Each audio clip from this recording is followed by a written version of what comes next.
picked. A roll now. First alliance, second. To play Rubik. They're out of mana. So I. Ursaban. 10 Yeah, seconds well, remaining. ATN is T. First picked Ursa. 5 seconds remaining. Yeah, it doesn't sound very good. So, but nonetheless, Secret banning Reserve out. time. Hero that. Well, I think they first picked it, but did have Slider and Invoker in it.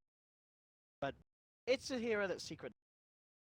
Secret probably feeling rather just tough. The heroes that alternate.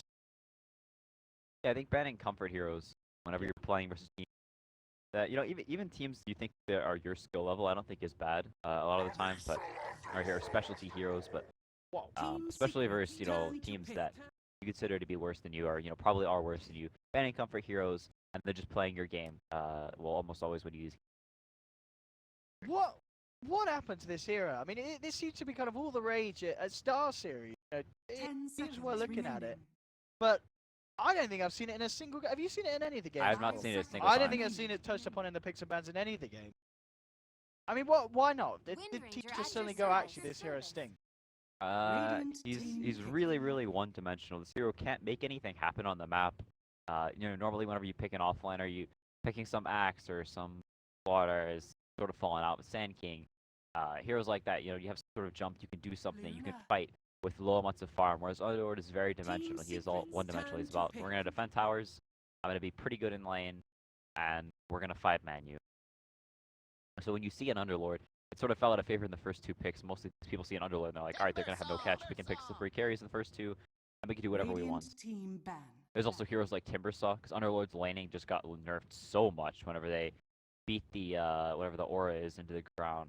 With that massive nerf, taking it from like 20% level 1 to 4%. So you can take heroes like the Timbersaw, set them 1v1, and then you have this win range dual offline with the Centaur, the Bounty can play around mid 1, and then you have the potential of winning all 3 lanes with this hero that doesn't really have a comeback mechanism. He's all about being ahead and forcing objectives. I mean, I'm interested to see. Normally mid over MP, or does MP play it as well? I think it's typically mid 1. It's typically mid. But I think whenever you pick a Timbersaw like that, it's want that much. Yeah, it's also Timbersaw versus Invoker is you want a hero that can pressure the Invoker, especially when you have a Bounty Hunter. You want a hero that adds kill potential that you can. This Invoker's got to play real scared, sort of like in the last game where Firo just has to play like extremely defensive.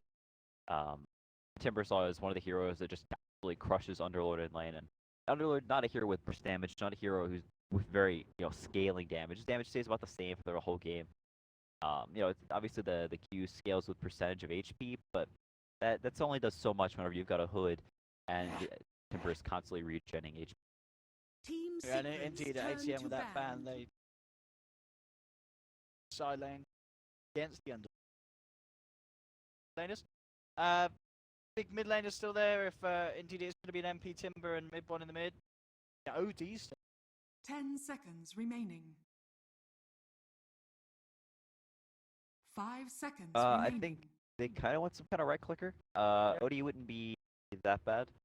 But I think you already kind of have an Underlord answer, that which is sort of what the OD is like an Underlord answer, because obviously the Arcane Orb just kind of owns him.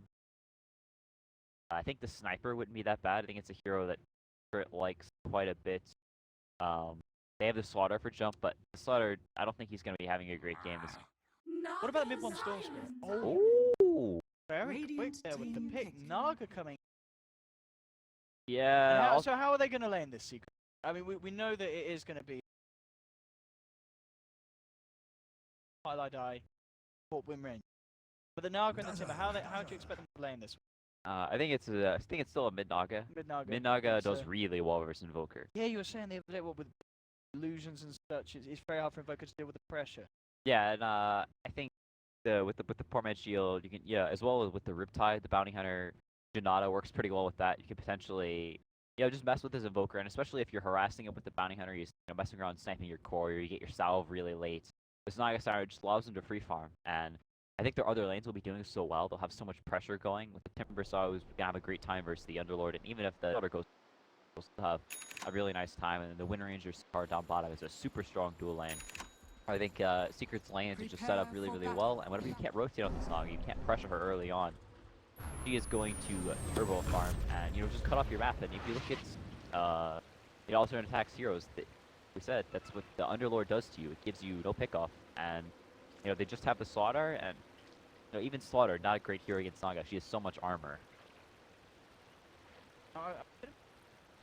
Mid one on the Naga. That's not really a hero that we associate. Flashy. Storm. One Naga something. I don't really think it's a classic, but I think of like a lot of the 9K players who typically tend to play like one style or whatever. I think mid one plays like everything. Like if you look at watch his stream, guy joining the stream, he's just playing support Rubik in a 8K average game. Like this guy like never he isn't like super grabby about his roles, and I think he plays almost anything as long as it's what's good for the team. I think Naga is definitely very good this game. You'll see him on his climb to 9K, he was winning games PL mid all the time. Like this guy just picks weird heroes as long as it fits the scenario and plays them extremely well.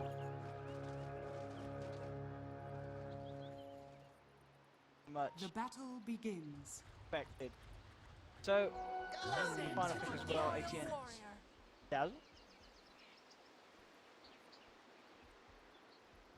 Right. Top lane. Spoke before. Any way that double or expect this for a rough time up. Yeah, I don't really think there's that much the Underlord can do. Yep. The Slaughter is starting mid. I think the Slaughter expected the Bounty Hunter to be here. Maybe. Alright, so they're actually starting the Bounty Hunter down bottom and Pylai die around mid. Kind of interesting. They have dropped a sentry though. So prepare for this. Yeah, so I wonder if AT expected the Bounty to start mid or bottom, but regardless, they're putting a walloping onto this Dazzle Luna lane, which is a pretty strong lane in its own right, but not a lot of kill potential between the two heroes. They kind of need the Slaughter to actually threaten to kill on this. Kind of chip him down a little bit, but has the 4-man shield, so it's pretty okay with getting right click here and there and working towards the level 2. The Bounty Hunter stopping some of his XP, but already up to 2 CS. Not the biggest deal in the world. It's some harass here and there. KheZu's definitely fine with this lane. Here, there's probably a bit of an awkward score in Pylai die just playing. In fact, for a potential wraparound onto mid one, he will hit the crush, but that'll be down. Blow up.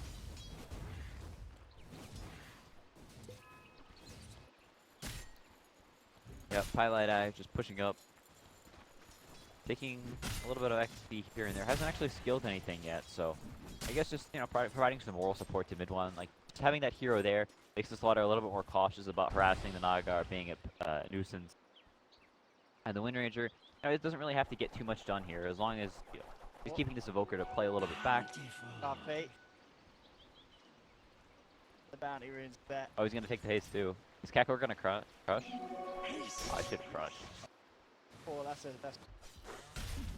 Yeah. I wonder if he's gonna go run all the way to the top and get the 3rd bounty rune. That'd be hard. Every coin helps.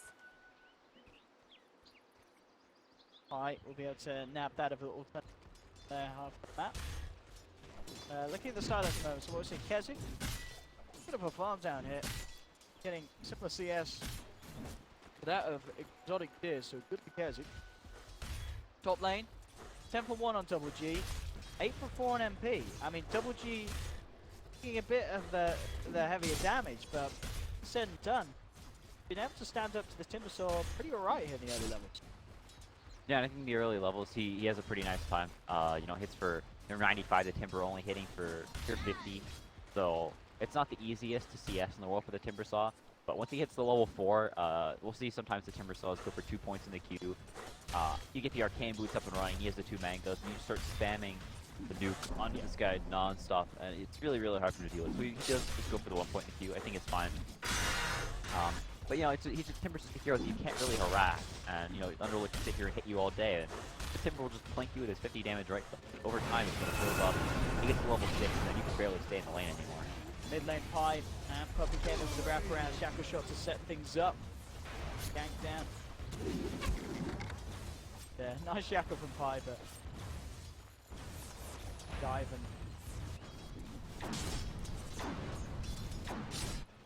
There. DS wise, we can certainly see very good done. 21 for 6 against the 9 for 4. I mean, you said there was an edge. Is it expected to be that much? It's a little bit skill based on the Invoker's part. Naga, it's pretty simple. If the Invoker's really good at last hitting, you can potentially do a little bit better than this, but it's very hard to deal with. You know, just poor mid-shield heroes in general. But Naga has especially high armor and all the illusions. Without having, you know, any kind of nuke, they just sort of sit there and they add to their last hitting power. You don't know which one's which. You spend the whole wave just right-clicking illusions trying to find the real Naga, and aren't actually able to harass the real Naga. Down. Still there. Dire's top tower is under attack.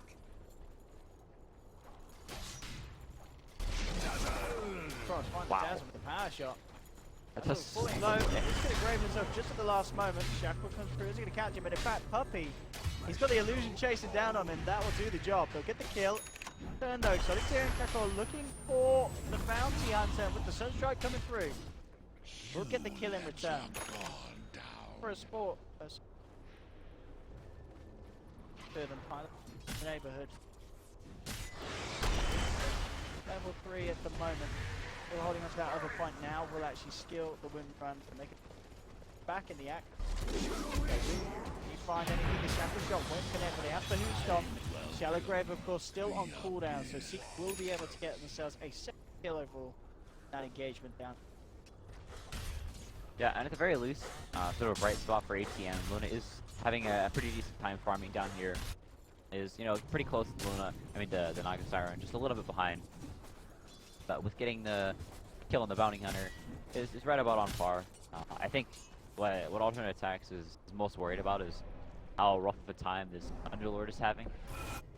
The Timber saw starting to pull away, kind of had to leave to the jungle and the Underlord a little bit. And it's not really what you want. Whenever you have these 1v1 lanes, you know, you'd like to be able to trade farm, right? Because it's one hero versus one hero, but in a matchup just this crazily lopsided towards the Timber Saw, he can walk up and he can nuke this, but unless he's getting lucky CS from the, you know, there's the Pit Lord Q killing these creeps, he really can't come near at all, and MP just doesn't take damage from these creeps. Do whatever he wants, and when he's up, he can even stand under the tower and start pressuring this tier 1. Double G. Just going to straight up riff back home. Goes for the quick way out. Bane. Trouble protect. Forward. Whoa. Cancel. So mid one, I mean, he's having fun in the net, but he has this H. And Nisha gonna be okay. They don't have the detection. Puppey does have a sentry actually to help them out. It's already out of there.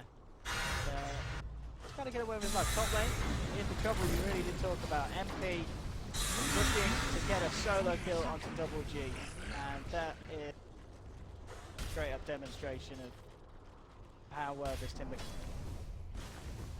Yeah, and it doesn't really get better as the game goes on. You can kind of do some things in the game with the roots. Potentially if the Luna and the Invoker get online, the Cold Snap compare pretty well with the root and Underlord Q, but by that stage, since the Timbersaw has such a nice lane, he gets to the Yules, he gets to that Hood, so you don't really care too much about those things. I think with this game as well, the Lotus Orb is going to be extremely good. He's probably going to go for that reasonably early on.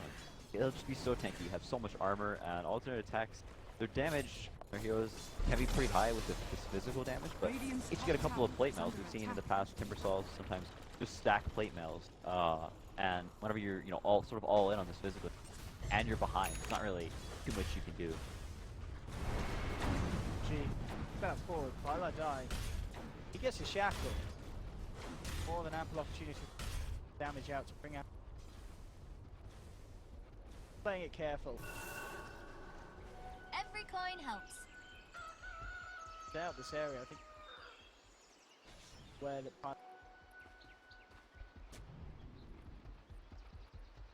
down, Pisces double. Jungle. Goes to the way Midas. Yes. To the cause on either side. Radiant's courier has been killed. Very close. Oh, mid lane is where the real difference. Yeah, and a lot of those have been jungle trees. They want to rotate out of the jungle. It's kind of the point where it's up top. Down in time, and he's trying to find it. The Dazzle's come in, but he doesn't actually have enough mana for the Gallagher. And he is going to sort of throw it down as well. Sunstrike isn't going to... Can't find a killer turn. There's just a bit of a miscalculation there for the Dazzle, trying to come in and help out. Have the mana to do. Yeah, and he is so poor in this Dazzle. He has 2 obs, a sentry, and a smoke. No boots. Got a very, very sad net worth. Structures are fortified. Times here for the Dazzle. At least he's got a few levels. Maybe got that level 6. Something.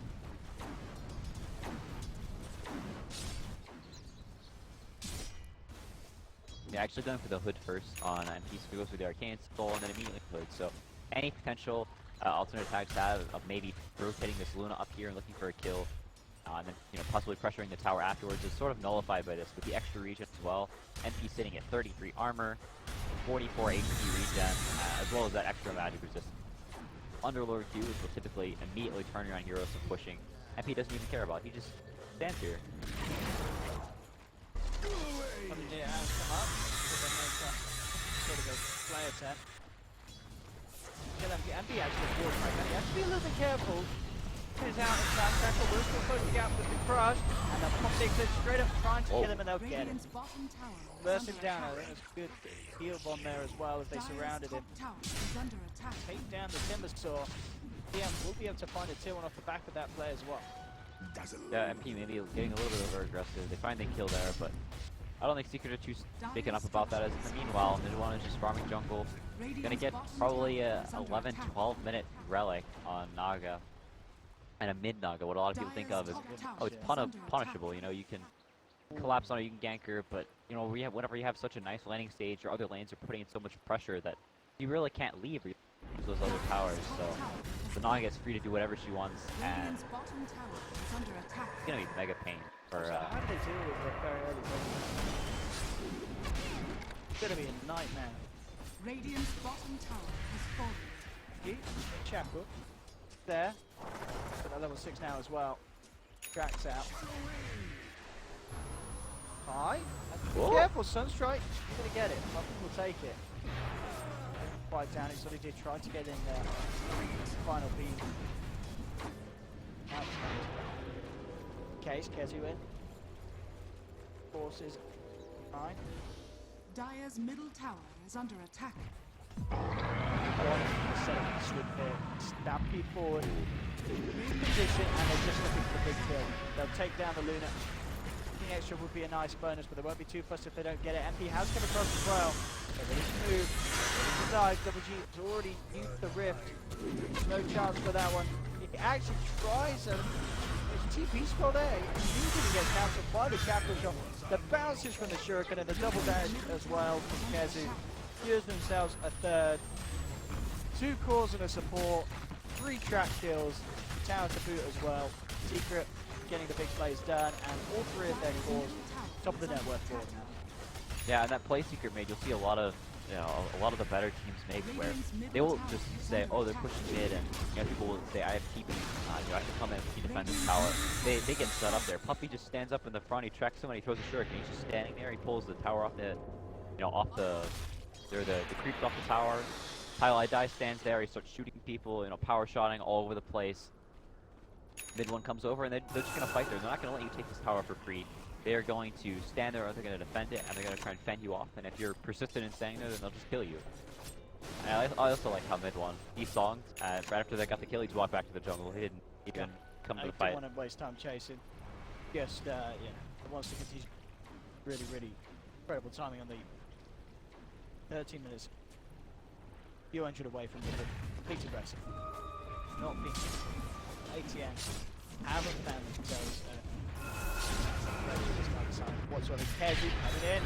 3-man blink, boot stop, shackle shot, latching the Luna to her own purge creep. The Grave will be there in time, but the chase down there from Secret. Exotic Deer does get the ultimate off, bringing KheZu down low, and in fact, fighting them out. Exotic Deer finally goes down, but they do lose 2 in return here, Secret. ATN finding the 2 heroes in return for the 1. Puppey, get anything The MP put down one on the back line. Looking at double G. He pops the 6 charges. He has to keep him alive. Pickle coming back in. Isha looking towards MP with the amplifier on him. Oh, he is so low. Careful, but kills it. Away for get back. Could of course did get the Luna, which is the hero that they're happy shutting. Hero kills away in return. Every coin Find helps. anything that are out of it. Radiant's Straight down to the middle bottom. Oh, tower they get is exotic under deer attack. again. Ooh. See him with that ward. Yeah, they know exactly what's up. But the scam from the Radiant, they know that Puppey's there. They know there's heroes there. Exotic deer is still sticking. In fact, he's walking straight into where they just scanned. That's pretty greedy. I don't know about this. They've just had a successful scan on that spot, and he's stuck around. And he may be taken down if this Dazzle can't get here in time. And Crush will hold him back. And Exotic deer is actually going to be alright. The backup was there from the side of ATN. Towards MP. Puppey trying to get out to the Magic. With the who stop. Stampede as well to try and save his teammates. To do so, ATN is around trying to fight a shackle from Pi though to hold back the Lada. Luna does survive there. Very risky play though.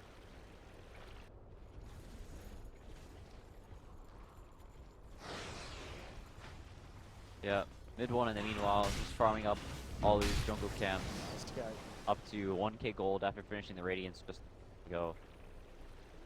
And it's only going to accelerate from here, especially since they've taken these 2 tier 1 towers. He has access to alternate attacks jungle, not just his own. So play up, start cutting these waves a lot earlier than you normally see. Although excited here, just clean up all those last hits. I don't think mid one's too sad about that. So spawns another illusion and no, just gonna start farming out everything. Cross. Okay. They really want this mid tower. This is like the 3rd time they've kind of all just sort of walked towards it, but first time did not work very well. Secret brought everybody there. They're not going to get greedy. They're not going to try and keep people farming in these silly places. Instead, they're just going to bring everyone there. They're going to fight, and they're not going to be beat. The 2nd time, same thing happened. Now they're kind of wary, and they know they have the Radiant song is online. It's so hard for alternate attacks to make any move. It's very, very difficult. I mean, they do have ways. I mean, things online. So they've got ways of catching. So hard to start it.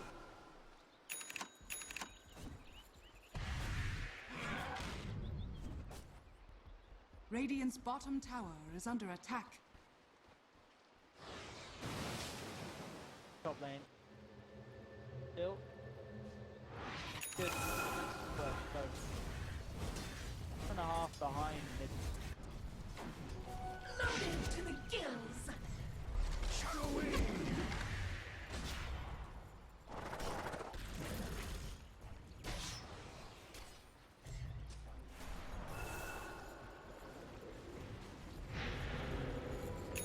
Up. Right up. That's a track. Yeah. I mean, mind games. Mine. Wow. They get Twilight died. Mind games could be a big success. Go find the win range. Yeah, off of that, they'll probably actually get low currently.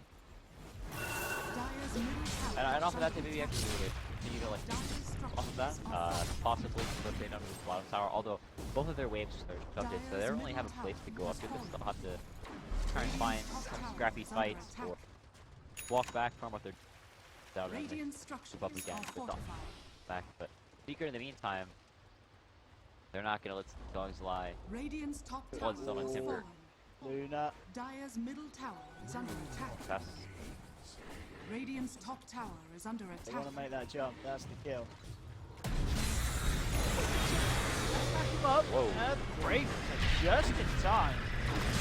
Yeah, very close to got a deer being bursted down. Here comes in with a crush. Just see, but in the turn, Highline hits the Shackle onto Slaughter. Secret will end up getting themselves a kill. Necessarily the kill that they were looking for.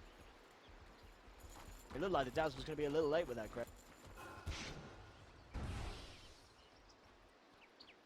Very, very close. Fine with doing that. Here and there.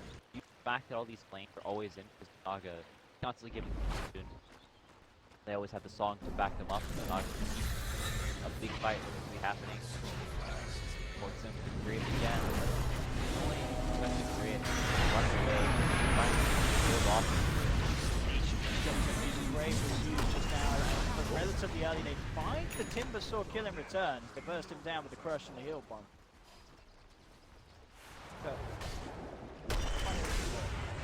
KheZu. Got a back up to help him out. Midpoint is turning up to this. Around. Boy, this is gold. Bomb. Go off it out of control. Siren. Radiant's bottom tower is under attack. Damage. One. Version. Taking it out. He's going to play it safe close. Double check. A little scary for AT. Back. Again. Show. See across. Can't control it. She's just connect. Puppey's there. Got the tracks. This one has that movement. Midpoint just goes back in. Wow. Turns in. Takes down the Underlord. Puppey on to Nisha with the track. Follow Shackle. Won't have enough damage to dispatch of the Invoker. Will get back out. Shackle coming in, but the rest of the team not in a position to help us. They themselves are already started to back off. A bit of an ambitious look initiation there from the Slardar. The Shackle set up, allow KheZu to come in. Should mean they get another. The Dazzle is dead. In fact, what was the turnaround? The great Puppey taken out from the Eclipse. Dampy, they really want to try and finish off this Luna with the power shot coming in and the Shackle shot yet again from 5. They will control him, take him down. KheZu stuck under the tower though. Will go down in response. Nisha hits the cold snap. He's out of there. Cloud9 was still sticking around. It's a scrappy fight. MP's now turned up though. Go. Ready on to 5. The Q coming across as well. Give off and they pull. They get the Wind Ranger. Bursting down the Dazzle low. Himself alive with the Brave. MP now surrounded by 4. Dazzle smokes just to get himself the hell out of there. What else to do here? Not a lot by the looks of him. He's tanky. He's incredibly tanky. Now, Nisha's got to be careful. That burns down to the Naga illusion. Nisha not keeping an eye on his health. And mid-one, he burns down another. Oh my goodness. It looked like it was kind of coming together there for ATN. But at the end of it all... Radiant's bottom tower has fallen. Ended up being the case there. Shambles and more money into the back for mid-one. Yeah, already has the Manta at 21 minutes. They have so many ways to fight now. They always have this song to reset, so if there's ever a bad looking fight, they want to pop the Eclipse, they can song and reset with a song with Chakra on top. KheZu there, Blink new stop. It's starting to get very messy, very dirty for ATN. Is under attack. Grips in their blood. Start to lose these 2 powers versus Naga, then the lane cutting begins, especially with this Manta online. It's gonna be trapped in your base, and when you're an Invoker, you're a Luna, you're an Underlord, those are your 3 cores. You really want having an early start. You want to beat down these towers, 5-manning around the map, but their lanes really didn't allow them to do that. The Naga Siren had such a start that now the lane pressure is going to be too much for the hand. Radiant's middle tower. Close now. KheZu looks up and get it. There we have it. Another pick. More track hold into the pocket. Certainly starting to go in the direction that I think a lot of people have anticipated coming. Radiant's bottom tower is under attack. Very, very strong. Yeah. A very tough time. Yeah, I think a lot of people expect Bears to be the massive favorite. I had a few shaky games to start, but it really turned up after that. Yeah, I think overall the Secret Radiant's top stable. tower is under attack. Yeah, I think so. They can just perform quite well.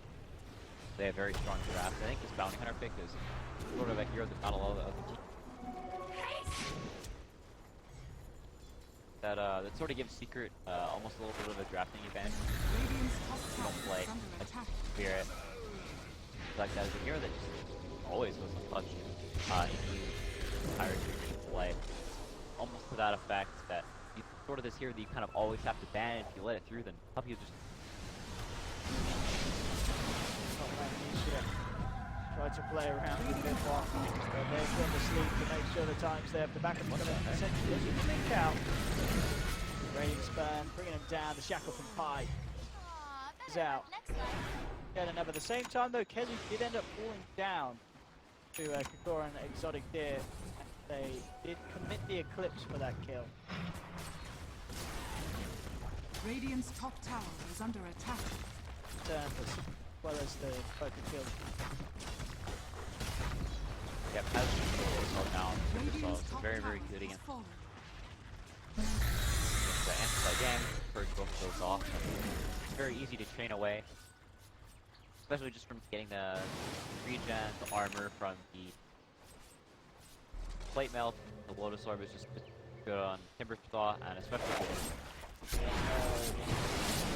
I don't plan my best. Started. Tried to TP straight out, but Over your head. that was that. maybe he was hoping he was gonna. Maybe that could be so. Hit one.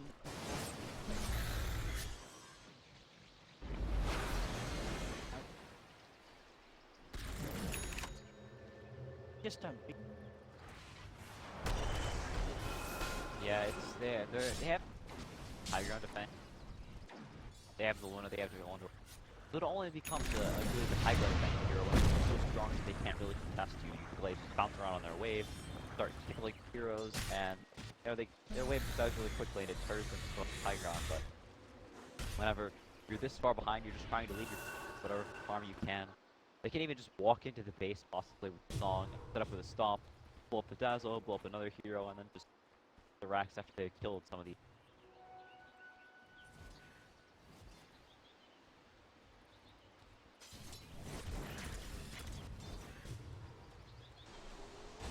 Set up. Jack, good tornado to hold back the win range there.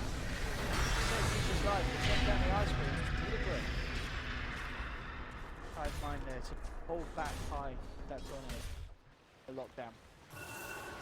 Blessings upon a loyal They warrior. actually able to get a kill in Factor. Oh, Yeah, and Exotic did charge for the TP out. This time it's KheZu with the York and cancel it. And playing around with him in it. Around it. Puppey, he put the trap back on good. They wanted to try and get the trap kill, but that ended up meaning they don't get the kill straight off the bat. Highlight Dido with the shackle, setting up for KheZu to jump forward. Secret will get the kill at the end of the day. Quite some style as well, and we've seen a couple of games, haven't we, where players just had a great performance. What will make it? Basically, quite, more teams are going to try doing this, or is this just a secret speciality that can't just emulate? You've got to know what you're doing. Oh no, I think teams or heroes that a lot of the better teams. It sort of plays the same role as Call of the War, like let's very strong dual lanes that also offer a lot of super one shot. I think this is a lot of Lord tries to Dark Rift out, but the damage is too much just before the Dark Rift was successful. Oh, 20.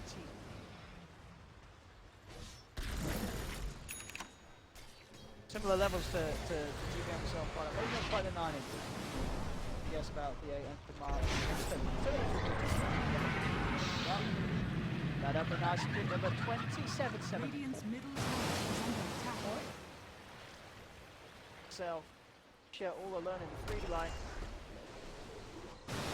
Yeah, and that was just gonna skyrocket, and they can't really defend the base at this point. They're supposed to walk up to the high ground.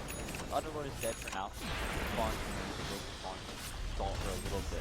So tanky. Radiant's top tower ATN is doesn't under really have the attack. damage. He was not.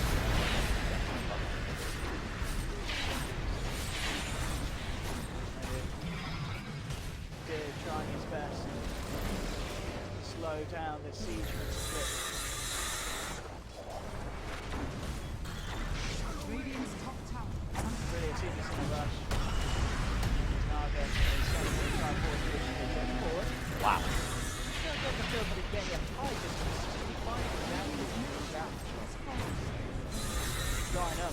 Yeah, there are these illusions down over the Radiant's top tower Tower's is gone. under attack. close. Same time, everyone's putting pressure on the top tier 3. That's very close to full. If you're even against these lower tier teams, play very methodical. They're gonna make sure they throw away. Don't make this game last longer or give them any shot back in the game. Try and threaten the base whenever they've gotten their lanes in, whenever they've gotten a pick off, or have that opportunity to really for a set up to defend.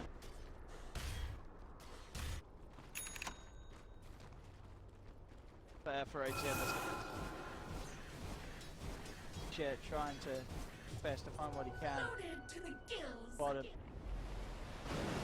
And you know, with Midas, he's himself on par with the Timber, but certainly not up to power that mid one. Radiant's Yeah, bottom nearly got the tower is butterfly under complete. attack. That stage, Every coin helps. you have AoE. They've got magical, but down. Deep player safe. Instant. Time to take another. Yeah, Butterfly, Radiant, Mensa, Octarine, Boss, Aegis at 30 minutes on the Naga. So strong, and you don't have the heals. Kill this. The lane already in. Bot first. March towards the base, I think. Or Secret is playing forward. Now.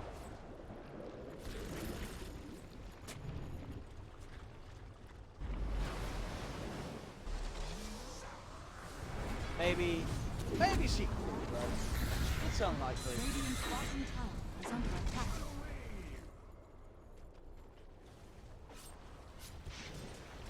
Play. Performances.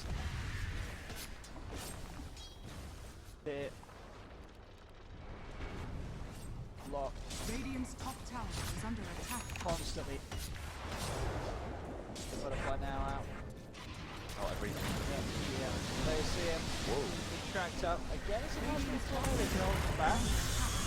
On the ice wall. Gave this damage. More than a dead man. There he is. Tracked up, looking down. Grounded. Bravery earns death. Down for 70 seconds. Does have a buyback. Self alive. Very hard push to the. Yeah, he almost had a nice little cheeky play on the Invoker that had come on in time with the blink into his backpack and then pulled it back out because he was earned, so he Oh, could so spam trying to blink and get then it- flick yeah. through the trees. Unfortunately, the net came out, so it was a possibility. I like Good that. play. Man, Radiant's top tower has fallen. Secret. The buyback for the Overlord. Caught. He's got to get trying to fight. Qualification fast. And Secret actually backing up. The Invoker buyback as well, they really are playing it safe. Regardless of the fact that they do have this sizable lead. Really just right. With any sort of chance. Yeah, the Naga was quite low on mana as well, so they don't want to risk anything for the call it mirror image for the events to come back up. They don't have full mana, just come back to the base. That Puppey, they popped the Eclipse, but Pi, just even for the mini stun of the Shackle, the latch, it's enough to hold back the team and try to make it go with the Stampede was there as well, of course. Hey, Puppey. The Eclipse one go down, takes away even more the way what little hope they had of potentially fight. It's just really all in on Secret stake, getting over aggression based on the way Secret has been playing. That's very likely to happen.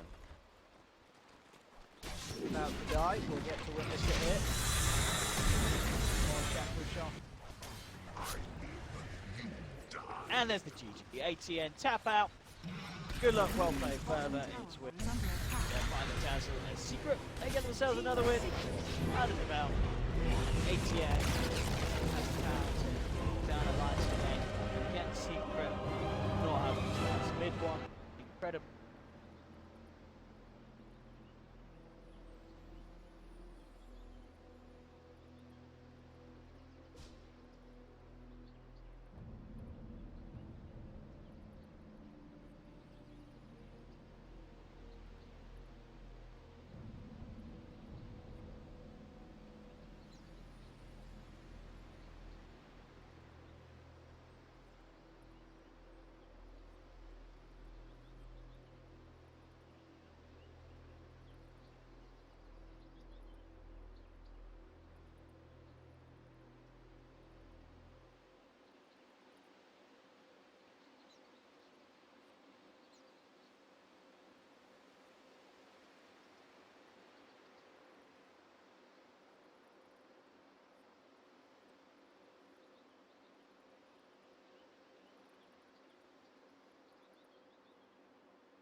Team Well, Secret's Secret could turn still to pick it up pick. for Puppey here. It might be a good idea just to mirror what Earth Spirit does, follow him around and make sure he doesn't have too much impact on the laning stage. It would feel odd seeing a hero like Slaughter make it through bans and picks, not even touch at all the draft with a 10 matchup like this seconds with Secret remaining. versus Cloud9. So Just ignored completely. yeah, no, that is one 5 hero that seconds remaining. I would be absolutely shocked by that. Maybe like a lone Centaur, Coddle, kind of like the 4 up there, and yeah, sure enough, the other 3 were banned. Initially, again, the Ogre thrown in the 2 for good reason, as talked about. Noya plays a fantastic Ogre sniper. But yeah, needing that buff for the sniper, though, is definitely something that they will most certainly look for, whether it is that Drow aura, whether it's the Vengeful aura, as we mentioned earlier, and so on. So, but the third pick for Secret, man, they are really using all this time, sure, discussing it over. Puppey, ultimately the one that drafts it, of course, but we're going to be down to 30 seconds of extra time right here. But no doubt Slaughter has to be one of those options, but they kept going Radiant team Pudge, pick. so they want a little more reach. Yeah, we saw how well Yapsil's pudged it in the previous game, and you know, as the draft kind of progresses, you see Cloud9 fourth ban the Lifestealer, knowing that Slaughter obviously is still in the pool, and knowing how good the combination between 10 Slaughter and seconds Lifestealer is remaining. with corrosive haze and all that physical damage. But more 5 importantly, it's the seconds carrier, remaining. right? It's this ability to jump on the sniper past heroes like the Nyx, Earth Spirit, Reserve close that time. gap and get on top of the burger. And 9, their fourth pick. I really wonder where they're going to go with this, because we often assume sniper mid, right? Yeah. Because that's where more often than not it goes. But I know in the early days of Cloud9, they did used to run sniper safe lane experiment. And you're talking about sort of steroids or buffs for sniper to have. The Bloodlust is gone. There's no Slaughter for the there is Slaughter for the Corrosive Haze, but it doesn't really fit into Cloud9. The remaining ones are like Invoker with Alacrity, something along those lines. Drow Ranger you mentioned with the buff up from the aura, but I'm not sure Baby Knight plays too much. Maybe instead also another core like the Weaver. Yeah, like a Weaver short lane. Oh yeah, with the swarm. Yeah, it can help amp the damage that way, and also gives you another core and one that can kind of, be in the more of the front lines or cause an issue up there while Sniper's sitting in the back. Can you smell bacon? I don't want to say anything, but I can smell bacon. I am known as Bacon CPK sometimes. Oh yeah. really? I do smell bacon. And actually, I believe Grace, one of the great people here at the BTS studio, she's actually been making bacon apparently. I went in the kitchen earlier It's water. 10 And seconds remaining. what are you making? I was Making bacon. I'm like, oh my God, you are. 5 Amazing. seconds Yeah, see, remaining. Oh, cool. This is gonna make this cast that much more difficult. Now, Visage. Reserve This is a time. hero that has had some big peaks in play. We used to see Visage a lot with Drow Ranger. As a kind of 4-role support, you had the birds, you got the Drow War, you kill towers, you're annoying and all across the map.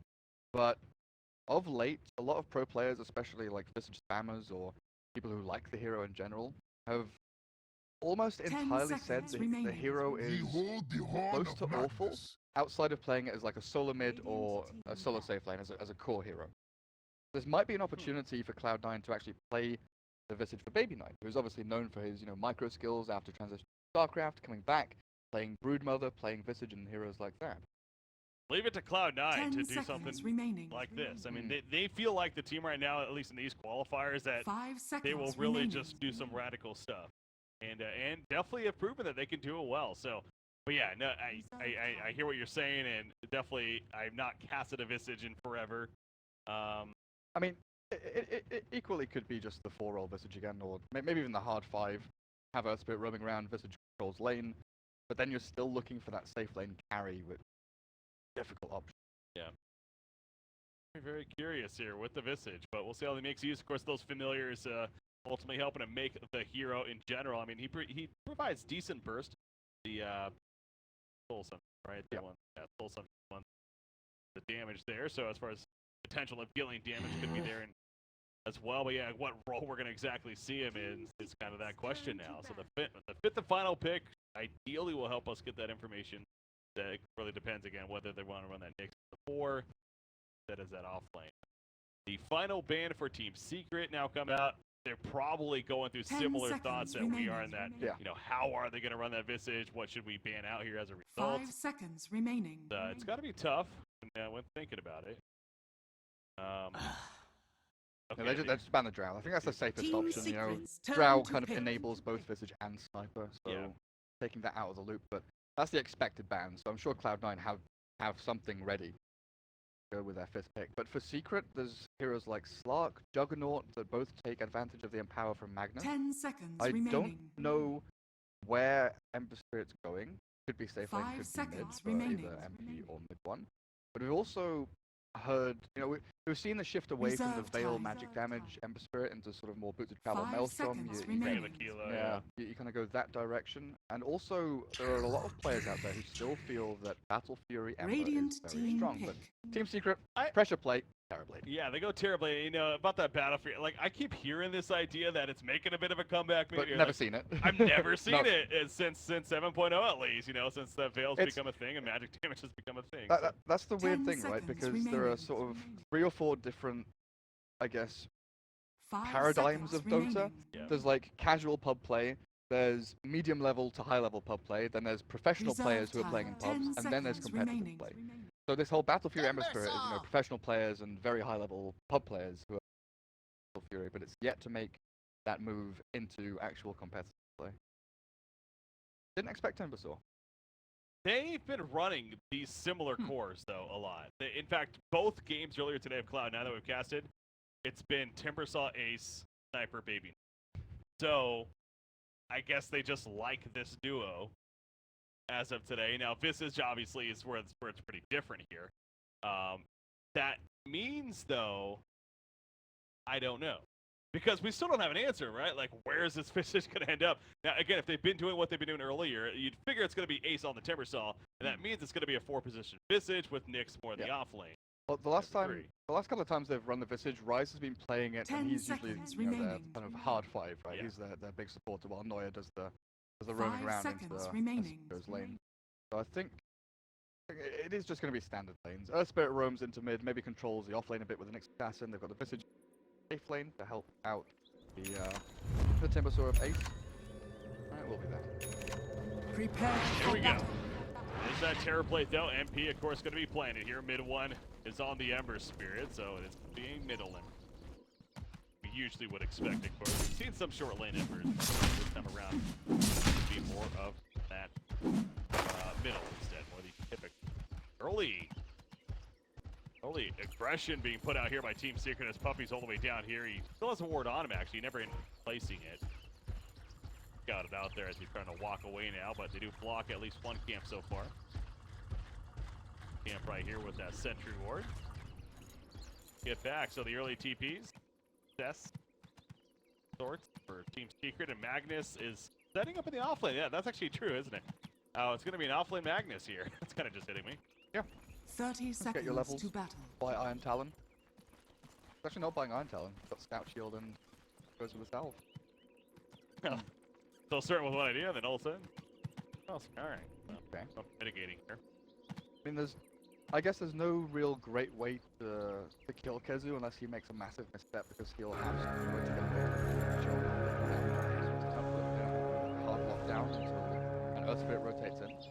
But The if Earth Spirit battle is rotating begins. to an offlaner, I think that's fine. See that? Yeah. KheZu, what a player. Right at the last second, and you know what? This is reminding me too that KheZu playing the Nyx, also a hero that they played with the Sniper and the Timbersaw earlier, and we were commenting on how fantastic he was in the previous game, at least on that Nyx. So it's not, honestly, not a surprise at the same time to see such a solid play being made right off the bat right there, and thus the 3-1 bounty rooted coming out. So yeah, looking forward to seeing some more big impales from Joe Rotten playing the Nyx assassin here. But he is going to have pressure at the top lane. Yeah. It's going to be a bit annoying. A little damage over time from Warlock is irritating, but Nick has 4 in a second. Then you throw in a go. Well, now you got Butcher now. Rob's coming out, and a lot of rounds. Shadow is up. He's going to pop into the Changa right there. Doesn't have the 4-man kill, but that's not going to work. Too much magic damage ultimately comes through. MP right before the kill, actually, with that metamorphosis. Yeah, up to 71 damage, launching these projectiles across half the lane. No problem. So definitely worth that cooldown to get the first blood. Even though mid lane should be going, I feel, better for Yeik Nai. Mid one has played this incredibly well. He went for the 4-man shield and Quelling Blade rush instead of buying himself regen or saving up any money for the bottle a little bit earlier. So he's able to withstand a lot of the harassment of Spirit, and in the meantime, Noya is leeching experience away from Baby Knight. You can see the level 2.5 through level 3 Ember Spirit against the Sniper who just hit level 2. So you're going to have 2 points in Flame Guard, and maybe even kill power for mid one to turn around onto the Earth Spirit if he gets to be ballsy. Sure, you need to be careful about that turn around potential. Suggestion right here as just about level 3, once one more creep still happens, he will be getting in top lane. Nyx again taking some pressure from the Warlock. Saw earlier, if he falls, gets behind the punch, then all of a sudden that rock comes down. They get away to the spiked carapace. Yeah, no, he's still level 1 actually. Still sitting with that impale. If he gets a spiked carapace, it'll be a little chance to escape, but he's not going to stick around for too long. He will get the bounty rooftop. Gets back up there. Pop level 2 have at least a little bit to get himself away. Puppey's level 2 as well though, so now he has the hook and the prop. Could spell danger for Earth Spirit if Puppey was also something. He's brought a smoke out to himself. Really collect the bounty rune over towards the dark side of the map, and maybe even rotate the way. Yeah, makes his way all the way down here. He's steady. He has that smoke. Not going to use it just yet though.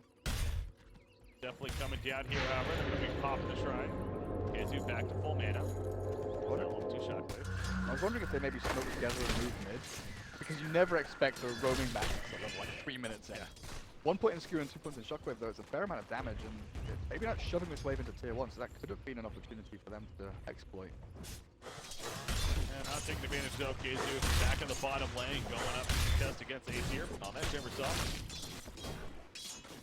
How is he doing down here? I mean, Timbersaw 17-3, Magnus 10-0, so Magnus has been dealing with the business. So they rise, and meanwhile doing a pull cam. So keep an eye on Rise though and see the progress. Items on Visage, from my understanding, I guess medallion. The majority of the time you kind of go Tranquil Medallion, I believe, because Visage is a very kind of static hero.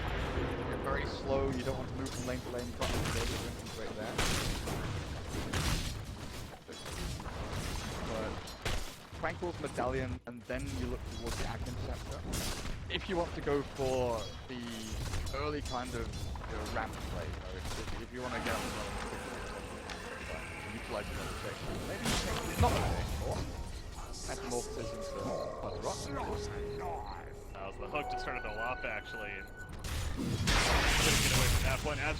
As we were going over earlier, once he gets that hook, especially, it's going to be pretty difficult even with the spike here based on runaway. Middle lane, by the way, good one. Taking some good damage with that travel, but now Noya needs to be careful. Hook, he's not going to get the angle. Good job by Airspear running in. But you can see the turn there, right? It's 2 against 1, and mid 1 actually has the ability to turn and fight because of his level advantage over the other route for the Visage, of course, is to go the greedy way. And we used to see this a fair amount where you go like Hand of Midas, so you can get your levels faster, get your Aghanim Scepter a lot quicker than you expect. Flash farm, you don't get fast to him unless you're say lane hero. Being able to go Hand of Midas wouldn't be a bad option, but I think Rise is just the sacrificial hero here. Like, spam wards. What about obviously Axe? Yeah, Aghanim Scepter is like that's the end goal. Like, please, I just want Aghanim Like one of Scepter. these.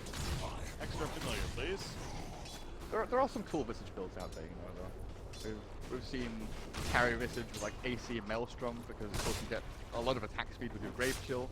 You're relatively tanky, so you can be a damage hero. It's much safer just Dire's to bottom like tower birds is doing under these attack. damages.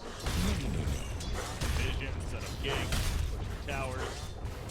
Only the potential being there, and it's fun to see unique stuff like this, especially against Dire's such a big bottom matchup. tower This is is under attack. for good positioning here on the EU standings, of course. As Hester Rod again will need to be careful to the sidestep. He doesn't really sidestep, but just out of range. Again, the puck gets tickled a little bit, so doesn't actually get hooked back in. Dire's bottom tower Dangerous, is but he under survives attack. as bottom lane Noya's made its way down here. So a little bit of a push from the gets the tower. Good damage into it, not Half-Life just Radiant's yet. middle tower is under attack. This is Fudge roaming on here. Puppey picks up that batter and wrapping around to the middle lane. Aggressive ward down there. I think maybe looking for when that next assassin moves from lane to lane or even the Earth Spirit. He does rotate the top lane. Oh, he has been having nothing of this. He doesn't want to go and contest the PB, especially when Metal pops. Everyone's been taken out. He won up here. They're gonna TP and Zephyr coming out the back carapace and maybe he gets hooked back though! The save by Puppey, gonna set up the turn kill. Zephyr Spear joins the party. Baby Knight will fall. I mean, that was a kill 100% on MP. He still might be dead actually, but the heal for the Warlock of the Shadower, keeping him alive. Has to arrive, trying to run him down with those boots, but now he's turning around. Metamorphosis still ready to go. Putting in the auto attacks, gets the turn kill. Secret. Beautiful teamwork on Team Secret. They nearly had Noya, maybe with a hook. Dodged. But that, he's lining up the assassinate, feeling good. He's like, I got this. And then, that hook's right there. TV set, yeah. Oh, whoa. Dire's bottom tower is under attack. I didn't expect that, right? I didn't really think that C9 would go and contest that respectful stuff, but they nearly had it. Just Puppey's superior positioning, his knowledge of where to be at the perfect time. But now Radiant have realized that they've got this observer ward up. Don't want Pudge to be roaming around and lurking in the river or behind them, sneaking around anymore. Did they counter a ward there, or was there one there? There wasn't a dire ward there, no. Yeah, that's what I was getting at, because I think they figured one was there because of that positioning, but not the case, so... Right place, right time. Exactly. It goes back to the experience that we've seen for a long time. But yeah, the aggressive ward is in that middle lane as you're going back to it. Good vision for the team. Nick's Assassin is close to level 6. He is level 6 now, so he has Vendetta. Now looking for opportunity to perhaps use it. Gonna run down Warlock somewhat, but chase him down. But yeah, they figure, he's one of those heroes where you hit level 6, especially coming from the off lane. Some heroes you're fine still farming, like an Underlord. Like, okay, keep pushing, keep farming, get that item. Nyx, I feel like, is one of those. You hit level 6. Probably want to start using that Vendetta. Try and push your lane, make sure that it's not massively obvious that you've left. If the enemy wave is at your tier 1 and you're not there leeching experience or farming, it's kind of obvious that you've left. But as he goes, Justin's lane into the enemy tier 1, now he's looking at the Fortunately, Rise is not quite level 6 yet. It's one of the cool things you can do with these birds. Obviously, they just fly over trees, Dire's their middle projectiles, tower they're is stunned, under attack. donk on top of your head and they stun you up. But with Nyx Assassin scouting and giving this information and intel, if they had the birds, they could Vendetta, stun with birds, control up, and that would be a kill on KheZu there, if they had the level 6 position. He's still trying to get there. He does the pull yet again. I feel like this has kind of been his home down here. There's really a couple of these camps, and again, when he hits level 6, that's his spike moment as you're getting at. Dyer's middle tower is under Can help with this, the Revenant in. Searing Chains, no, not going to be out of offering, so the Searing Chains just yet, still chasing him down. I guess he did use it before, slide of fist, using the Baby Knight. Eventually being taken down, a couple of auto attacks coming through. Chaotic offering helps finish off Fist Ejaculate, Spike Carapace. Saving the Nyx for now, but didn't want, he wants another kill. That Haster's just wearing off right now. It's just gonna be enough though with the Flame Guard. As it expires as as it well. goes away, that's that timing though. That's sad to see 9, but great by Secret. Mid one did pop the Searing Chains, but Radiant Searing Chains structures doesn't are latch onto people in fortified. fog, and there was like a fraction of a second. I'm talking like 0.1 seconds, where maybe Knight went to the top of the ramp, and mid one see him, and then exactly.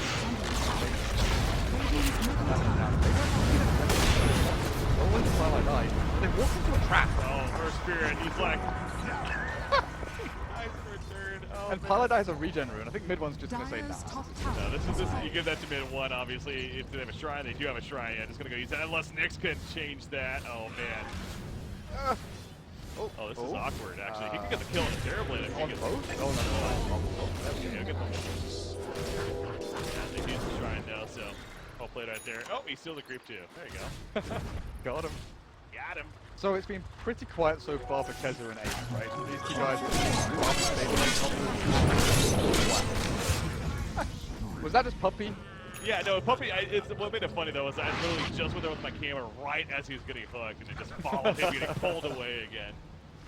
These punch plays. Back-to-back games now. Radiant's He had bottom Yapster was the game tower is before under now. attack. Yeah. Puppey on this Radiant game. Puppey's structures are proven to be fortified. quite the effective pick as of late. Yeah, he's very good. I mean, I watched a bunch of replays of people playing Pudge. I did like a short video. I was curious to see why Pudge is so popular. And the way Black and a bunch of other people play it is they basically just hide in fog and farm bounty runes. Yeah. Like they just walk around, find bounty runes, collect as many as they can, try and get to level 2, level 3, and then to level 7, get that max hook range and dismember. And if they're in the right place and just so happen to see an enemy they can hook, they'll hook. A lot of it isn't, you know, pre-planned. I'm going to walk here at 45 seconds past the minute mark, and they might come next to us. It's more about just, you know, enemy not knowing where you are. Speaking of that, the smoke attempt here from Cloud9, they understand they need to make some plays right here. They're going to try Vendetta leading the way from Nyx. But well, look at that. I mean, Warlock just falls back with the Ember Spirit as if they saw that the whole time. And they had the presence of mind to keep their distance. No ganks to be had. We'll stay alive. We haven't really talked too much about Timbersaw, by the way. I mean, he is getting pretty good far. He does have the Defiance right here, switching over to the net worth. He is second in the game, first on his team of viewers at 5,400 net worth. So that's a positive for Cloud. But the trouble is, the trade-off is that KheZu from the Offlane has got a lot of farm himself, like 700 gold away from the Blink. Mild net, 1,000 net worth.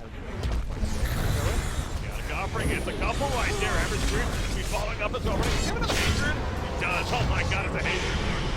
Mid one loving it. Oh, he thinks he's got him. So now, actually, mid one, the Hatred's going to end up being the bait of him right there. He ends up going down, got a little bit too cocky. The turn kill successful. Timbersaw did fall back on KheZu. No, will he go down? Yes, he will. No-a able to finish him off, actually.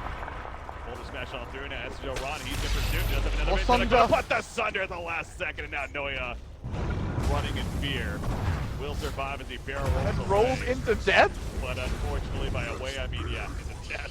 In the range of the Metamorphosis auto attack. Oh, nice juke by Joe, though. He actually gets away past Puppey, who's looking to the left, but he's... Oh!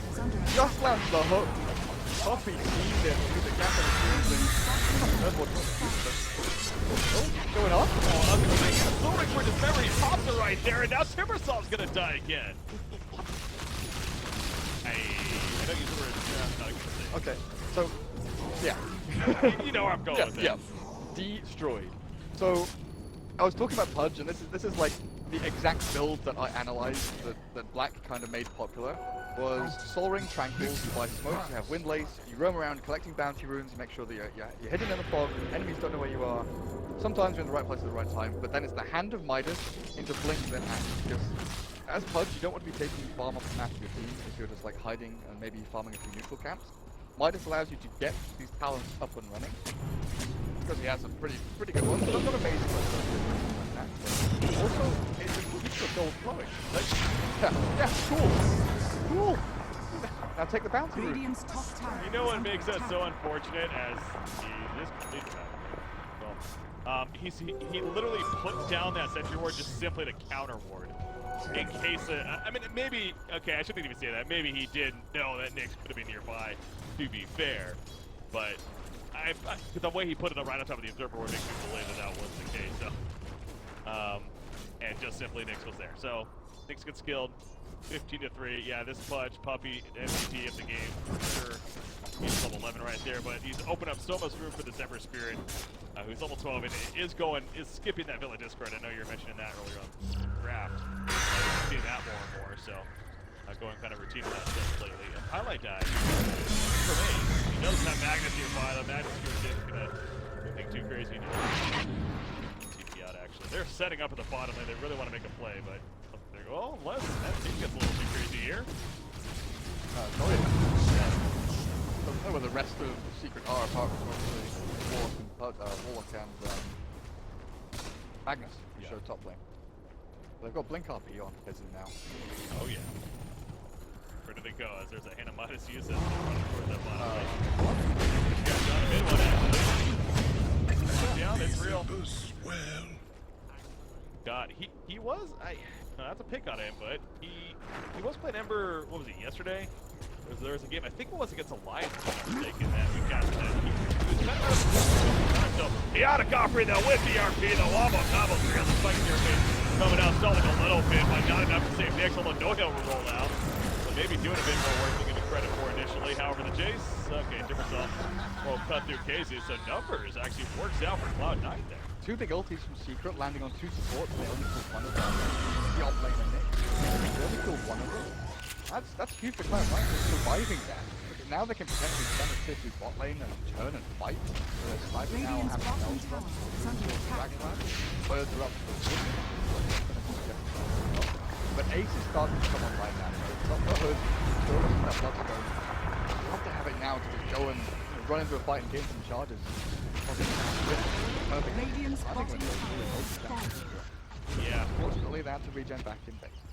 Exactly, yeah. It was all nice sounding, but by the time they're able to kind of get there, obviously with the metamorphosis and the illusion being created for MP, that's what terribly does.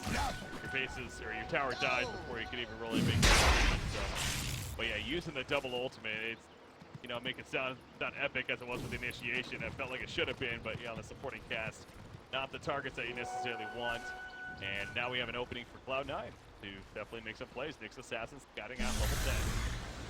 We haven't really seen much from Visage yet, gotta say. Rise playing the Visage here.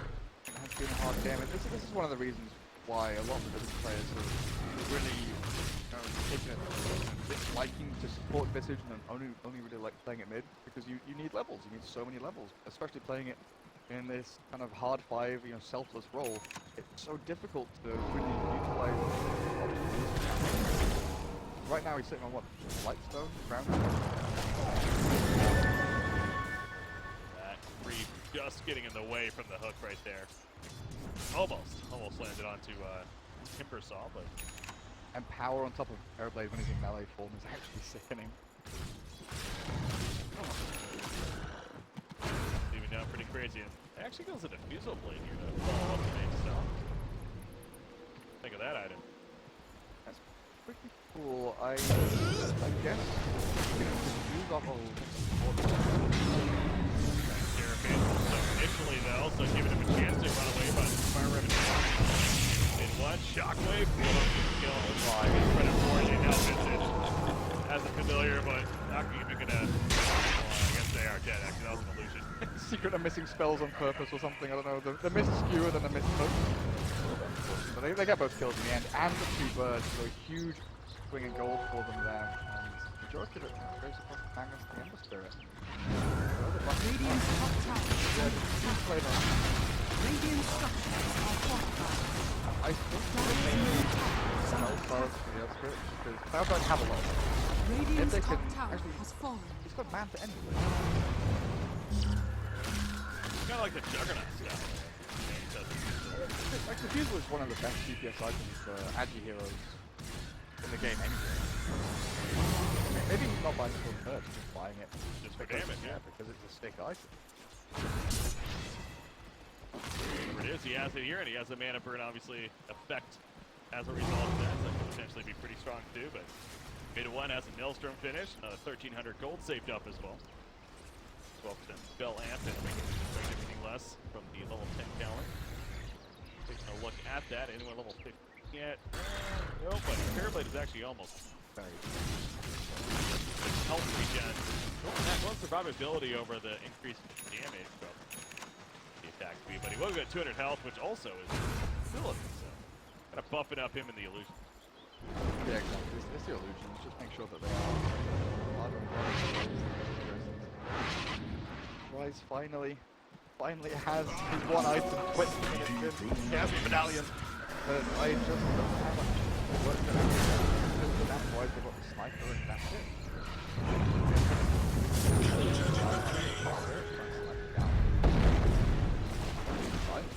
But guess what? Hasted Ember Spirit again. It's hilarious. In a row. Have these all the time. That was kind of funky right there. He actually went in and he got hooked by Pudge as he went in with the Remnant. So they were trying to collapse on a Nyx, and can't really blame Pudge. It's simply unfortunate timing and obviously good pathing there by Nyx and both games, although they didn't make it close. Gets away. So KheZu though, yeah, playing the Magnus here. We've seen a lot of these usually mid Magnuses. Get the Echo Saber even, kind of work off a little bit of farm. Semi-curious source, but being an Offlane Magnus, this kind of makes more sense. He's more of the initiator, just an initiator. He has the blink and now a forward step. Yeah, so you like that choice to be more of a support utility rather than semi-carry. Yeah, I think it's fun. I mean, they've got so much damage out from Ember Sprint, right?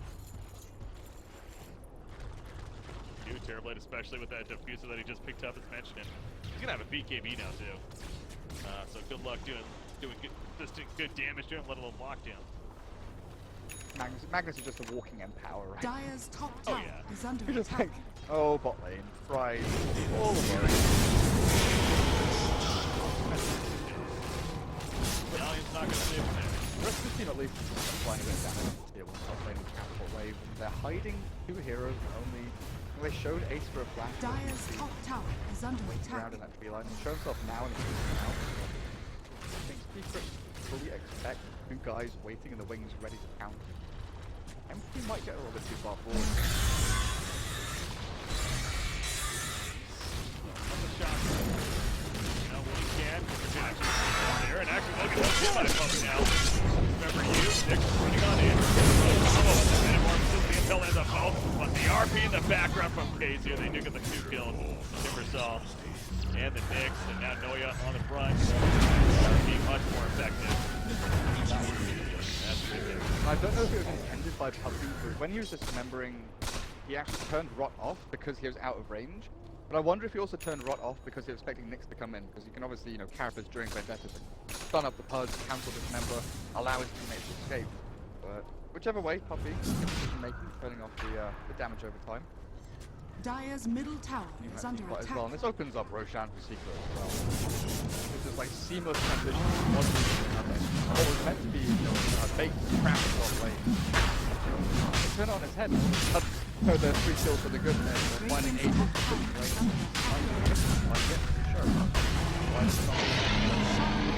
Unfortunate, I'll say, you know, whenever you have a unique station like this, you like to at least see that do well. Maybe other regions, but right now it seems like the Visage is just not having any impact, and you're kind of having trouble really understanding why they went this hero. But I mean, perhaps there's still a game left, and there's still a chance. They made it running in and charge at him with the server. Now, of course, he has the stuns and the familiar. But here comes Ember Spirit, and he brings it out and intimidates. No issue this time. No issue needed. Can you see Ember on the map? If yes, assume he has haste. Game, it seems like that's been the case. Warlock also still has Chaotic Offering, of course, so farm the middle lane right here. Wants to bait them out. Ember actually has a full Shield Guard finish 24 minutes in. On top of Maelstrom. Dire's top tower Yeah. is under attack. That is,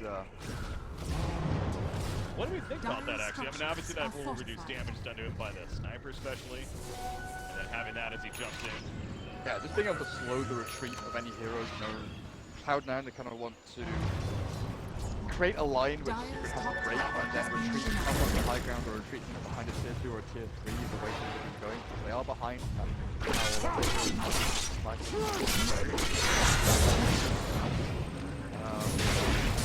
They're jumping out.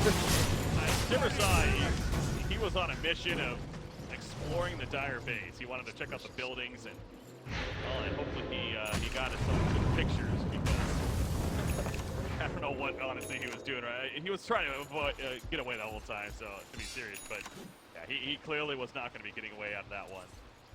Got ran down. And eventually killed himself. So Pudge, he's going exactly what you're saying.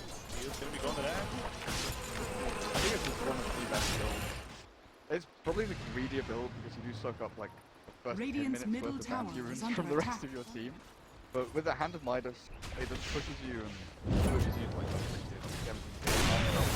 He's actually going for the opposite talent. Radiant's middle tower is under attack. And I when I first saw what Black on face was his talent choices were, I was kind of confused and I kind of rationalized and tried to understand why he went it.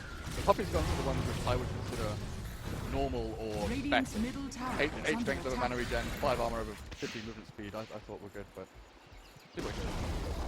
Radiant's middle I can tower understand the is other one falling. though, honestly. I mean, move speed is always going to be decent on Pudge. The Rod especially, and just want to face people like in this case right here. And if he had 50 more move speed, catch it up. Oh, the hook's going to miss. So just going to keep going through the distance. So once again, the retreat mission. Johan picked off elsewhere meanwhile.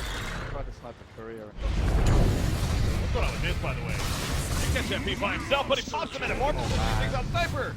It's a solo MP right here. He's just taking out the whole team. Killing Visage, linking forward. Blinks forward, has the time to do so, takes out Visage, and now her spirit gets the hell out of there. Tried to fight back, but he's under the wall. Oh no, he's got ace. I would say that's what he did down here at the bottom lane. Obviously, you want to metamorphosis, and the lockdown's really forcing you to count offering. Thunders at the last second. Let's blink off it. And then Sniper's gonna die. He sundered his team in pretty sure as he's going in. Ends up staying alive as where he's all. Has to Johan, a big sales done, but that's what I'm gonna play. And now the tower's gonna fall as well. I love that choice on Sniper's play. Hey, Dave David. Assassinate's not going to kill me. You even see the ping coming out today.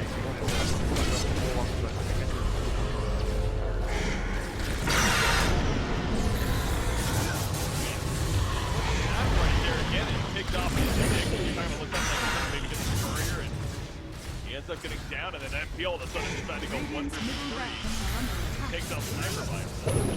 Especially post BKB that the TB had the unexpected like Cloud9. Do still rely heavily on magic damage.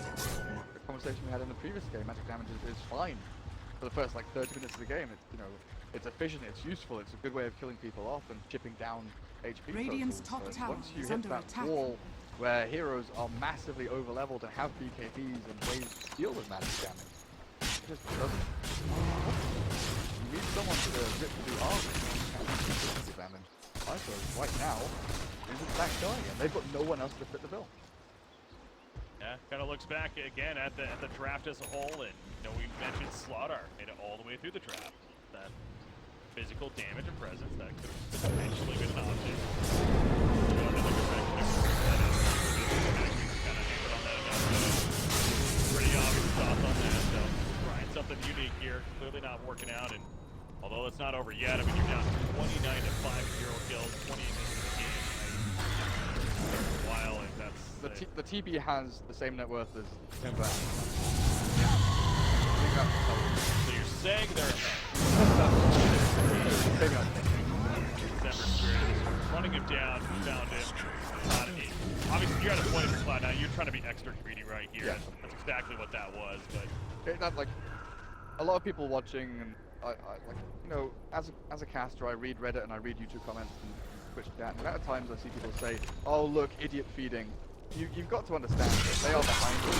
Like, they're going to make their plays to make something happen, and if that something is trying to farm that one item, shove out one, like, one way pushing into a tier 3 top lane is something that Secret do have to address. It's something that they have to change their movements for, and Cloud9 are trying to do anything they Radiant's can top tower to is force under Secret attack. to do something different.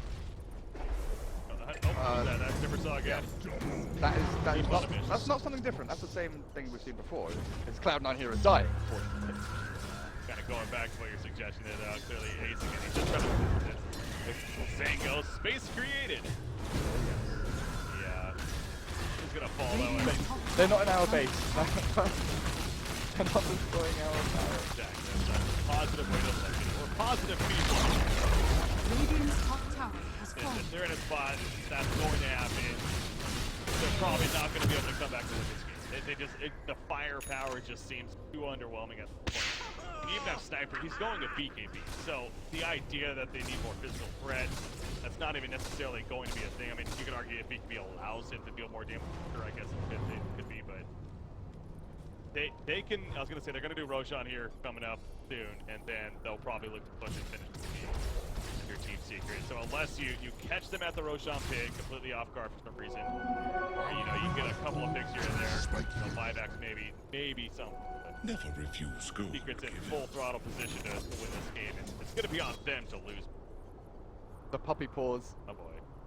Talk it over. How do we want to actually? No, this is let's give our enemies a second to consider whether they want to call GG right now or if they want to call GG in 5 minutes time. I don't even think Cloud9 wants to move towards the Roche pit.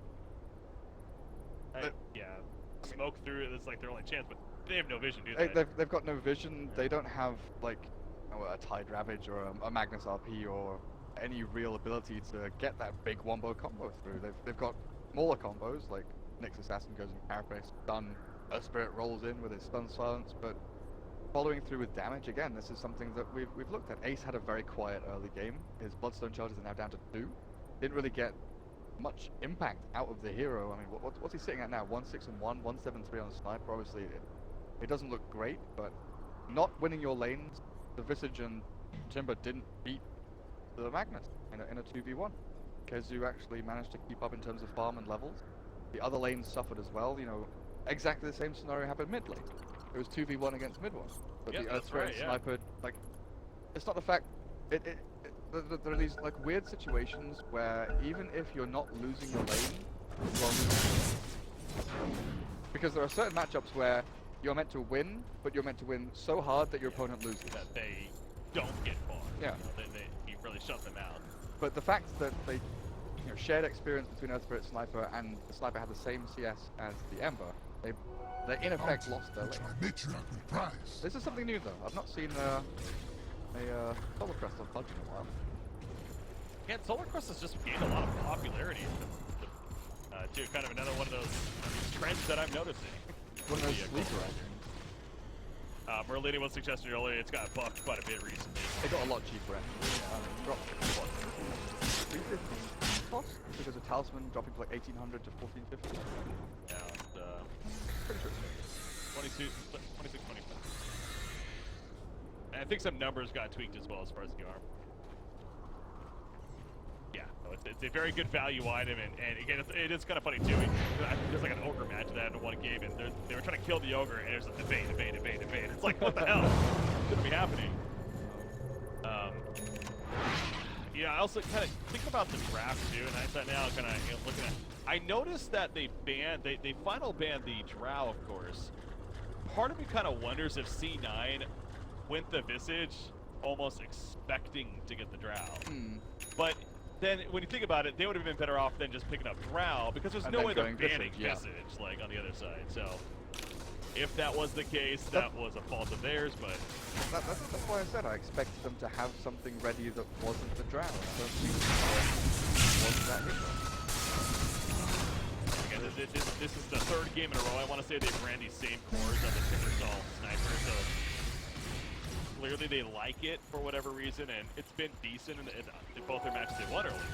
But now they're running into a team in Team Secret that really was up for the challenge, and making them pay for perhaps. But their control of the map right now is Secret. Roshan's up, and they're going to go do that here. Bottom lane, Everspirit, he's trying to chase down Oh, No, that's no, just he's a- not. He's not, dude. He's gonna go get a bounty rune or something. Do you want to know how you can tell if a team has not one of them more tempted to right execute in a quick buy? Like, he has not given up. He's like, Always a I will get this Midas. We will go to late game.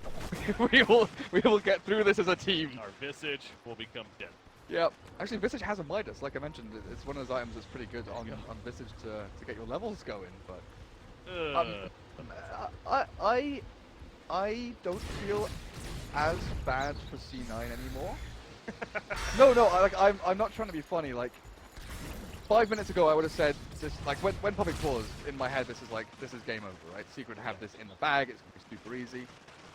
But a couple of lost fights, especially in the third rating phase, with a hand Midas on Visage and potentially the third for it soon. The fact that Sniper still has a lot of room to grow, has a lot of items to fulfill, and what? Oh, there goes the Clement are the top lane. People love it. Different side. Nick will get picked off and on a piece from the front two. That goes Visage. The buyback on here, but it's a 4 for nothing. And now they will make it to the top lane. So yeah, Terrible Edge is kind of been distracted with towards the top, pushing it in. Pressing his team and dictating in the middle. There's the down kill.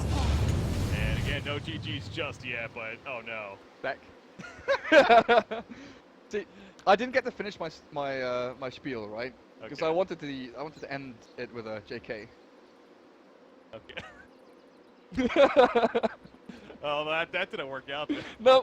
I love how that happened. Oh, look at that. They just call it GG anyways. Yeah, it's game over. It's like mega game over. It's Like definitely. when I saw the hands of Midas, I was like, right, they're not giving up. I feel like it's gone from like a 99.9% chance of Secret winning to maybe like a 99. Like they've gained maybe 1% for Cloud9. The fact that they are still mentally checked in rather than mentally checked out in this game, and they're still thinking about further items to go for. Again, a little percentage point. Goes towards their hands. Secret is so dominant in this game. They just all left without actually eventually teaching. Alright, back to the throne. Hey, 5 to kill him. But it's 5 versus nothing. A little more stat back. So, Secret, what does that look like? 6-1. Tied with Bear. Yep. At the top there. On the other side, Cloud9, 4-3. So again, they're definitely still in the running for a top 4 spot. But Control, so you can't just free fire all the time. Radiant team He sometimes he just won't get a point. He'll go 0-3-4. Team Secret's turn to pick. And he'll just start meatballing waves. I think Fear also starts with a clarity. He'll go null, 2 branches and a clarity. Because he'll like try and sunstrike the range creeper. He just starts meatballing very early on. Like even like level 3, level 4, he'll just skill up meatball, throw it 10 out, just push out seconds the wave, and remaining. go back from a jungle camp.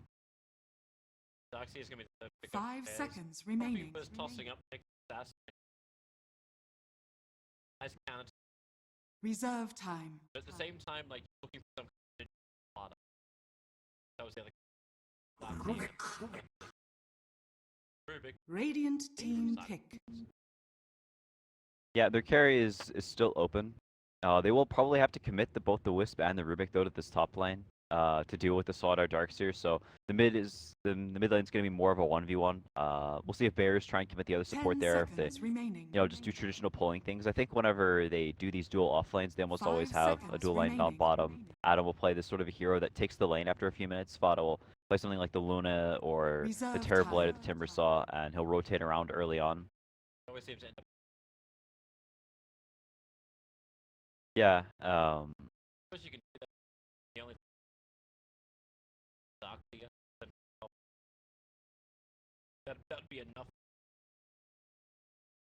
Yeah, and I think the matchup is the Ember and Invoker is slightly Ember favored. It is a skill matchup.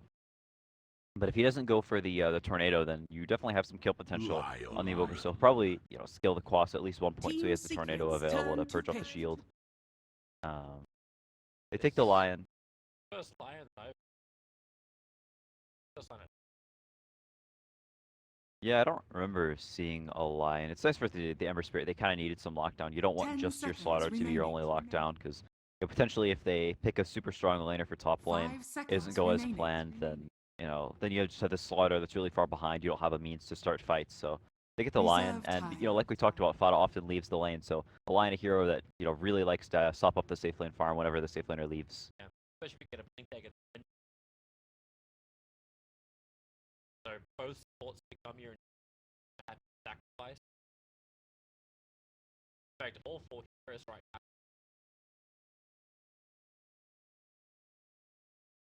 Yeah, it's still not clear what Secret wants to do. It's sort of generic picks. The Rubik is, a hero that's picked a decent amount versus the Slaughter and the Darkseer. It gives you it lets you outpush the lanes, and then also gives you kill potential, whereas you pick something like a Dazzle, all you can do is really outpush the lanes. You don't have really kill potential against the lane, whereas Rubik, you can, if it starts getting shoved in, you could fade both the wave, and then you still have the lift to use whenever they surge away.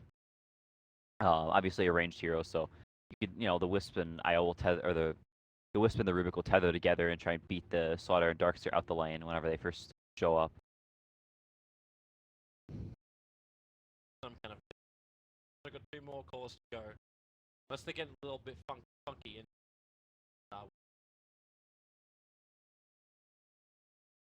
Yeah, I think Bears picking this duel offline, they can't get away with something really greedy like a Morphling, which we've seen teams like Liquid do. They'll take like this Wisp, they'll pick some generic hero like an Ember Spear or an Evoker hero like that, and then suddenly they pick a Morphling and their draft is turned from very generic into this really, really strong split pushing, split the map kind of style. Radiant team Finally! ban. Sorry, I haven't casted an Enigma game in months. Like, actually. Yeah, I think it's a very good Enigma game. It's just a Lion in the safe lane because they're going to be doing this duel offline, and a lot of times you need 3 heroes to zone the offline Enigma out of the lane. 5 They have seconds a remaining. fair amount of ways to cancel the black hole this game. It's not amazing, but it gives you some tower push, and I think he'll have a really nice time in the lane. Like there aren't a lot of the traditional like strong laning carriers don't do amazingly well versus Enigma. He's so far back, which is Team last thing with these Secrets turn to conversions, ban. and the Lion definitely cannot zone that hero very well at all. Especially when now, like what Bears do. You could just look for the push, like you mentioned. Still quite nice. 10 seconds remaining. Juggernaut's already been taken out. You're taking out both. 5 seconds remaining. Dark. Yeah, they've been the. Yeah, that would. Team Secrets turn to pick. Yeah, that would have massively punished the Enigma in lane. The Evoker would have been able to win mid. And It's actually crazy how.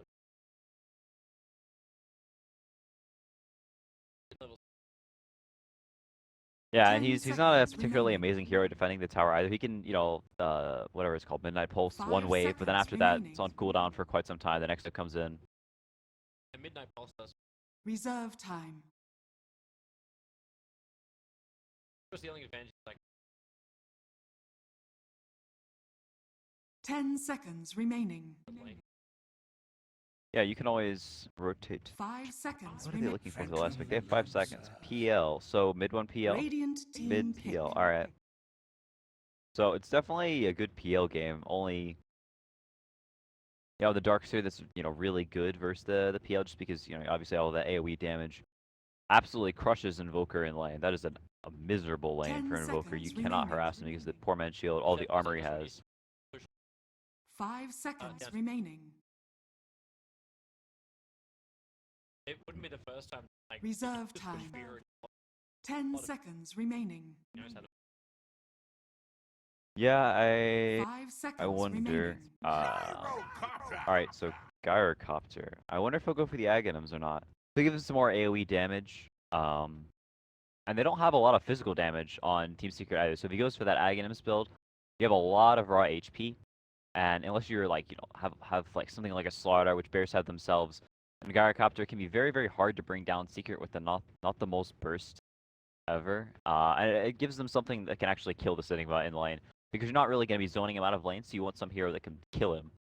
Force him to go to jungle. Or, just thrive off the extra money that's coming in from the kills. Never thought I actually hear someone actually guess an act. It's always a joke. Anywhere. Yeah, I think Kyo was 10 like the main seconds starter of that remaining. build in NA. He'll go like Ags into 5 like a seconds Crystallis into a remaining. Satanic.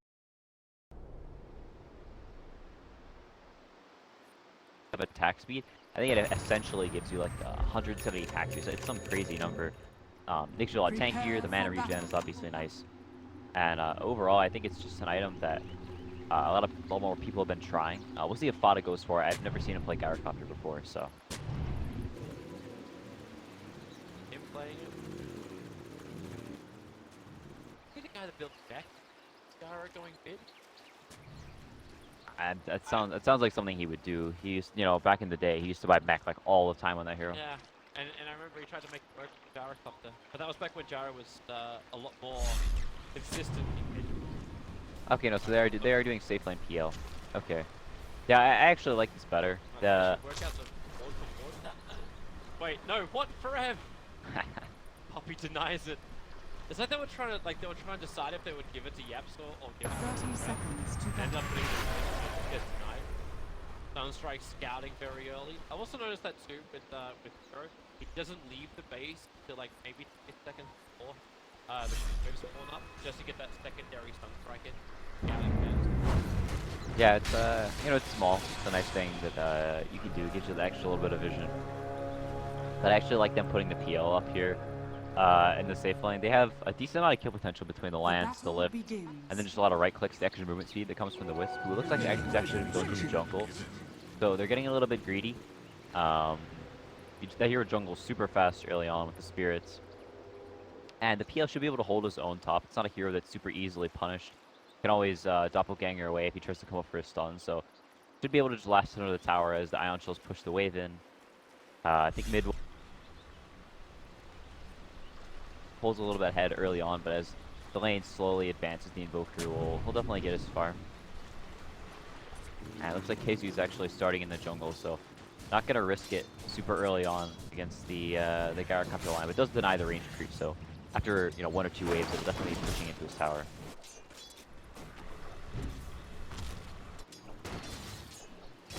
Nice passive start for everything else. Pressure applied, everyone enjoys their farm. We're waiting to see where Yaps or like how he plays this top lane. They put down 2 sentries. There's no vision right behind the town, but at least they can probably stop Puppey from just doing a straight up.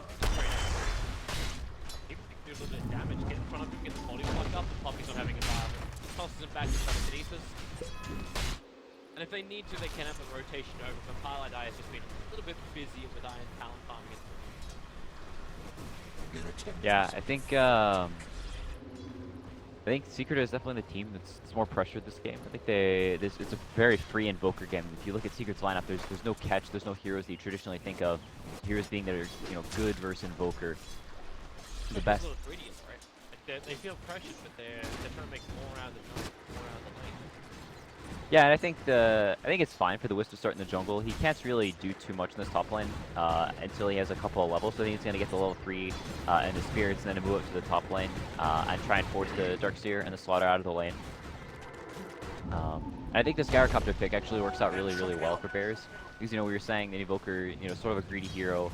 Dota typically plays these less farmy heroes, while Firo farms on something like an Invoker, or, you know, more farm-intensive heroes like that. And the Gyrocopter fits that bill pretty well. Just decently well versus the PL once you've gotten some items up. Obviously, it's a lot of AoE damage to burn away the illusions. And, you know, he can kill Ember's shield as well very, very quickly. So if he tries to run in with the shield on, you pop the Rocket Barrage, and it'll burn the shield off super quickly. So I think it's actually a pretty decent Gyro game. Not a lot of bursts from Secret either. When's the first rotation really going to come in? Like, we're talking about, like, how passive the early game can be. Everyone's just looking for their farm and play. But with you run a Darkseer as well as a Slaughter, can you just force it on the top lane and try and go after the kill? Maybe a doppelganger to the tape. Is there anything you can force Team Secret to get this IO out of the jungle before the time? Where he's already 3.5 levels up and has the bottom up. So he's probably going to come out of the jungle.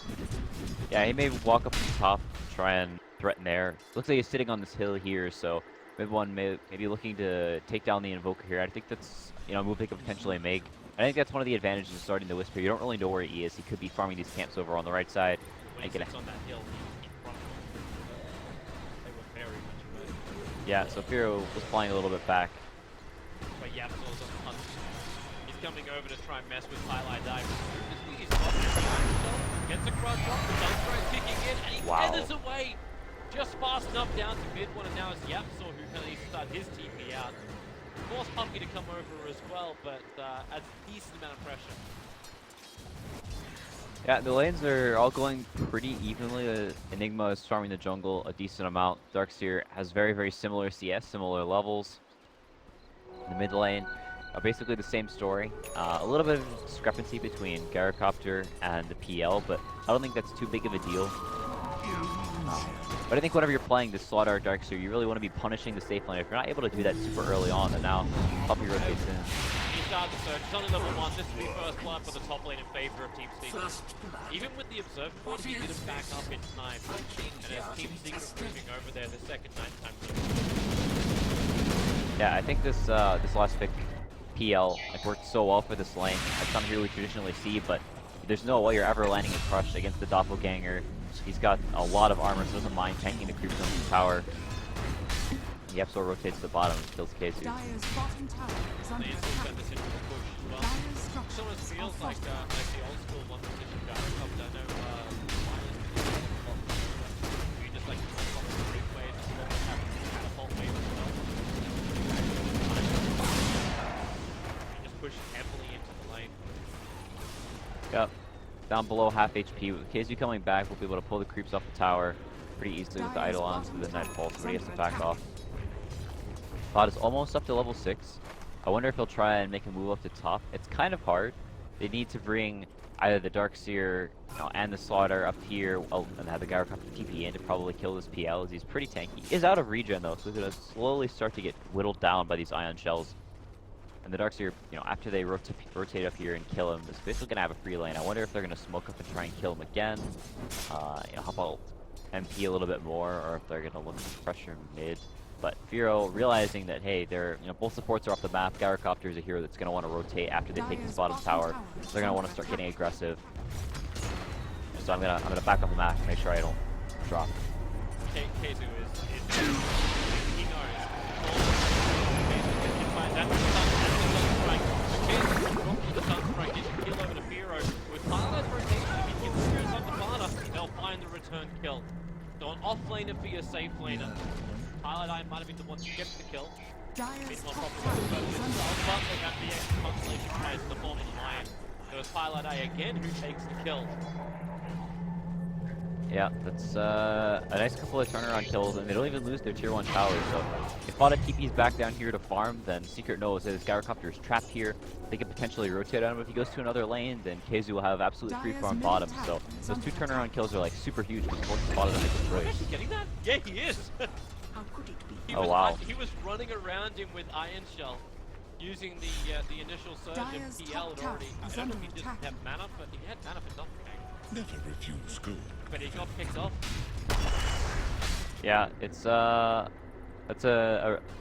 unfortunate death for the PL, and going down like that, you start running out of regen, and it worked very well early, right? Because you can't crush the PL, but once he runs out of regen, you continue to just have this ion shell spam shoving into the tower, and eventually it's going to go down as it's getting attacked by the catapult right now. Yapsor was up here taking some of the XP while Forev goes to the jungle, and PL is not really a hero that can play very far from behind. The Invoker is going to have a very nice time against their heroes if he gets the farm, which he is. He's have basically free farm in the jungle right now, and you kind of worry for this PL if he does end up getting behind. And it's not going to get any easier either. The Iron Shells are going to continue to get spammed in here, and the Slaughter will, the Darkseer healing up right now, going to TP back up, and they're just going to continue to spam these Iron Shells, try and dive the tower even. And there's not really much NP can do. He's kind of stuck here, and it's not really a hero that can rotate around and pressure any of Bear's heroes right now. Just needs to farm up and get strong enough to deal with it, and then perhaps add his own pressure on the top. But they're back again. TP's into the lane. Having the Arcane boost means the Yapsors have never-ending mana, and they really want to dive if possible. Level 6 is going to get triggered up by Yapsor the second one more creep dies, so now they have the amplification for too. And the rest of Team Secret on the hunt. They run Dyer's underneath the top Radiant tower Observer. is under So attack. Bears understand there is no more help up here for MP on the top. If they want to commit to try and bring down the tower almost within deny range, they will be able to easily take it. Yeah, and MP really doesn't have anything to do with this point. He just sort of go farm the jungle camps, but it's not really what you want to be doing. Secret's really looking to get aggressive. They were wrapping behind them, you know, the mid tower, looking for Firo, but Radiant's super middle smart read tower from him. is Just doesn't under even attack. go there. Realizes, you know, where they're getting aggressive at. Doesn't have any wards at all, but just knows they're not helping MP up top. He's not okay. He's denying the tower. Dire's top tower. Yeah, he is kind of trapped here now. Perhaps may look to try and burn him a little bit. He's starting to get slowly chipped down, but still has doppelganger. Relocate on the way in. Red turn the ulti on. Actually hits 3 heroes with a meaningful health, however. And looking at him, Yapso pulled in. Something from bring in. Hits on mid one. Looking to call that as well. Barter joins the engagement. Meteorite up the spot. They'll relocate back out again. But Highlight Eye will burn in the mid lane. The Phantom Lancer also died underneath the call down of Fada. Fada was actually awarded the kill as well. In the mid lane. Wait, hang on. I Did think that flag I there? think he got flagged. And it follows? Yeah, it Even follows. when you get relocated out like that? That moved pretty quickly. Yeah, that's what I thought was weird. How fast the flag hit him. Radiant's middle Yeah. tower is under attack. Maybe he took damage from other heroes besides Fada. That's weird. Yeah, I thought it was like that's like where my brain instantly went. But yeah, the kill was awarded anyway to Fada. He gets a double kill. To his first item, which appears to be a battle. Spirit jump in and very dark is dead dark here. He can't do much to stop that, but the ice still burn damage in the lane. Now they're going to get removed by creating Radiant's bottom tower lower is deep under secret, attack. just enough where they may consider not fighting this. Yeah, Especially with the mid lane being pressured by Fada as well as Firo. yeah. They don't want to risk fighting here on this bottom tower. It's a very hard tower to defend. Both this top Dire tier 1 and the bottom tier 1 for Radiant, but they're realizing that Bears think they're gonna pressure this tower. Instead, they smoked the mid, but Fada actually sniffing it out. So really nice read from them. They're still probably gonna lose this tower, but in the meantime, Firo will continue to farm up. Has the Midas and now already the Staff of Wizardry, so getting very farmed out of the Invoker. And Fada, you said going towards the Maelstrom. I wonder if he's gonna go for the Maelstrom first and then into the Ags afterward, which is, you know, because since the side gunner shots still carry the orb effects now, you can Maelstrom proc twice. I haven't seen people go for the Maelstrom whenever they go for the Ags. It'd be kind of interesting. That's what he did. Fada is it creature, so it wouldn't surprise me if it does. Sitting in the top net worth of the field at the moment. These towers are dropping. There's not much between these two teams. We're kind of expecting that anyway. These two teams have been playing terrific Dota throughout the qualifiers. Maybe Bears will get the game coming into this. That's kind of skill. Iron Shell for Puppey. Yeah, we'll be able to spam these lanes in. Adam as well as Yapso team up. You have the Finger of Death now on Adam, so the potential to create a lot of space for him. Get someone to TP in towards the mid, have that large amount of burst damage, and it's the Enigma who's coming in. So KheZu helps do a nice job to man and the Sun Strike. Yapso with the crush actually finds the kill. Sympathies. Yeah, both teams have potential to take these early fights. A lot of it is just about how the moves are made.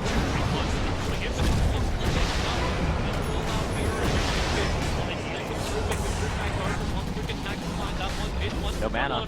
There's your back as well as more kicking in. And MP looking towards dealing with Yapso, but the crush will hold it there to relocate. It pulls mid one out to safety, but he still wants to go back there and rejoin his teammate. MP's on the run for F with burning him in the tree line.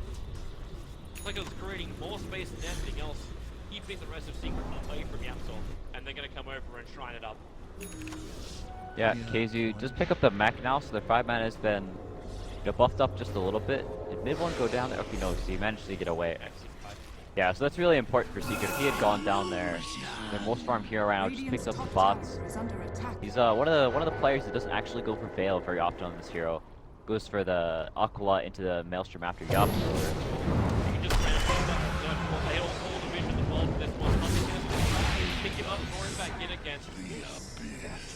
Puppey does find the kill. The level 4 Fade Bolt to be short. Yeah, and Bears I think is okay with this tempo. They're okay with losing a couple of heroes here and there. As long as they're farming up the Invoker, he's getting very close to the Aghanims. Gyrocopter, he's okay with fighting here and there. But definitely just want to run right into Secret. Secret's definitely They want to be aggressive right now. They want to try and pressure this bottom tier 2, force reactions out of Bears. Bears are just going to give it up. They know that it's kind of risky for them to fight right now. Yepzor is closing in on the blink slowly but surely, about 1,000 away. Once they have the blink dagger, they have the Aghanims on Invoker. They can start to take these fights more consistently, a little more safely. They may actually try and pressure Roach. And we're going into it. Sometimes always the bottom up.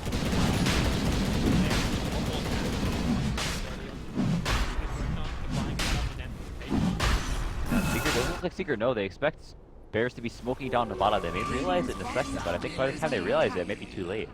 They scan. Yeah, right when they realize everyone just they TP. have to push the tier 2.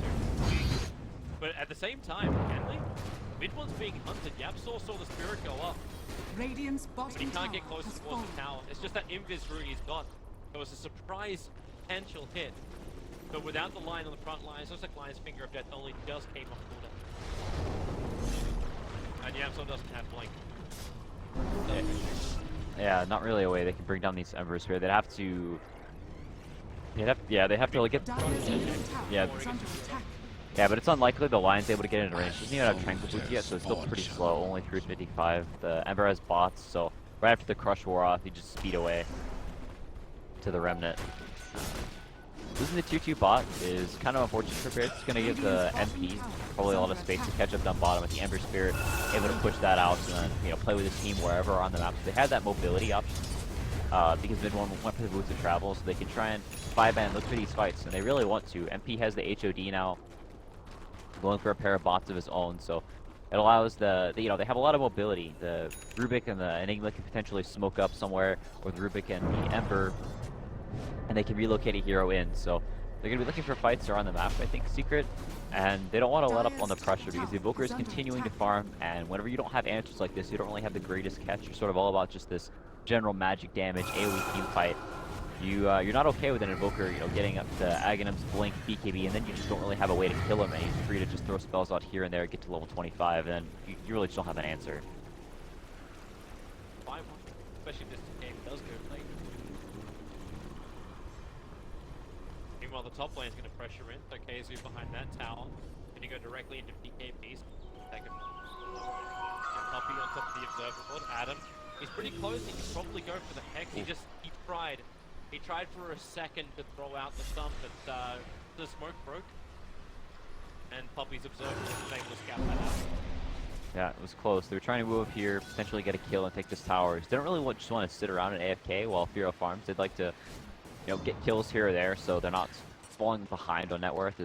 Secret is out farming them right now. They've taken a couple of those towers down bottom, so they're able to push it out, take all of Bears jungle pretty consistently, as well as holding most of their own. So the current state of the game, Secret's pretty okay with, but they'd like to keep this tempo up, keep Bears from finding any pickups like that. So making sure they don't die there on Puppey is actually pretty huge. They're forced to just go back, continue to farm, as it looks like Bada is actually going to be going for the Ags, so going for the Maelstrom into the Aghanims.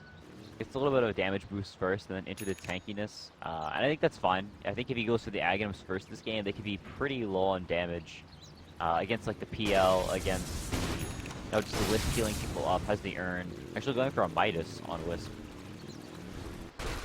Yep, has the recipe. It must be really good for a lot later. Unless there's is there a specific thing in the talent tree he's thinking is better? I mean, the gold per minute is really nice. That level 20. Granted, that's quite far away. Yeah, I think if you look at Secret tiers, they don't really have a particular way to end this game. They're very good looking for fights and pushing out these lanes. Maybe chip away at towers that way, but Great smoke. Doesn't usually go for telekinesis, however. Adam, well, there's one version of the degree. Look at the stun. Now the smoke. There comes the Enigma. Still got the issue, but Adam is stuck on the stairs. Could not get back down again. Ends up almost dying to his own stun with Puppey stole. yeah. And they just continue to look for these things to try to smoke up the hill, but Secret are waiting for them there. And they're going in for the Midas on the Wisp. This Maelstrom build is the much more farming intensive build. We get that Maelstrom super early, already has it at 18 minutes on top of the bots. This Ember is gonna be no joke as the game goes a little bit later. And, you know, they know, like, they're heroes. They have an Ember Spirit and a PL. Those are not heroes that are able to end the game early. So they don't really want to play against a super farm Devoker, but that's, you know, sort of what this game is coming to. They made a couple of early rotations, didn't go super well. They tried to gank. Whenever Bears were taking the original mid tower, they tried to essentially get a fight there and then take the Bears mid tower off of that. But didn't go super well. Everybody had to back off. So they've taken control of this jungle, and they're sort of resolved to just playing this farming game. You know, looking for key items, maybe waiting for the MPs that use the play to look for fights. But I don't think they're too opposed to fighting now either. It's all about like finding openings. Map movements are pretty huge right now, and I don't think one team has a significant advantage right now. Although I do think Bears are perfectly fine taking the game a little bit later. Dire's top tower is under attack. He just picked up 2 blink daggers, one on the Slaughter and one on the Dark. So they have that jump. Yapso's kept his blink dagger pretty well hidden. There's only one other one which is almost there, and that's Puppey. And they gave him Radiant's mid lane bottom to try and tower farm it up, is and under now he has attack. money for it. They'll have the blink dagger over on Rubik too. They're waiting behind the mid tower with mid one. Radiant's Too much middle pressure being tower applied is to under bottom lane. attack. Like, Bureau's going to show himself here, and they'll understand that Bears has enough defense in mid lane. Sunstrike thinking, I kind of forget that Sunstrike is always able to do a whole lot of damage from very, very far away. And MP being right up to Dark Sea, a little bit too much damage. Puppey gets the control on. They've got extra balance with some Black Hole. They really want to commit it. Hasn't happened just yet. Puppey, all of Remington's all in. Sparta, they're trying to clean out the line. He has the opportunity as the Absol. We got the instant stun. The second big one went in there. He got the crush on him. Yeah, he had the haste rune. I don't know how mid one always has a haste rune. It's kind of insane, but he was trying to wrap around from the back. The rocket actually got stuck onto him by Fada, so they knew exactly where he was coming around from the hill. I think he missed his slight chains actually, so it was on cooldown. Runs up, gets hexed, and then the crush follow-up gets bursted down with a Gyrocopter. Actually does a substantial amount of damage, which you don't really typically think of when you think of a Gyrocopter dealing a lot of physical damage. With the Maelstrom, actually hits pretty hard and pretty fast, and now almost up to the Ag, so he's actually a very, very farmed Gyrocopter. She fares into a better position with that small little engagement. They already got an easy 1,000 net, but as the experience just continues to rise for Bears now, with 4K experience being their advantage. And the graphs are going up already. They will continue to go that way for the time being. Yeah, and you know, it's fights like that.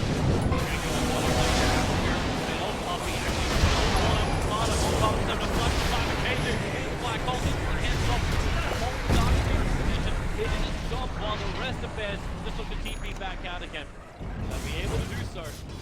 This stops the push, and that T1 tower we thought was going to be gone maybe 10-15 minutes ago is still standing. Yeah, they don't want to give up anything for free. Secret is all about fighting here and now. They don't want to give up, you know, just all of this free map control to the Invoker, who's going to start to split these lanes. As the Ags now working towards the Blink, and is very, very farmed. They want to look to fight around this time. They use the Black Hole now, so their team fight gonna be a little bit weaker. Ravin 1 is extremely strong right now.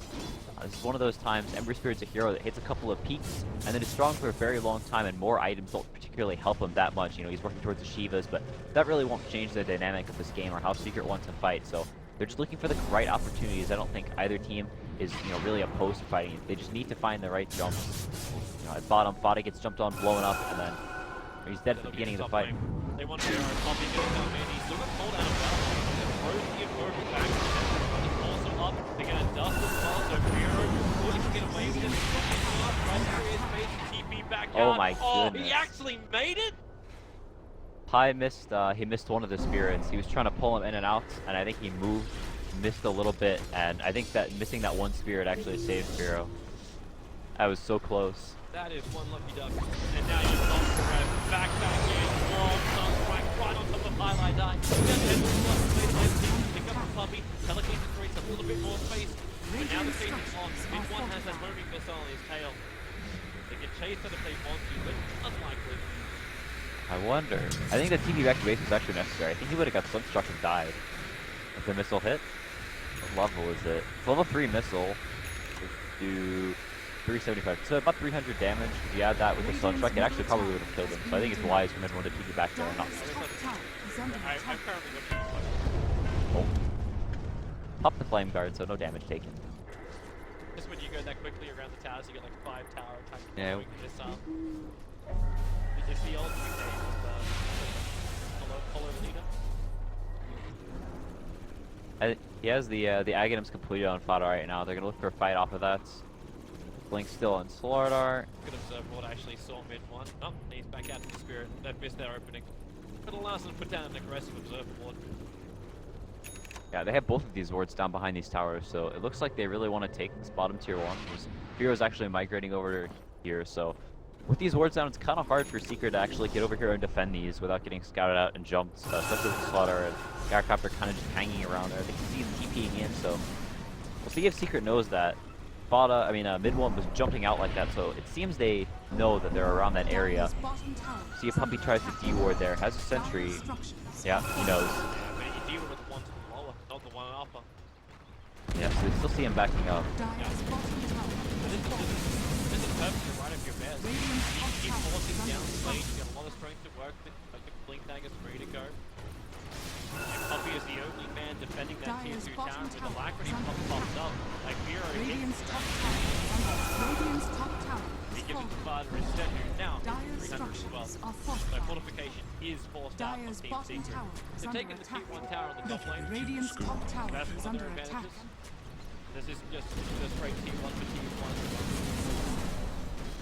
Yeah, he's playing a little bit scared on Fado, which I think is smart. He doesn't want to get jumped by mid one, who's off the map right now. He always be rotating from the shrine, although Radiant's they top have a tower they is put up under another attack. ward. Okay, no, so they can't actually see this shrine. Yeah, he's actually keeping onto the creep, gonna look for somebody. Yeah, looking on that first creep, but the relocate down, they Radiant's climb middle forever tower the trees. is under He attack. actually wants to go, okay, back, fall. No TP control available at the moment. The presence has to come to accept his fate. With a PL illusion, he's almost killing Highlight High. Highlight High's relocate will end up saving him. And they're gonna stop fighting inside the wall. Yeah, that was very close. Highlight Eye, off of that, getting that Midas is actually... He just tried to Sunstrike him. Where did he throw it out at? He threw it, so the Sunstrike hit just, like just below between. Oh, okay. It was actually pretty close. Yeah, I looked up and the eye was pretty damn low. Yeah, So I think he's stick charged. I think Highlight Eye getting that Midas is going to be pretty game-changing. He's actually getting pretty close to Lotus Orb. He's picked up the Perseverance, and that'll help quite a bit against the Slardar, the Lion. Being able to throw it onto this Ember Spirit as he is going for the Shiva, so not going for anything like the Lincoln, something like that. So the Lotus will help quite a bit if he gets jumped and amped. We'll have... Lotus Orb, you've got Solar Crest, and then you'll have Shivas as well. Yeah, it'll be very, very hard to bring him down. Solar Crest just got completed on Puppey. Okay, wow, so he's Blink and Solar Crest. That's a huge Rubik. They're splitting the farm very, very evenly across Secret, which I think is quite good. I'll jump in. And he's not out. It's so close.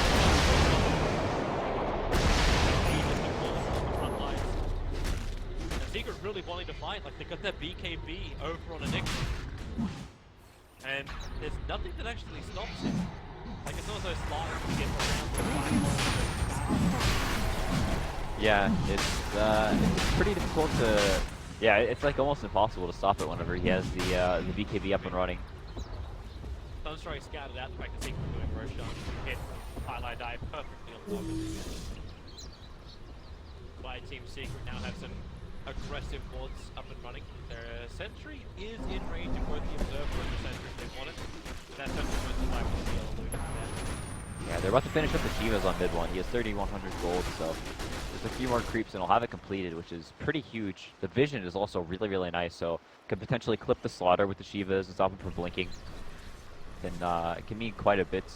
Also really nice for this whole Roche standoff that's going on right now. I think that favors Secret quite a bit because they have the more mobile heroes. They have 2 boots of travel, they have a Wisp. So if they're keeping bears, confined around an area, then they'll be able to split and, farm around the map. And you can see that from the net worth. It was looking pretty good for bears early on whenever they're able to pull Secret around. They don't have these boots of travel up and online yet.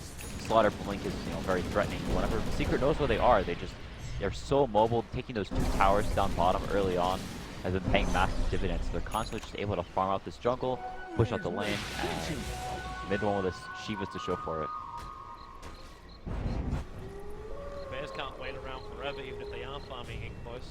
They still want to go for Roshan themselves, if possible. Yeah, it's not easy, and they have the creep sitting in there from NP, so there's almost no way they can just get in there and sneak it. Take longer than that. By the time it's getting to low, Secret will be over to test it, and it's not worth the risk. If they lose one fight on on the Gyrocopter, then he starts to fall behind, and it's still a hero that can die very, very quickly to other farm cores. He needs to be ahead. He needs to be extremely tanky and able to just run in to the fight. He's not a hero that can skirt on the outside of the fight.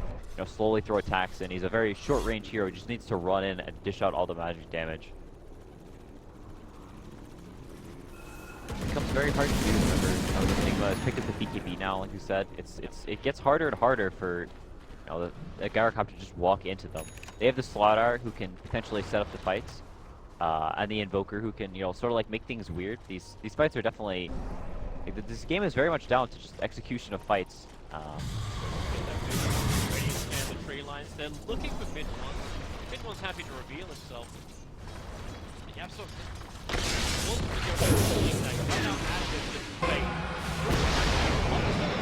Ball down to the right. He dies the second missile. Almost. Relocate in and find Yapper on the tree line. Definitely block one thing. Self just find Pilot Eye in seconds. We relocate him back out of here. He'll take a friend with him. Mid one. He'll successfully. Oh. No! They get the stun off. So close that TP being completed, and that's a huge fight with Numbing Bears. No Two buybacks. heroes down with no buybacks. That's a push to high ground. That's a tier 3 tower.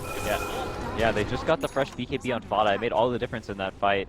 MP committed in thinking he could man fight Fada, but whenever he pops the BKB, just doesn't care about the Diffusal Blade.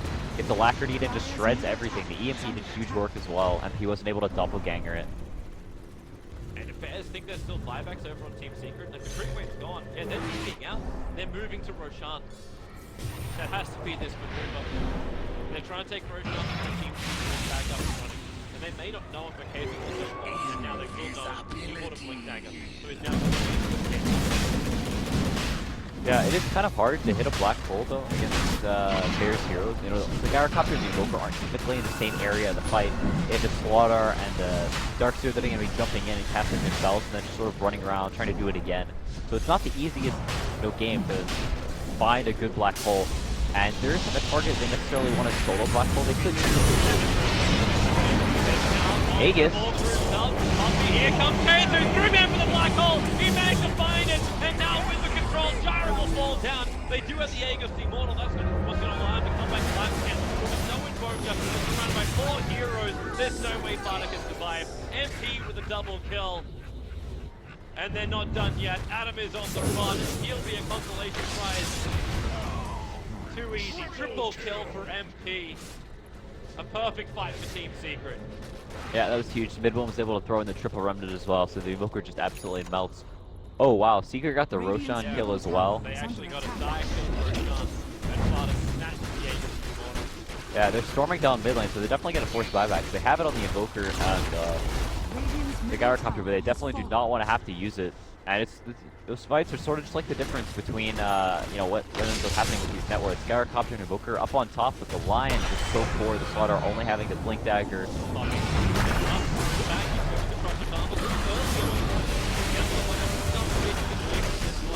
it's all meant to just be buying time. They have modification as well. 10 seconds up. 10 seconds until the Gyro as well as the Invoker are up. So this is still enough time for the Secret to bring down the Beetle down. There's a lot of stuff right up, and potentially they could bring down the melee rank, but they need to be quick about things. In one later time, he's dying inside the base. The melee rank is still alive for now. And the rest of Team Secret bailing out after losing Puppey. Yeah, I think they're perfectly okay with that. They pressure the right. They don't actually get the melee rack, so maybe should have backed up after getting a tier 3, but just support Rubik. And now Bears has to deal with all of these lanes.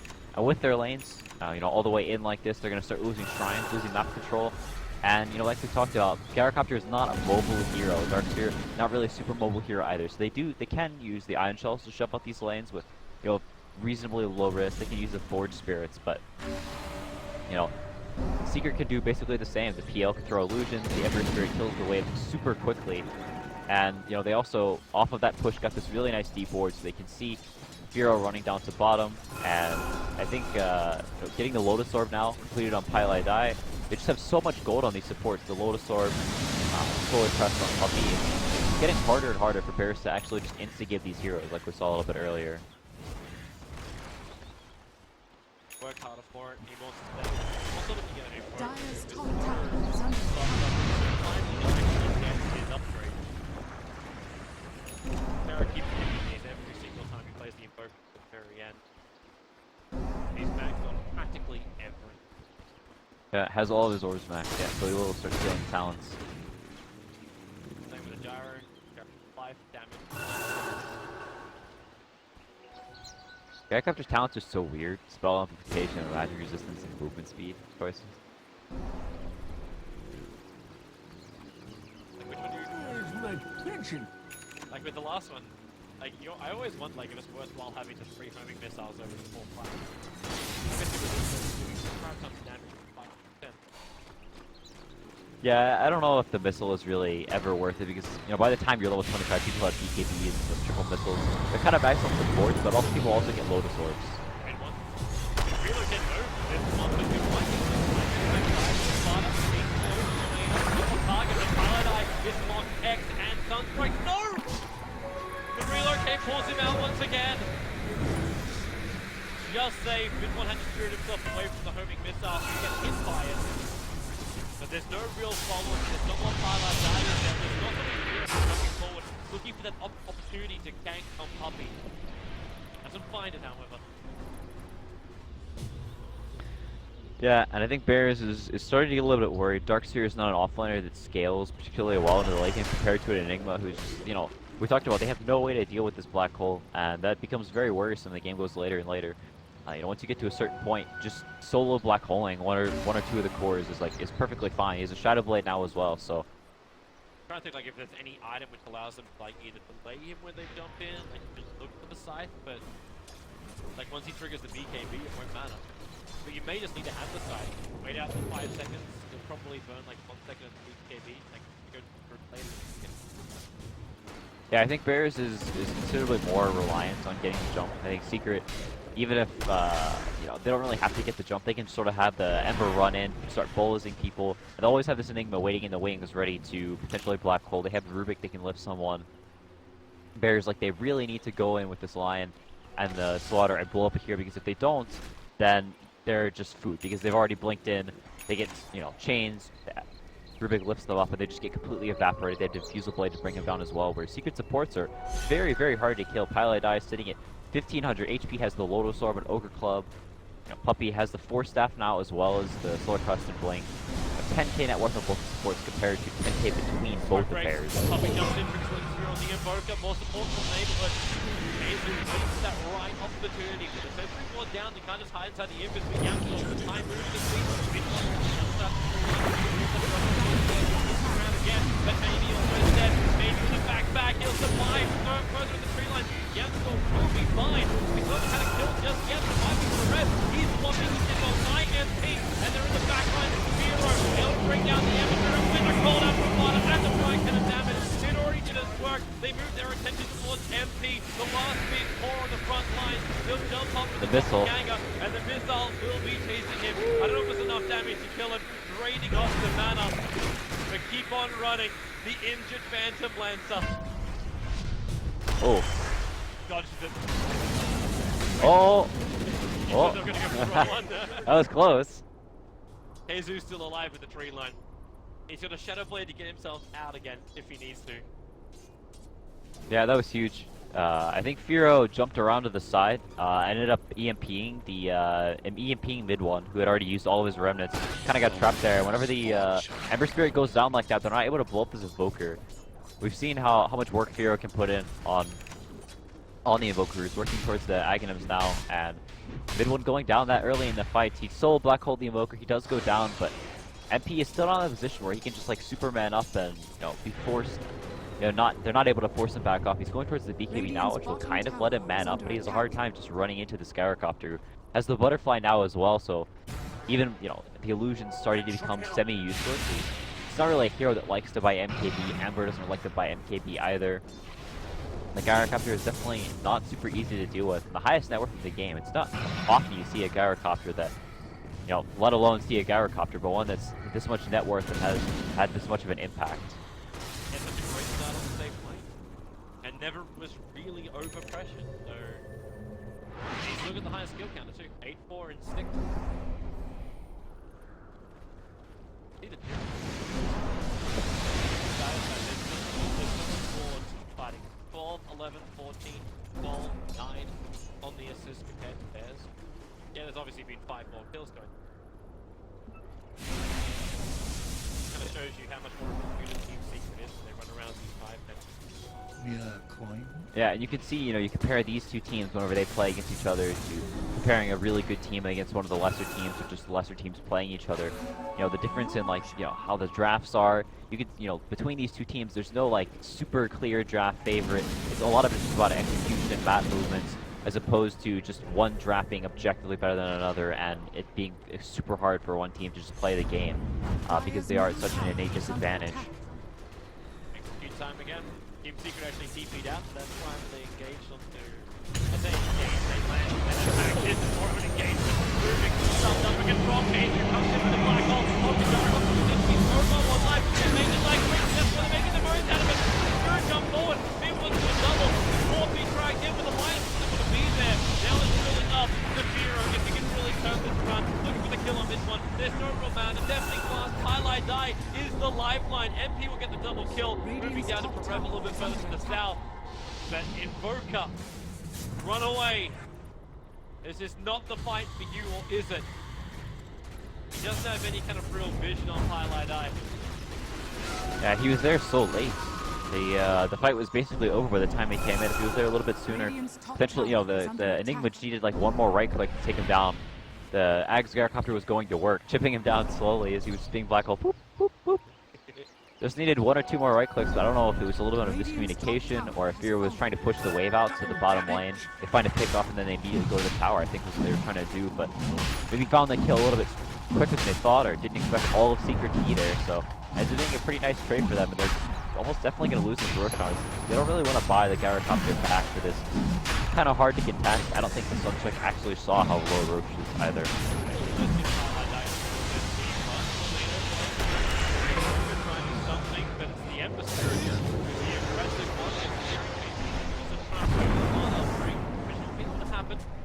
Definitely blast away.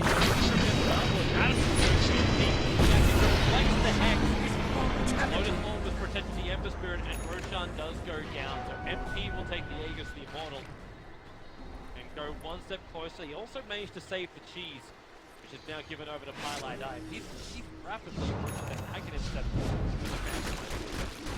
Or is he going Ag? He had Ag in quick time. Interesting. I think it can be pretty good once you have the illusions that are actually reasonably strong. It gives you a lot more lane push, and you can nuke a wave with your Aghanim's and throw all the illusions onto one of the supports, and it's pretty hard to deal with. Also, you know, makes him a little bit beefier. I haven't seen it, really the Aghanim's this late. I've seen PLs go for it like considerably earlier. He switches to Lincoln, so he's sort of still deciding what he wants to go for. It's an interesting kind of way to engage. He's basically going solo in on Highlight Die, even though there's 2 premates here. Jumps in, commits the wall, and now it's Vera who's on the hunt. He's going to pay for the target. There's no force to fix what the right now, but now maybe they will survive the space, and now KheZu. Oh my. Black Hole Martyr jumps in as well. He was doing one faces. Will be enough. Gas Ball Spirit jump in too. Bears are going to lose everything in this fight. All 5 down. Team Secret wiping him on the steps of the Dire Jungle. Yeah, and whenever you're so committed, you have these the slaughter, the line, like we talked about. You have to jump in and jump these heroes. And then Enigma is just always waiting in the wings, looking for an opportunity. If you mess up your positioning for just one moment, they get 3-4 man black hold, really nice from KheZu, and now only 1 buyback on the gyrocopter. They may lose 2 and even 3 sets of racks.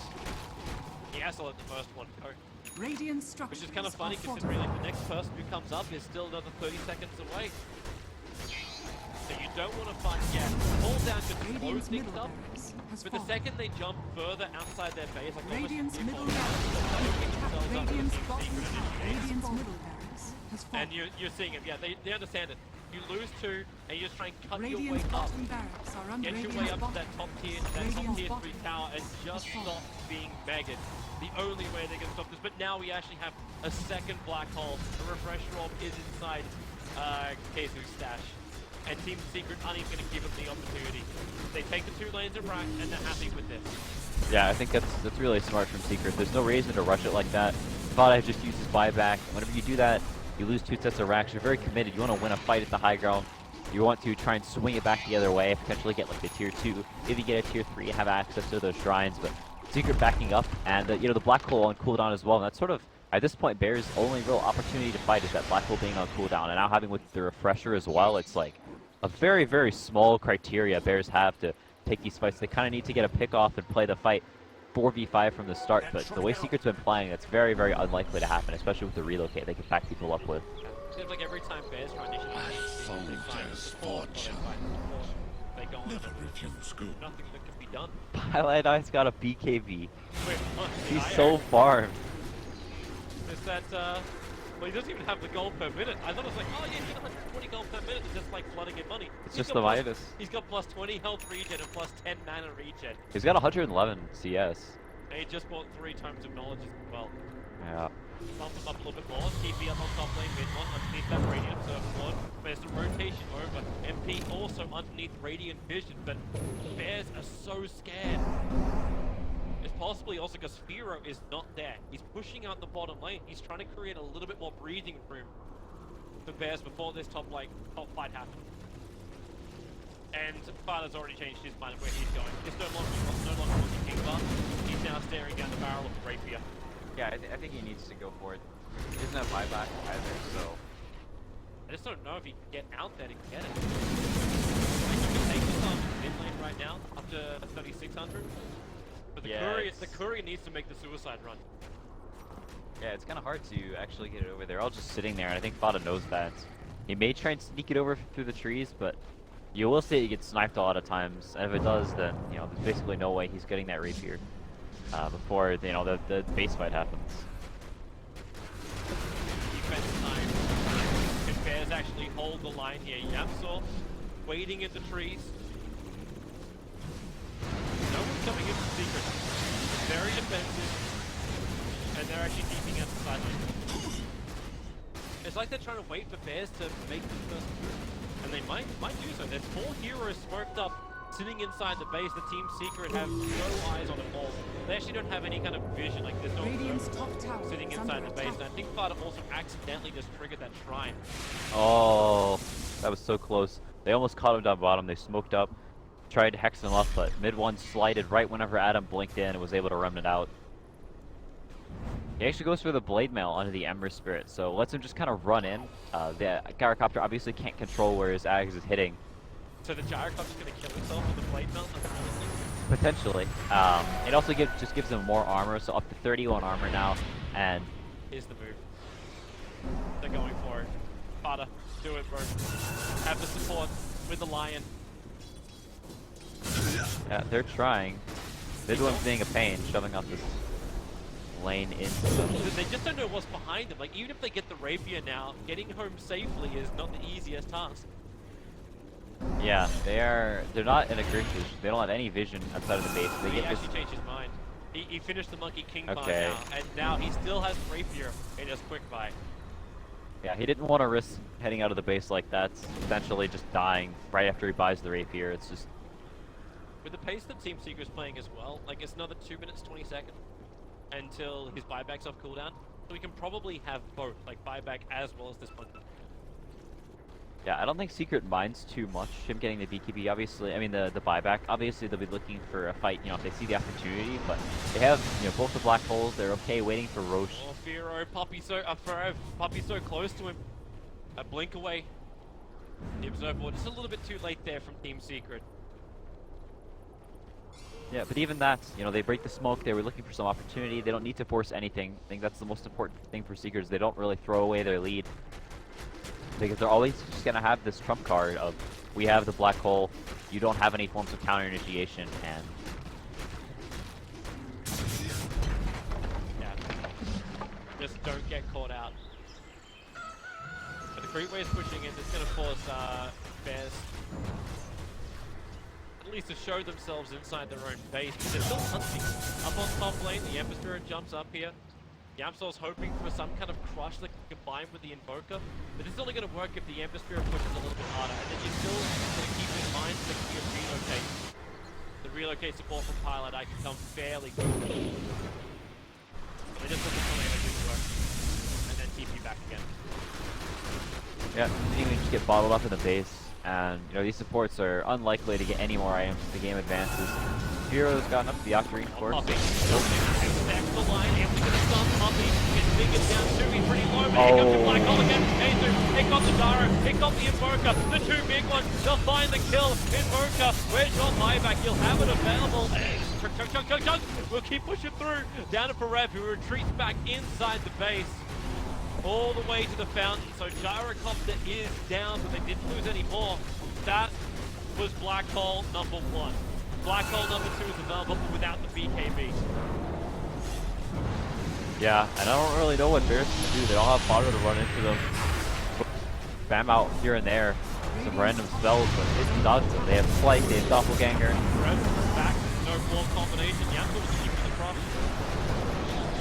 Gonna get some kind of save. TL is just making brutal. They just have to keep chipping. So Gyro, wait for the timing. There's your buyback. Pole snap over. Then keep the Doppelganger quickly away. Adam, when you try catch the item with more stick on the back line. Sunstrike onto Ember Spirit. Highlight Eye, BKB is trying to protect this one. Able to do so, but Gyrocopter kind of trapped a little bit on the front line. He wants to reach back out again. The Fury changes orders here with the cooldown as well. Space to be created. But if they take any longer, the bottom lane, the mid lane is going to start adding too much pressure that they can't continue the 5v5. And Team Secret now back up as well. Roshan spawns up in 10 seconds. Yeah, and they're not in any hurry at all. They can wait 90 seconds for the refresher to come back up. They'll have the double BKB, double Black Hole up again. Mid one has actually check it right on Radiant's the mark. top tower has been denied. He's walking in front. Just poke your head in, Puppey. Hey! Boys. Yeah. Ember Spirit picks up a Blink Dagger now as well, and finishing up the bots too, so had 6k gold, buys a couple of small items, isn't going to commit to anything. Enormous still has his buyback that way, and you know, if you get on top of these squishy supports, make sure that he doesn't get locked down, which is really the only way Bears can win any of these fights, is if they're jumping in, blowing up a hero. He's going to make sure that doesn't happen so he can play a little bit farther in the fight, he can still jump in and triple around it potentially, or you know, continue to chains non-stop, as he does have the perma chains.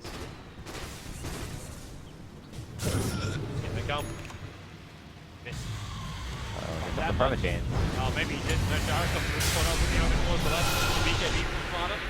Friggin' it starts to run back. EMP trying to create a little bit more of a bump between them and Team Secret. Not really working so far for Red. Backing back over Puppey. They still can't even kill off the Rubik. In fact, Puppey runs for Rev, pulling him back into the fight. They're losing too much mana. The Diffuser Blade is just doing serious lifting. But Team Secret know what they still want. They want that top lane of Raps. They want to force up the Mega. Team Defense can defend against it. It's going to basically seal a deal. Yeah, they're just making sure they don't get over aggressive, looking for, you know, poking and prodding, seeing if they can find a pick off here or there, but not going to overcommit to it. They're actually throwing out a tornado, catching Pilot Eye.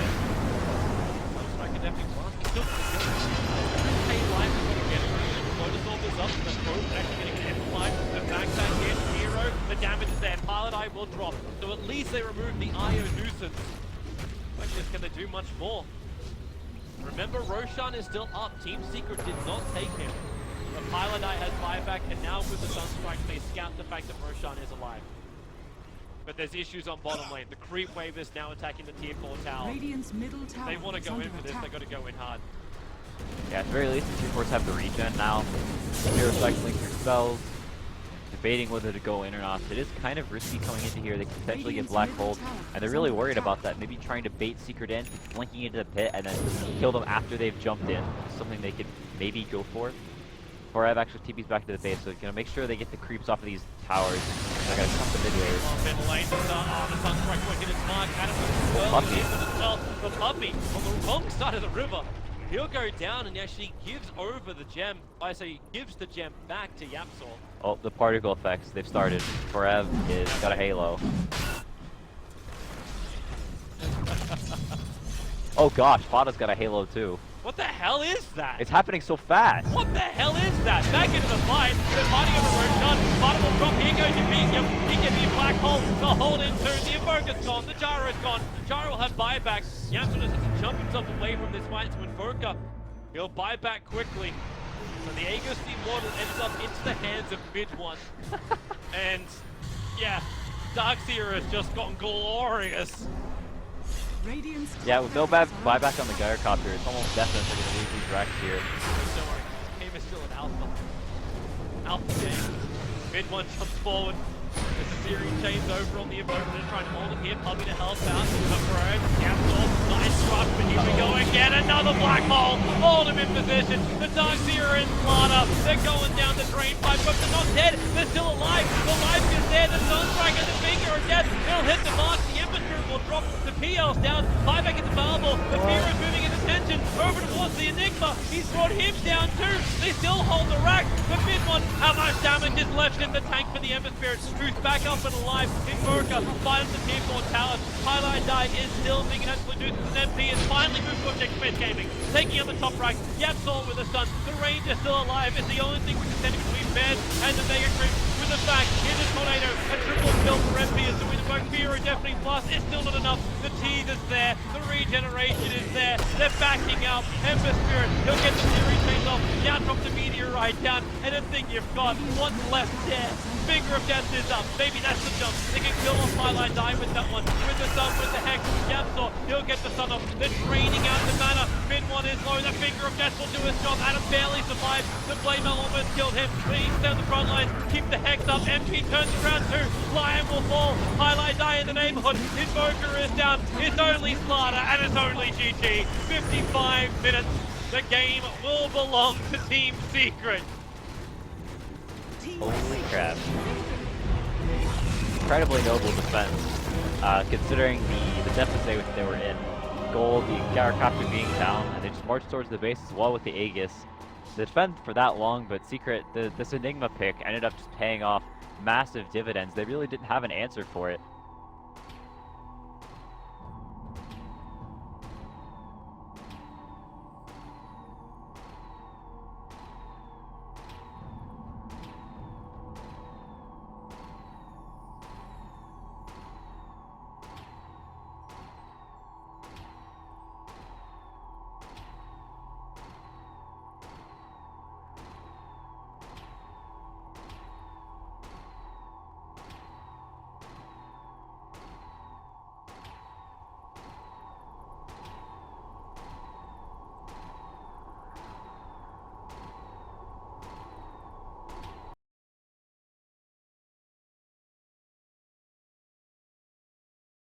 Reserve time.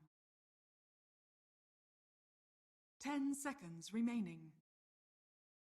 10 seconds remaining. 5 seconds remaining. Radiant team pick.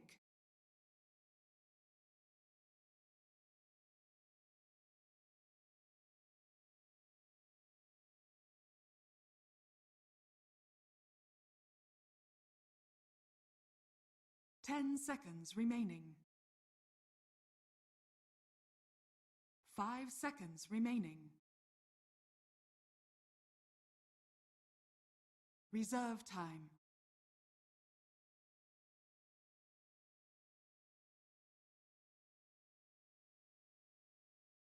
Luna.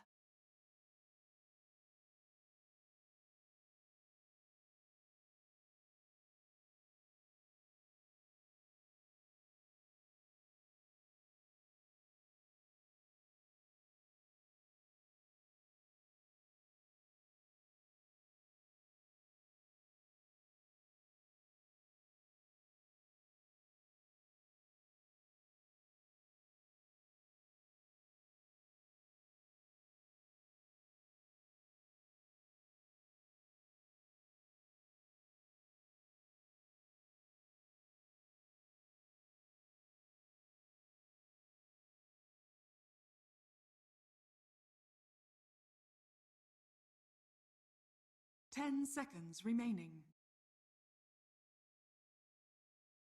5 seconds remaining.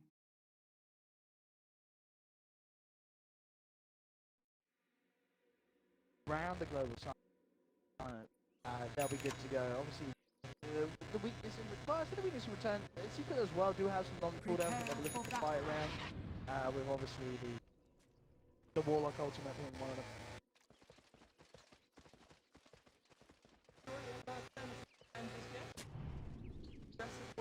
But someone beat points and saw that move.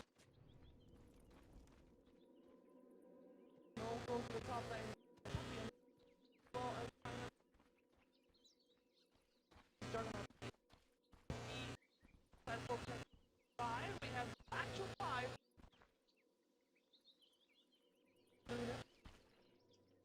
Right? Will be the mid silencer dancing right. Order. Dark. Seems problem. Longer to see. Exactly. Order. Domination. You need your fortune send out and there's little fresh out to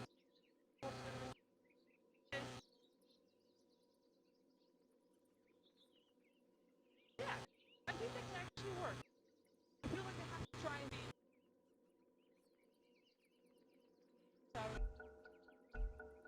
Yeah, I mean, maybe they can. I mean, I don't know if KheZu's necessarily a target.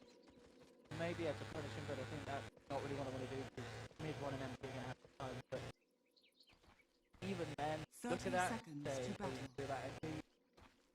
And you are not going to be killing this guy with an Oracle unless you shoot Blade Fury aggressively and you get me to turn it down. It would be pretty much impossible for the two supports to rather than make that happen. got a Warlock supporting him, so they're going to be true. Unless ETA gets aggressive, tries to go for kill on Twilight Die, and then MP is in position after Dark System Surge to run down with Blade Fury. But yeah, you're right. MP should be having a pretty good time on this top lane. Not to say that the Dark Seal won't get any fun. ETA certainly should be able to find a bit from this. But it depends how heavy the Warlock harass him out. Gallagher's fan, but when the Dark Seal comes close. This mid lane matchup, said Silencer, mid lane / strike, coming up against mid one's Ember. I'll be very interested to see how this one plays out. Silencer can be annoying. But at the same time, once mid one gets a few levels, he can certainly get up close and personal. And once he's put a couple in the Flame Guard, there's not really huge magical nukes, you know, it's a lot of damage over time from the Silencer that's going to be able to remove the Flame Guard before it's done a fair bit of damage to the Silencer himself. Well, top lane. oh wow, that harass is on. Sparta. Careful mid and bottom lane, harass is on as well. KheZu is having a bit of work. It actually just goes for the level 1 return as well because of the right click harassment that they were giving.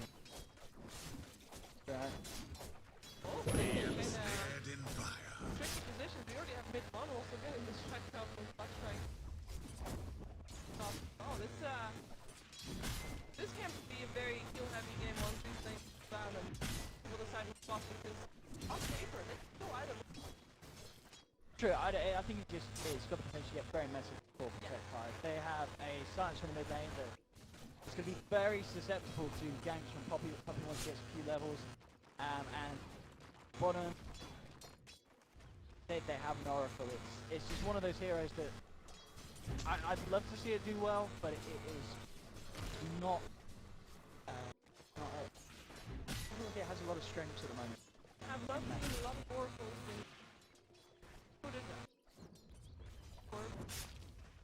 Sure. I mean, I can imagine we may, maybe 4-5 have an amazing game, but it's likely we may get to the point where we're just seeing Oracle, keep someone like the False Promise, but Secret is still going to chase them down and still post False Promise. So then, if the Oracle's not useful for the ult, what's he going to be able to offer this one?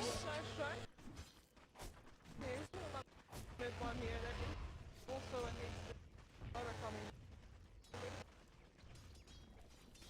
Can actually help us. Yeah, and this works out fine for the Ember. He had a South ready to go near bomb. So, head back into the Shrine. But CS in the mid lane, already very good for mid one. 16 for 2, up against the 8 for 1. Doubling that / strike at the moment in the middle. So that's even with, as we saw, Step Start coming across, trying to see if he can catch onto the mid one on top of the positioning. On lane, they make the pulls. KheZu. He's getting a look in. Match. Getting the levels right now. Yep. They don't have a lot of things to kill him. Unless this is a fairly decent opening.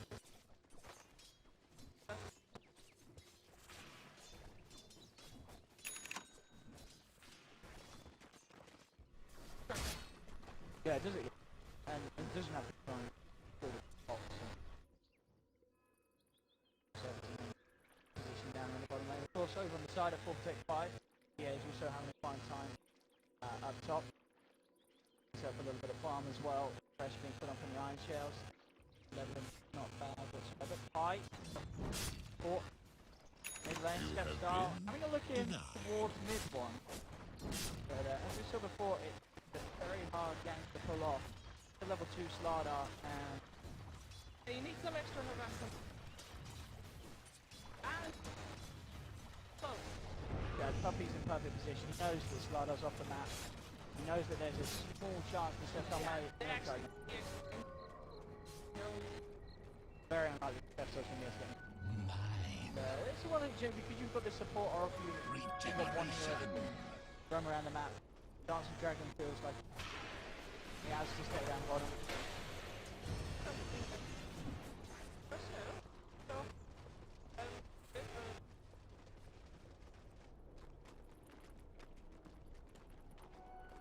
Chen does have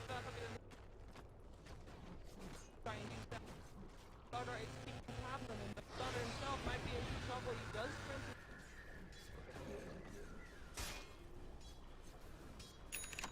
Mid lane, the Sun has been able to catch up a little bit. Slash strike over to 21 against the 28 mid one. But that's weird. Step start there. They really want to try and find some action for mid one. Hits the 6. So they are going to make a go for it here. First, moving in. Again, step start can't quite close the gap. One more creep mid one will have the level 6, and suddenly these gank attempts from 4 protect 5 on mid lane. So, Starter's been roaming around. Not tossing him not done it.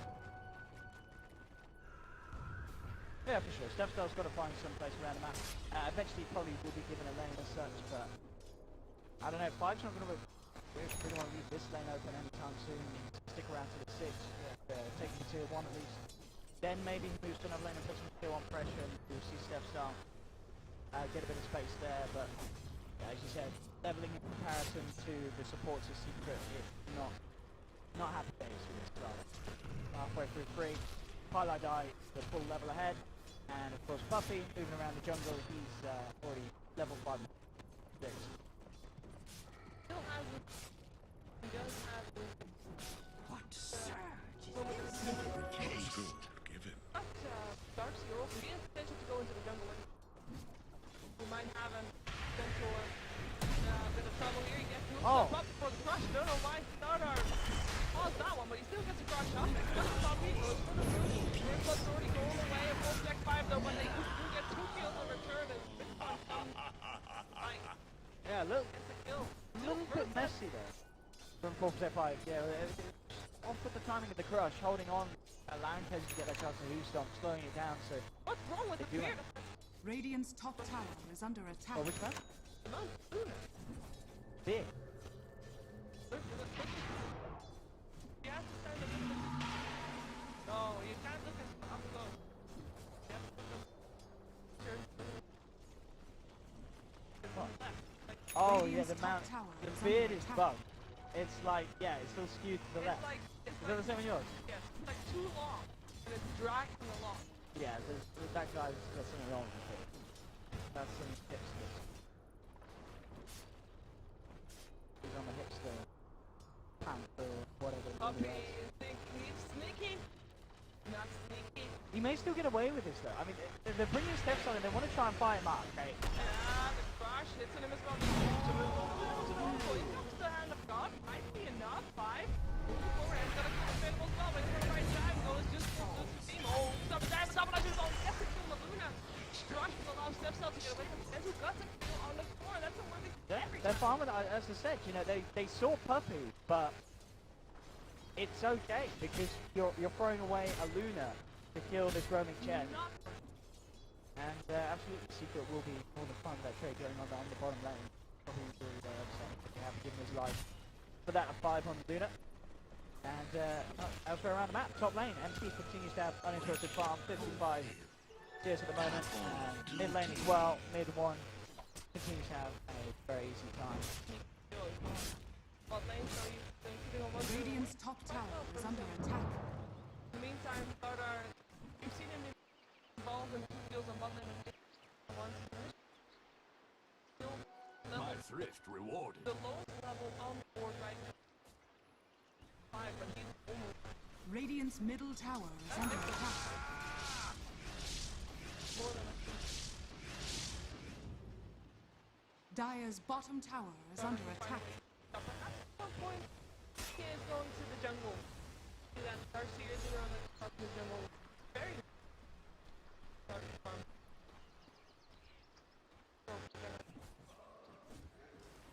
Yeah, they've got their eyes on 5, and 5 does not have any friends around him too. It'll pop the clips. Now the TP's come through. In fact, Stepstar will be there in time to save 5. 5 will survive. KheZu comes in with the stomp on Oracle. But mass TP's coming through.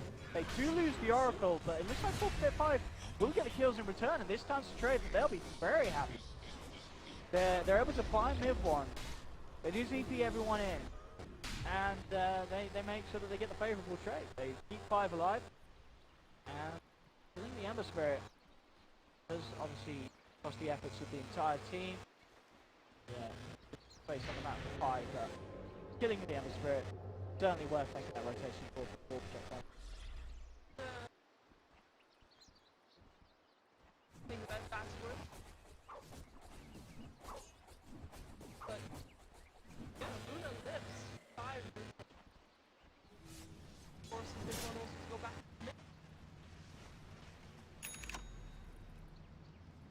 More of those last. Blessings upon a loyal warrior. Silence is sitting on 46.5. Only difference is, of course, Silence is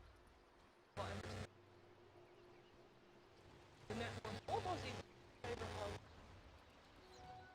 Using smoke active Radiant's bringing bottom in tower the Luna is Scarlet under down attack. bottom. Okay, with the back of 2 TPs, they can certainly go for a fight attempt to go. Look towards KheZu and MP, already starting to back off themselves. Coming in with the crush, but the golems drop. They've lost the Slardar, and MP with the Blade Fury, quick to cut down another as 5.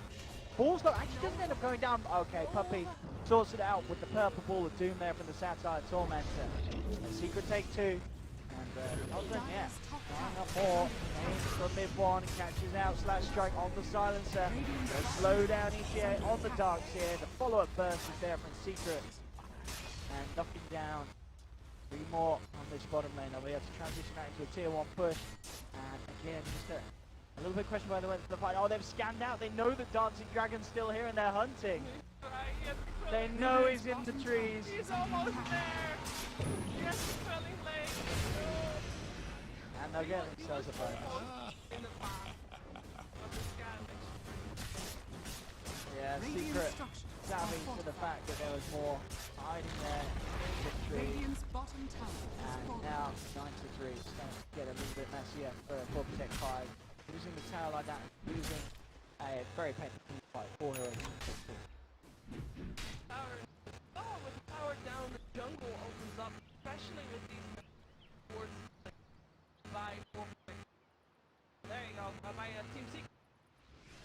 That control the jungle, fortress side, basically off, not farms, in the jungle. Awesome. I already mentioned the darks here, can farm in the jungle, don't see that it's tank, and it doesn't at all is empty. Anyone's trying to farm in that jungle as well. But Slardar still needs a lot of farm. There's a farm. There's a lot of people that need farm, and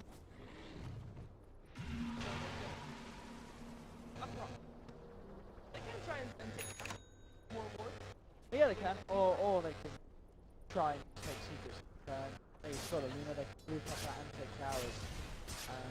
Obviously, said she's not in the network position what she wanted to be. See that anything they want to have to leave. Puppey as well with the kind of greed of the jungle and the rotations. He's also looking very wealthy on the jet. As, yeah, this is going to be incredibly good mid lane. Plays being managed to go forward onto Stepstar. Will be kept alive here by the false promise. Mid-one in trouble. Is he going to escape? No, he's not. They'll get a big kill in return. 4%5. Maybe more. They look towards MP, but he has to heal for the Shadow Word heal. With the crush, do they have the damage to outdo the heals? Blade Fury's there as well. MP will survive thanks to the Shadow Word and the healing ward. Almost a little bit of a shame. Sure, they get the kill on the Ember, but they were forced to use the global silence for that. It was an offensive global silence. Hardar, they get the Ember Spirit off the back of it, but they can't transition it into anything else. Dire's middle tower is under attack. Power. And they are left vulnerable because next time teams see their tier 1 tower go, there is no global silence. Radiant's top tower is under attack. And there's no global silence to take the Oracle either. Very dead. Should be very dead. Not very dead at all. Why is Ember not go for that? Oh, he could. I mean, as soon as Radiant's middle tower is under attack. Radiant's you're out damage in the Ember Spirit. You're not gonna be able to outright bring the heals that we're trying to play. And you don't want to stick around because instantly 4%5 will come and kill you. They've won here. Has come down. Done. Top lane. Death Star tried to come in for a crush. With a surprise movement there from Puppey. Comes through. Yeah, he's going to be a little quick with his crushes. Yeah, we've seen that a couple of times where bottom lane, silencer. This time will be caught out by mid-one and Pi. And they may be in a good shape to step up more. He's got a few bold charges. Mid-one steps forward, will be able to couch the TP. They'll pop the Omni Slash as well. Make sure that there's no shenanigans to the Oracle. Radiant's top tower has fallen. He can take another. Top lane. KheZu there's the force down at tier 1. And just very close to the Blink Dagger. Is under attack. The Puppey sensor was trying to not attack him. I think he's trying to get it. Puppey. Agreed. It looked like.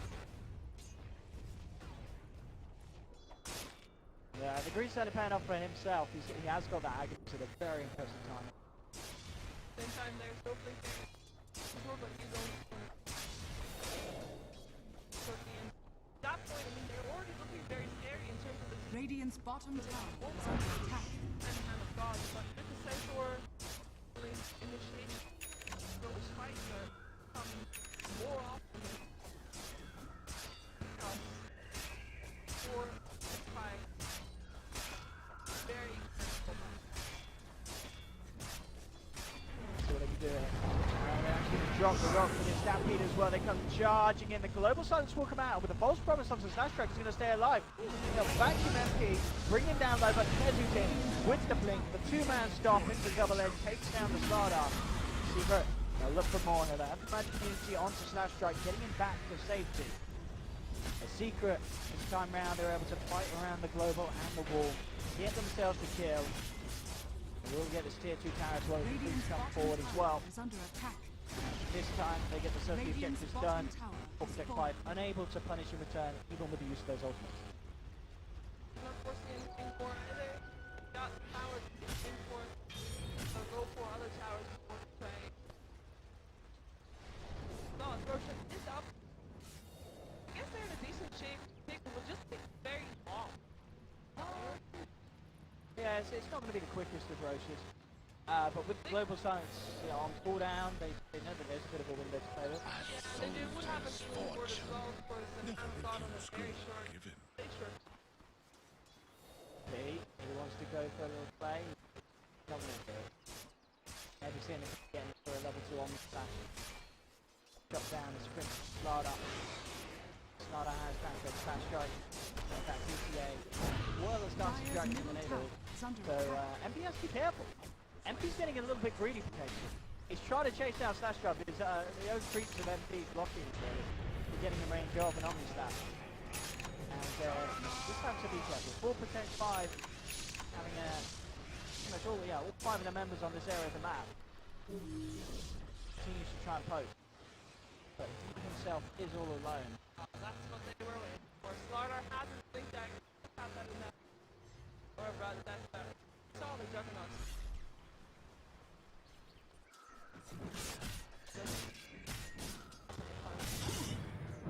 Perhaps still there. Slaughter is going. Getting stuck on the board. Jump there, and that should be FP dead. The Stampede is there to try and get him out of trouble. And he does have the healing warding, though he's running away. Blessings upon a royal warrior. And also the front side from the other. That's painful for 4%. 5 heroes try for that attempt and not getting it. It's the Blink Dagger reveal from the Slardar, and you're up against one hero. I mean, 6 MP was playing greedy with his positioning, but felt confident. Blade Fury in the level 4 healing board as well as the Stampede. As long as he knows those 3 are available to him, he's going to feel very safe going pretty much whatever he wants on that farm at this stage.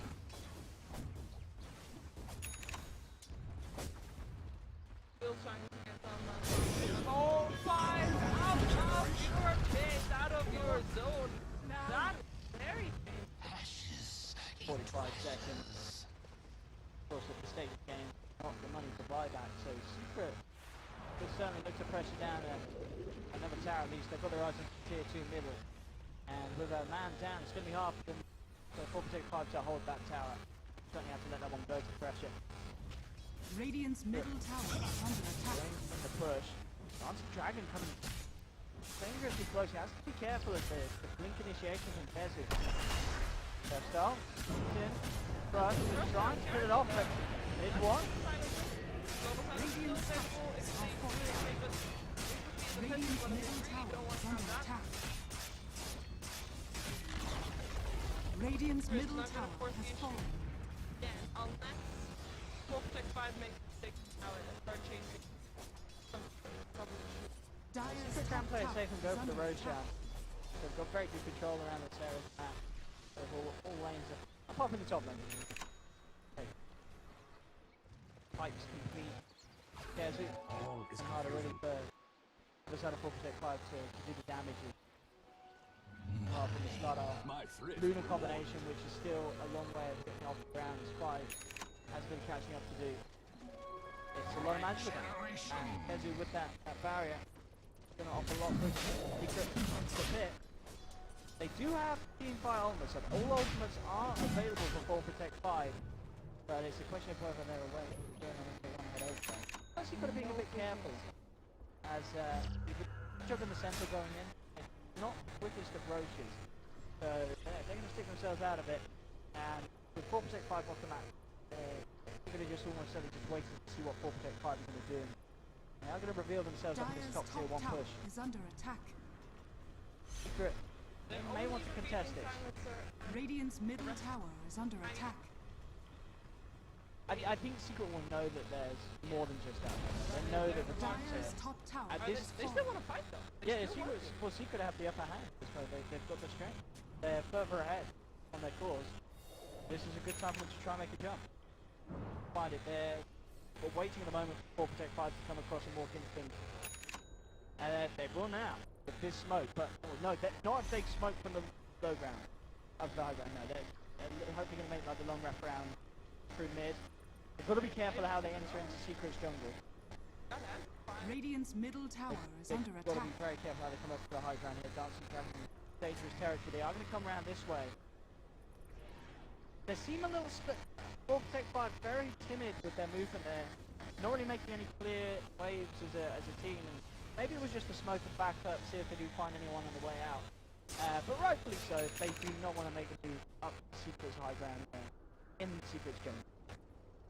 It also has lunar defense, so they wouldn't farm the fight. a soldier's fortune. If Secret still have to fight if they want, and they do want to fight, so they have all their ultimates up as well, which is more powerful than the ultimate. Invisibility. Not a lot of 4-5 to do about it. During the smoke, there were two war sites, one already into their houses, but Dire's middle tower is under attack. 4-5 will start this out, but I mean, mid one in the neighbourhood is trying to stop that as well. Mid one, it's going to be called out. Upon the global silence, Trying to get himself back towards the shrine. Is the heal going to be enough for the hand of God? Oh, and a beautiful golem there. Holding back for Protect 5. They'll keep MIP1 alive, and they'll absolutely destroy the entire lineup of 4 Protect 5. That's an ultra kill for a Warlock. I mean, he deserved it. That chaotic offering, holding them back from getting that Ember Spirit kill. Beautiful drop from Pi. It was such an ambitious jump to starter as well. They don't have the vision there. They jumped in very deep. Nobody really could follow. Ember Spirit sure is going to be silent, but he's not locked down. Radiant's middle And tower they just is under attack. they couldn't get the kill. Regardless of how much follow-up there was. But there was so much follow-up in the hole there. KheZu jumping very deep. That was in trouble there. From alive in the meantime. The towers are dropping empty. He's just going for Lily right now, and rightly so as they just drop on him. Farm by 4 people. Going down a little bit.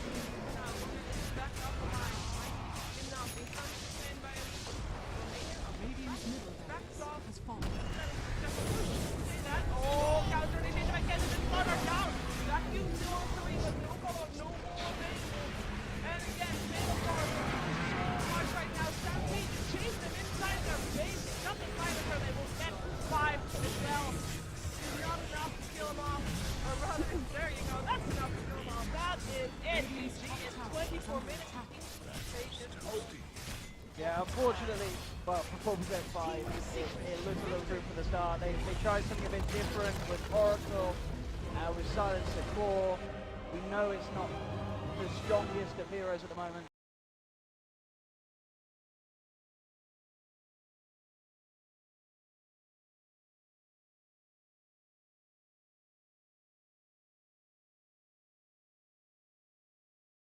Ten seconds remaining. 5 seconds remaining.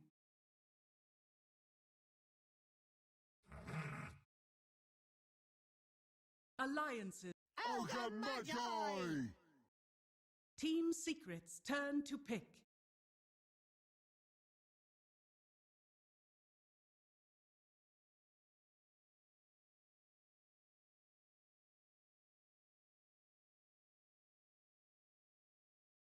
Ten seconds remaining. 5 seconds remaining. Reserve time.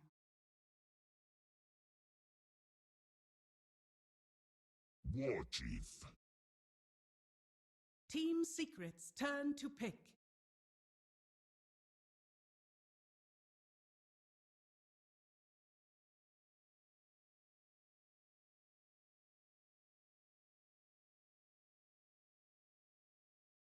Ten seconds remaining. 5 seconds remaining.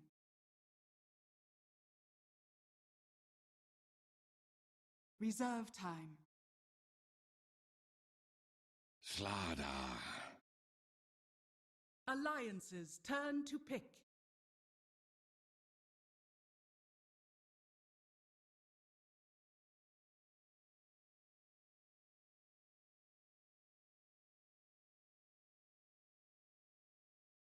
Ten seconds remaining.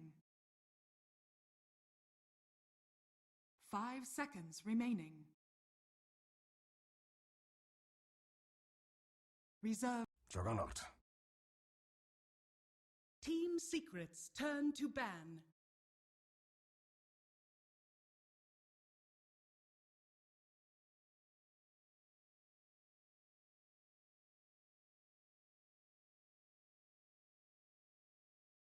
Ten seconds remaining.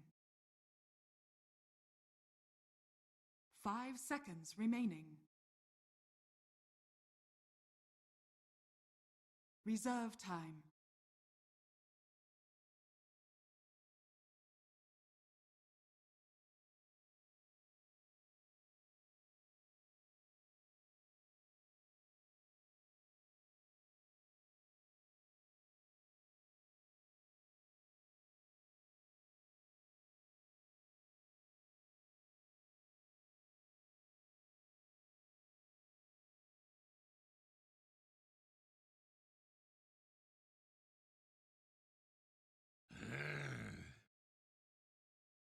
Alliances turn to ban. Team Secrets turn to ban.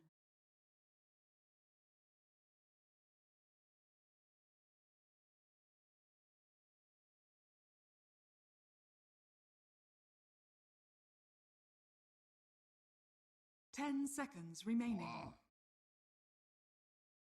Alliances turn to ban.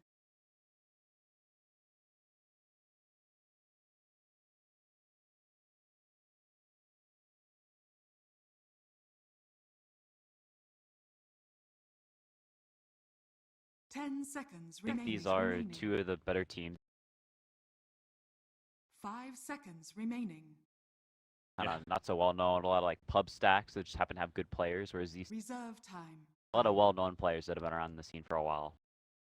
Yeah, both these sides definitely have the fan base, is safe to say, and Secret's now one of the favorites. Again, I've been kind of stressing this throughout, but Alliance, they're kind of one of these teams maybe we expect to make the playoffs, but honestly, they've been having some disappointing results as of late in a lot of events that have been happening. So I know they would love for it.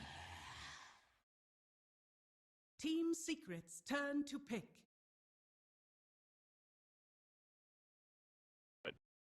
They definitely a step up here as far as the matchup goes. They got Juggernaut, Ogre, Magi. Yeah, I think the Ogre 10 first is a little seconds less common. remaining. I've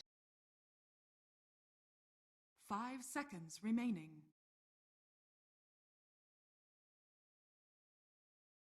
Reserve time.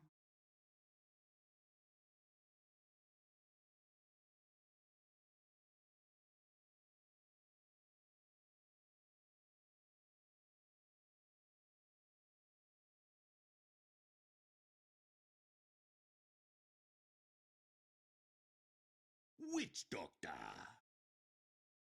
Alliances turn to pick.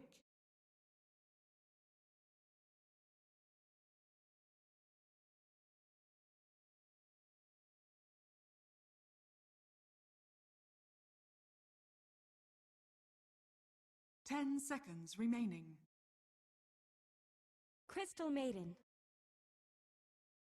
Team Secrets turn to pick.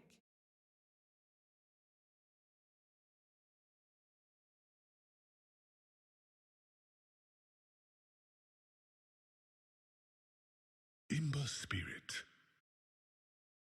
Alliances turn to pick.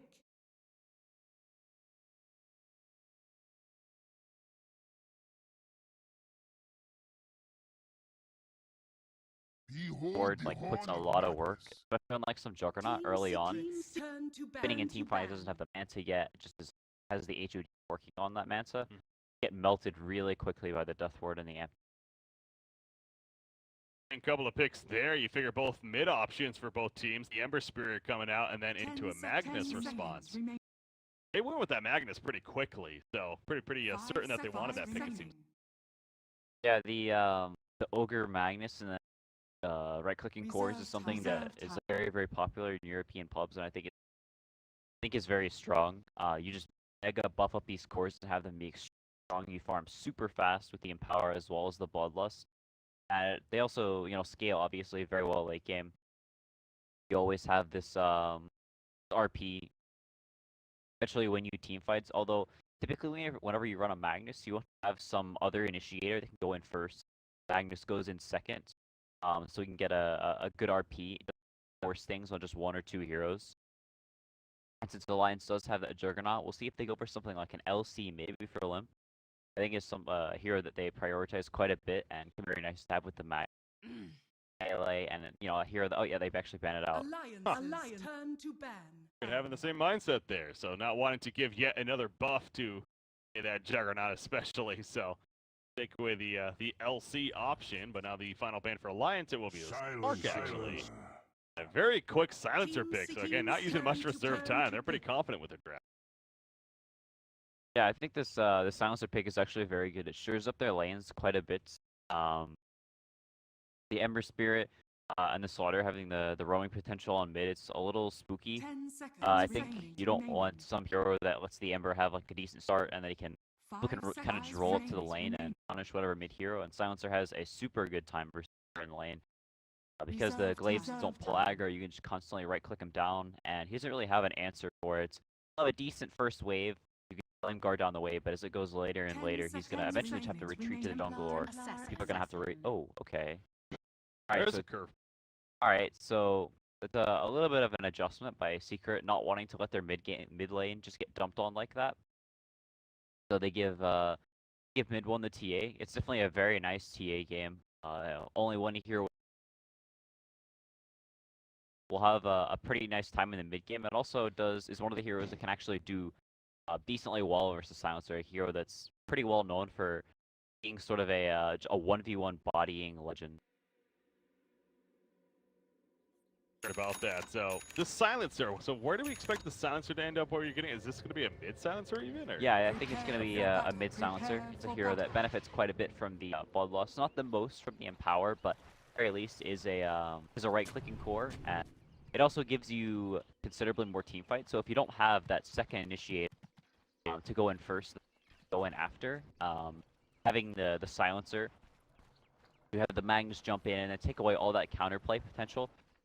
You just jump in on RP and then global, and then you can sort of do whatever you want, kill that hero, fight can, whatever happens afterwards.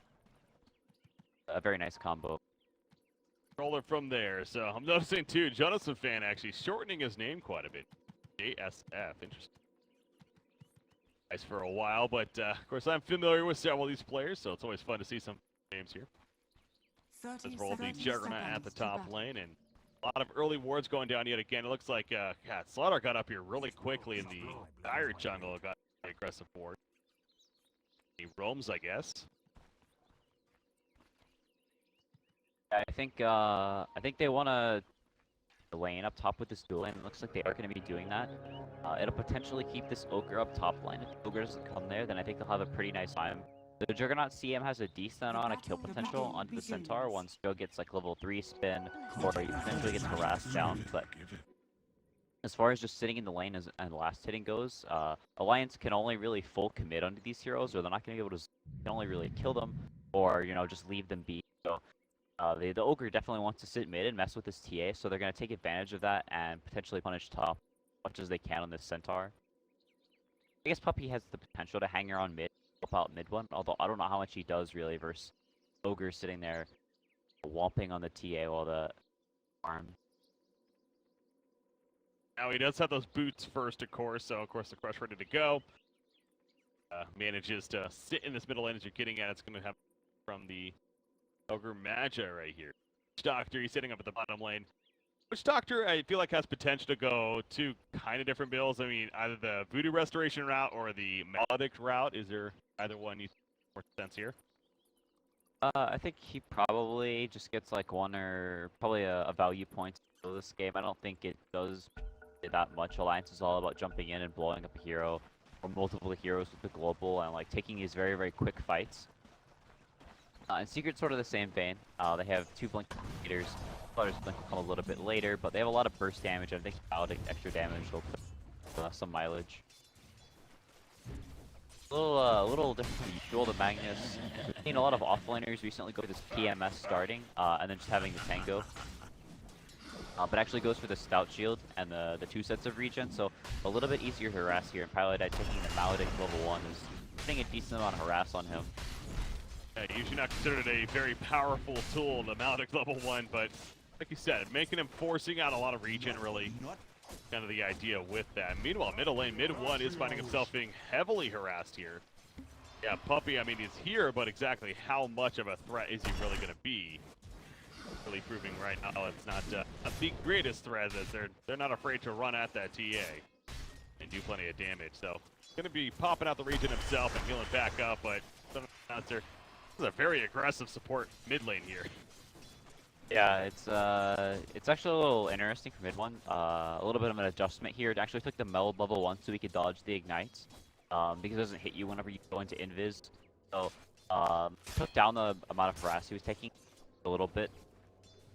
Like you said, the Slaughter helping him out level 1, so he is a hero that doesn't really like to have these random heroes sitting in her lane. Likes 1v1s, he thrives in quite a bit, so not like super happy with the start. getting right now, but eventually she'll be able to go into the jungle anyway once she gets, you know, 2 or 3 levels into her faction. So I don't think it's the biggest deal in the world, but it's definitely not what you want as a team. Yeah, that glaive harassment from Silence are proven to be really powerful as well. You talk about the idea that it doesn't aggro the creep onto him, so it's really abusing that fact and a lot of pressure again onto TA as well as the Ogre. So definitely a tough start, but again, keep an eye on that. He progresses throughout this game, covers more so. Centaur's now made his way into the jungle. Are farming up with that double-edged level 1 of his. Cover just through the top lane. Probably a little bit too much of an issue with that commitment. Juggernaut bottom lane, meanwhile, Magnus. Oh, he's gonna skewer, but he brings the MP with him on the Ember Spirit. For auto attack, and then the Maledict helping to tick him down. Still level 1, but more than enough damage there. Yeah, I think, that was a nice kill there. I think Alliance's courts really want to try and enable their cores early on, like we talked about whenever you run this Ogre Magnus sort of a strat. You want your cores to definitely be enabled, so the CM I think is going to babysit Jug a fair amount, at least hanging around here, so if war comes over they have kill potential. They farm some hard camps in the meantime, is trying to pull some creeps. We're gonna actually walk. Will be fine. Yeah, then the enhanced skin camping mid with Limp, so try to enable these cores early on, but the Magnus is definitely going to be left out in the cold as Puppey.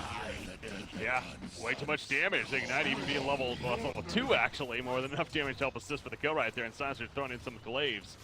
That wisdom and ends up getting the kill as a result, so it's it up at 1 go to kill apiece now. But yeah, middle matchup. I mean, T is 10-5 managing all right. That's actually bottom lane pilot die. Gets some support from Puppey. The skewer in though will land, but does he have enough follow-up? Has a level 2 shockwave. It goes off, gets the kill, but at what cost?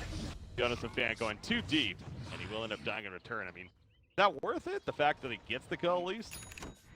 I don't know if it's worth it. It's probably not. The kill to Puppey, so it's speeding up the blink dagger a little bit. He'll get some levels off of that. I think at the very least the Magnus gets level 4. KheZu actually gets a kill on down. Runs down Crystal Maiden, and obviously double edge, plenty of damage. Level 2.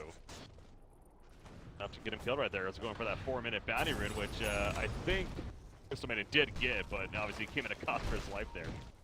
Now Puppey again being ran down. This level 2 Ignite doing so much damage alive for the auto attack. However, Hanskin maybe going too deep. He takes the cast down. The Maledict is up. Level 1 still. But Haste he should be fine. Yeah, it should be fine. But I think the amount of times this mag gone down is a little bit worrisome for Alliance. He has actually put points into the shockwave, something we haven't seen too much lately. We've seen a lot of players like Moon and Ice who've been playing this Magnus a little bit more in the offline have been going just for like 1 or 2 points, scaling up the Empower a little bit more, and then sort of going to the jungle. Between Ignite and the Arcane Curse, I mean, he tried to meld right there to live, but obviously unable to. They have a sentry down anyways. He still dies.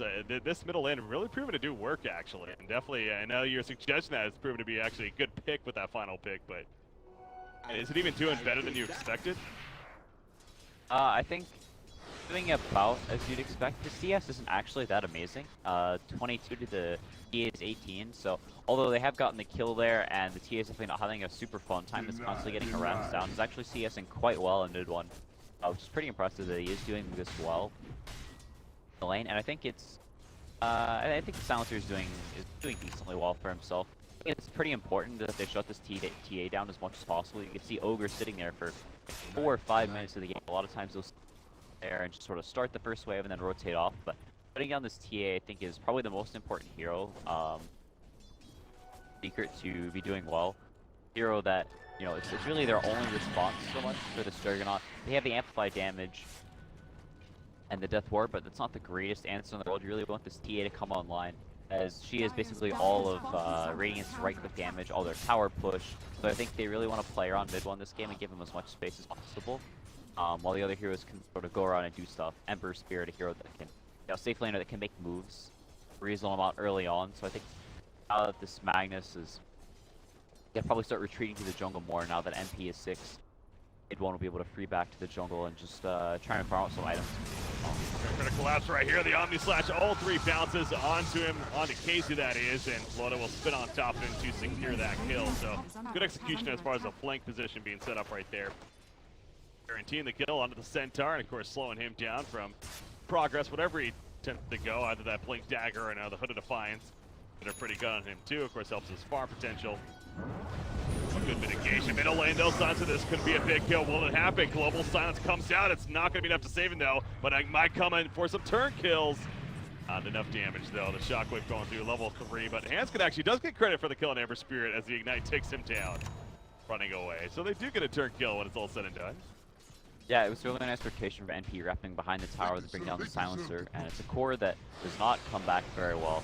Talked about him being very, very good in the lane and control a lot of low range heroes by just right clicking down with the glaives, but if he falls behind, if he gets ganked a lot early on, it isn't winning team fights consistently, then it's a hero that no defensive mechanisms, doesn't really build a defensive mechanism that quickly.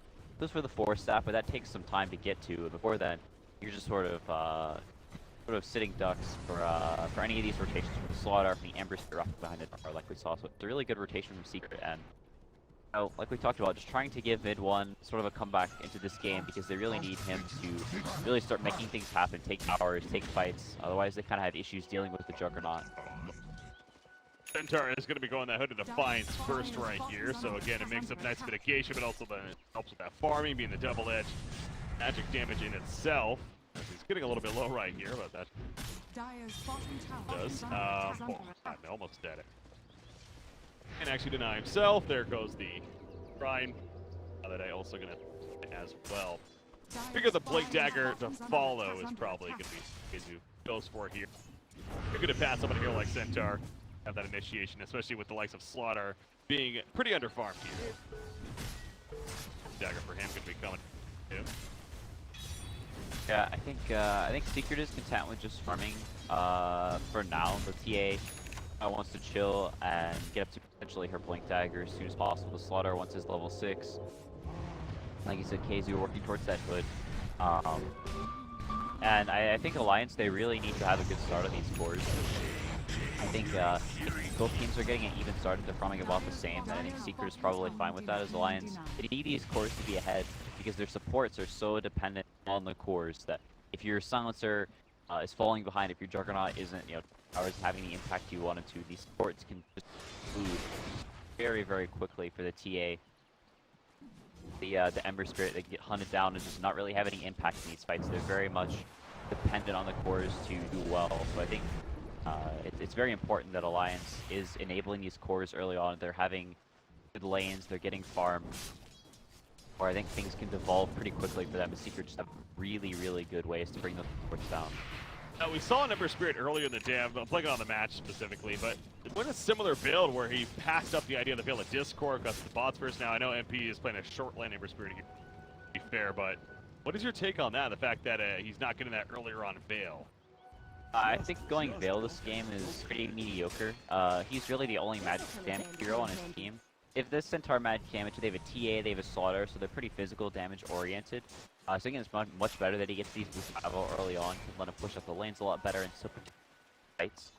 As well as the movement speed being really nice, as far as staying out of range for these power, or for the RPs, or just maneuvering a little bit better in these fights. I think you almost always want to go for the boots travel first, safe lane Ember, or if you go for the Veil, then you end up being very, very immobile, and you also kind of have issues. That up here, and we don't expect him to get it later on, right? If he's not going to get it earlier on, then it's probably not an item to expect to see. Yeah, I don't think so, especially with him going for the Wand and the Aquila. You don't typically see items. Very early game centric, and like we talked about, you kind of have slot issues. You don't really have room for, or like you have to sell your bottle or your wand like early on. It's not really items you want to sell if you're buying like that early on. They're these value items that you're only having them for 3 or 4 minutes. It's not really. In your mind, is Battle Fury Ember Spirit not a thing anymore? Is that just not the same that it used to be, or is it still potentially something that could? I think you could maybe go with a couple of items in, but I don't think it's ever really a first item. I don't think you can go Battle Fury. Boots Travel Battle Fury. I think you could make Battle Fury 3rd or 4th item, depending on the game. If you need a little more physical damage, I think you can maybe go for this game, as they, like we talked about, they are very, very physical damage oriented. And we also talked about Alliance kind of having catch issues. It's really what Ember wants. Ember wants a game where they don't really have a lot of lockdown. He's sort of free to do whatever he wants. So I think this is definitely a game on Ember where we could potentially physical and thrive. They really only have the empower or the RP and the global to bring down this Ember. Radiant's top Top tower, heavy push coming out, taking advantage of the help of the Dominator. You got, of course, the healing ward on top of that. Gonna easily get the tower push as a result, so fortification gonna be used to delay it just a little bit longer, but they're stopping that by any means. Tries to deny it, not gonna happen. Meanwhile, middle lane they come in, Arcane's Curse put out, but EA will just kind of walk it off. Managed to survive as well. Speaking of TA, how has he kind of recovered? Well, he started the game on it. He's actually better than the Silencer currently at top lane. Stampede activated, trying to make the play right here. Gonna go in, but no, not close enough. And Slaughter makes the escape there, but TA is definitely recovered. Basically neck and neck with the Sound. Yeah, if you aren't able to kill this TA in her jungle, take her mid tower early on, and she's here, they can just easily catch up on farm. Farms the jungle faster than most heroes will farm the lane, even if they're getting all the last hits. So, like you said, it's catching up quite well, almost as the Blink Dagger already. I think the Centaur working towards his Blink Dagger at a reasonably decent clip. Stacked his camp up and has the hood, so they'll have several Blinks online reasonably soon. I think Alliance taking that top tower is quite important. Lets them push it in and then maybe make some rotations on this mid tower, which they really, really want to take. Got the Empower here. What was that global silence, by the way? He had to misclick, because yeah, I thought that was actually the Arcane script, but no, that was the global silence, and nothing was really happening from what I can tell. So, I'm pretty sure that was a misclick there. Yeah, that's pretty costly. With the TA Blink coming up, it gives them Secret a little bit of potential maybe to go for a move. MP like just pushing bottom lane super far with Pilot Eye because they know that Alliance, they don't want to just start showing their heroes around the map.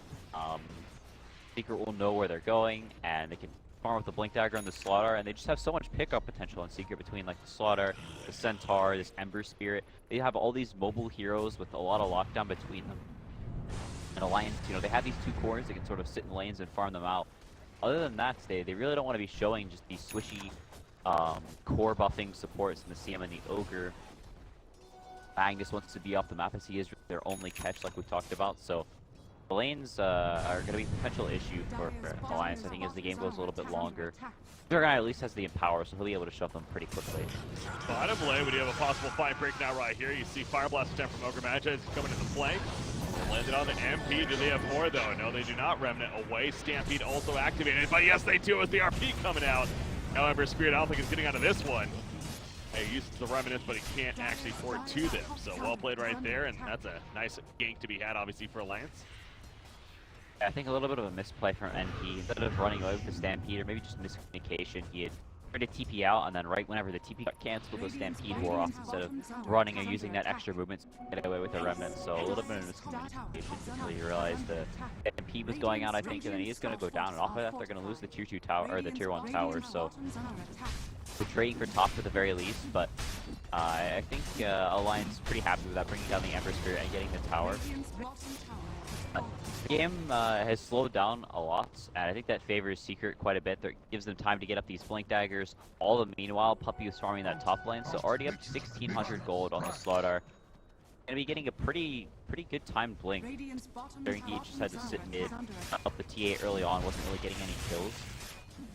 But getting that free lane to sit there and farm and have the Blink at a very good clip. And that's really worrying for Alliance. They're using this time to just 5-man down these lanes, do whatever they can, but So, he's in trouble, isn't he? He's going to be caught, actually. Getting a little too comfortable right there. I was actually looking at the top lane and pushing in. I mean, how did that even start? Yeah, I think he was just getting cheeky trying to farm at the wave, but Alliance is going to take advantage of this. They really want to punish this window where Secret isn't ready to fight yet. They can't start splitting them up, getting pickoffs, which they really want to do, and they have the HOG to healing for. They're just going to start feeding under this tier 3. See the Bloodlust, that Empower is up on a Juggernaut. The idea of the lineup, you see, comes mid 1 there on TA to kind of put them off, and they will save the tier 3 tower, just barely, but kill the Harpy. Benefit there with the cask still stunning him. Maybe get some the helm of the Dominator creep, but Gonna obviously, again, hold them off to the tier 3, but still a victory in a sort for Alliance right there, I guess, with the kill on the Ember Spirit just prior to that. They're grouped up, pushing out together. And Juggernaut with a Manta-style finish. I mean, he was clearing through jungle camps. Obviously, they made it a high priority to really have him farmed right here. Again, the idea of buffing up around him, too. Currently, nothing queued up here, though. I wonder what his next option may be. I mean, Fusel, is it more the Scotty route, you think? What do you think, Juggernaut? We'll see. I think it's worst diffusal game ever. We see most Juggernauts go for like the Maelstrom into Milner and then more tanky items. After that, typically, Dota will do some sort of unorthodox builds on Jugs. I think a lot of times that you don't typically see. So I'm kind of curious what he goes for. Getting this Manta early on is huge, though. I think they really want to like start 5-6 manning down these towers with that really early Manta. It like super allows them to do that. Oh, they're gonna catch MP once again. The global sign's coming out. Can he rim it in time? I don't think so. And the lockdown is just too much. Starting with that global silence, they just have way too much follow-up. The RP, I mean, sure, double ultimate used, but this is probably one of the bigger outside of TA targets that you're definitely happy to be killing here. Yeah, and I think that original death on bottom, a little bit of miscommunication. They were able to take the tier 1, then another death by NP, they lose the tier 2, and it sort of snowballed into losing quite a bit of map control, having one tier 2 down as well as all their tier 1s. Very valuable mid tower going down, so TA gives her considerably less control over these ancients, so we'll be able to farm up a lot less quickly. Just working towards that death, so we'll have it pretty quickly, but they wanted to split the map, they wanted to get pickoffs, slaughter with the TA while the Ember Spirit pushes lanes super quick, like Centaur can push lanes really quickly, but falling behind all this much, Alliance just has so much 5-man potential with the Joe getting the crazy early Manta. It was like 15, 16 something. You really don't have to kill him whenever he has that Manta, so Alliance definitely wants to keep up the 5-man pressure. They're all sort of grouped around here, shoving out these lanes and not showing on too many heroes. They have a smoke on Hanskin, so they want to go up and fight. They're definitely very, very strong in these 5-man fights. They don't have the global, at the very least, and Secret trying to take advantage of that by going for this Roshan. I think this is really, really good. They don't want to let Alliance take a team fight, get this Roshan, and then just sort of walk down a lane, which is really the best thing Alliance can do right now. Nope. Pop out, MP, the first target. Okay, no global signs was mentioned, so maybe not as threatening. Roshan just about dead. He's going to be falling right there. He's just going to be picked up by mid-1. There's an anti-stall used from Loda. Top of the Syrian chains, counter crush though, or on a Juggernaut, trying to chase him down. He pops the Omni Slash. A lot of jumps on MP. No one nearby to help him. And down goes Ember Spirit. Meanwhile, skewer back onto the Centaur. And that's going to be a double kill for Loda. The positioning just felt a little off there. MP, he honestly just seems on another page from his teammate somewhat. Highlight Eye also going to be picked. 3 for nothing. I mean, they have the Aegis on TA, but definitely think a victory for Alliance there. Yeah, and with those heroes going down, it looks like Jug is going to go into that sky, he's going for that tanky route, but they're just going to be able to continue to 5-man. They're probably even going to get to tier 3 bottom and it is low, and they'll have access to those shrines and even more map controls. They still have the global up as well, so it's kind of hard for Secret Offlane. They can always be able to fight around. Still have the RP as well. Alliance in a super good position right now. They can be threatening the racks even. At least the tier 3, of course, is mentioned fortification. But now delaying it a little bit longer. Okay, maybe not a tier 3. Oh yeah, they're playing it very safe. Rush attempt going to be just short right there for Puppey. RP is ready to go for Magnus, though. You know that he is tempted back in if they were going to commit to anything, but they do not. So they play pretty safe considering the circumstance. Again, they were fighting into an Aegis, though, I guess. So the last thing you want to do is really kind of throw yourself at them and then all of a sudden give them all that hope. Not going to be able to get shrines. Downside. Yeah, it was. I think it's very good patience play from Alliance. They know their 5-man is extremely strong right now. Secret get some random pickoffs. You know, Alliance sticking around a little too long on the high ground and beating away at kills is exactly what Secret wants. So I think they're doing very good restraint there, and that's what they need to do. So Magnus going to maybe get the RP off a 4-step away. The skewer, it's still not enough. Wow, mid-1 will finish him. Also the Sleight of Fist assisting. First coming out, Stampede offensively, trying to chase down the silence there, but he's a little too far away. That will be the only kill, and now the tier 2 tower being pressured. There's a Blink Dagger now purchased by the Ember Spirit meanwhile. Juggernaut, he's lining up ready to go, but without Magnus, they definitely feel a lot weaker when it comes to their initiation. Yeah, and this is exactly what Secret wants to be doing. They want to start putting these lanes, getting the pickups with the Slaughter. it can jump in and blow heroes up extremely quickly. That's what they wanted to do a lot earlier in the game, but feeding away some of those kills sort of gave Alliance a window to play this game. Play the Silencer. Really haven't seen too much. Kind of just sat mid, farm the lane, and they picked him as a lane counter to this TA, but whenever the TA can just retreat jungle, farm up and be just fine, it ends up being a little bit less effective than you want, because he only has the Hurricane Pike right now compared to TA's Blink, Deso, and BKB buff to pick up on mid one. So they have so much map control on Secret now. They've taken these tier 2s, and they have a lot of considerably more mobile heroes than Alliance. So I think Alliance isn't able to find a fight if they aren't able to look for that 5-man team fight where they're able to, you know, like charge towards the buildings afterwards, and they're going to start getting out farmed slowly. And Secret is very happy with that, as they have a lot of pickup potential as well whenever these lanes are starting to get out.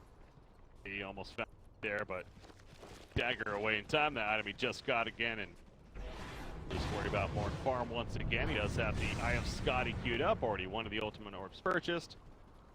Almost there, being a little bit beefier and trying to help with the NC kite factor. Oh, but what about Magnus, by the way? Again, going that 4-staff route, now the Yules on top of that. I know they're kind of all in this idea that Juggernaut's their massive damage, and then their Silencer providing a bit, but even Silencer going at the Shivas here for Game Pike first, but is it maybe, I guess what I'm getting at with Magnus, like that Echo Saber, more of that semi-carry build, the Shadowblade Echo Saber style would have been better? Or? I think whenever you have these two farm-dependent cores like the Silencer and the Jug going, right-click build yourself ends up being you try and take too much farm on the map, and you don't want to be showing on this Magnus as well, because you are the only hero with catch. Going for these right-click items, showing on the map all the time, they give Secret the freedom to just sort of walk around and do whatever they want on the map. So I think it's actually very good that he's going for this Arcane's sort of selfless build, the Empower Your Core, instead of being a farmer himself. Finally get the tier 3 tower. It's the third time going in for it, and third time's a charm here for Alliance. And again, they very patient team. This is what they're definitely known for as well.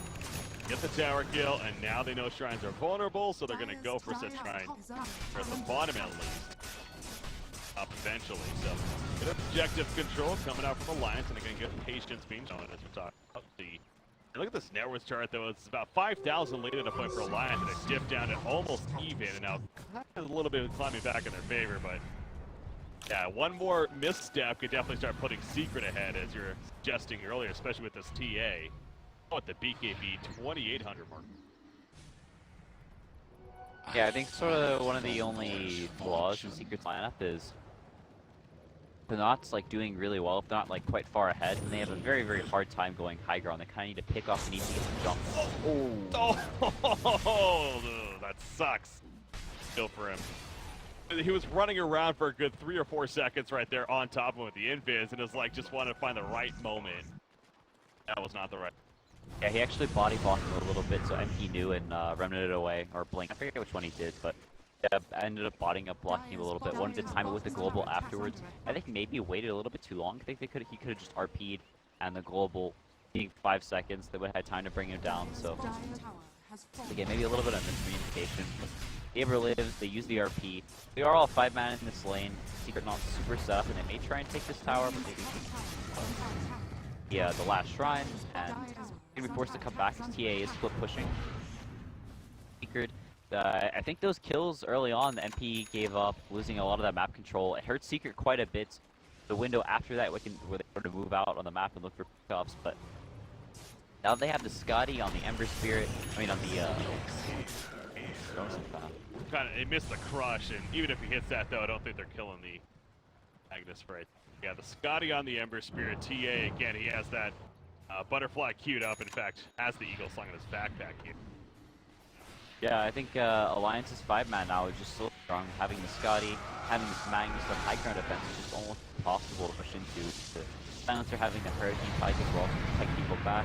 Oh wow, he's popping the BKB. He's being chased down. That's why. And Loda's gonna get kited meanwhile. So end up turning around. Handskin, unfortunately, not the same way to be able to run away. Scott with the series chains, but Blink Dagger away from the TA, realizing that they were committing fully, and there's that global silence, unfortunately, resulting in nothing there. Alliance, a nice bait out.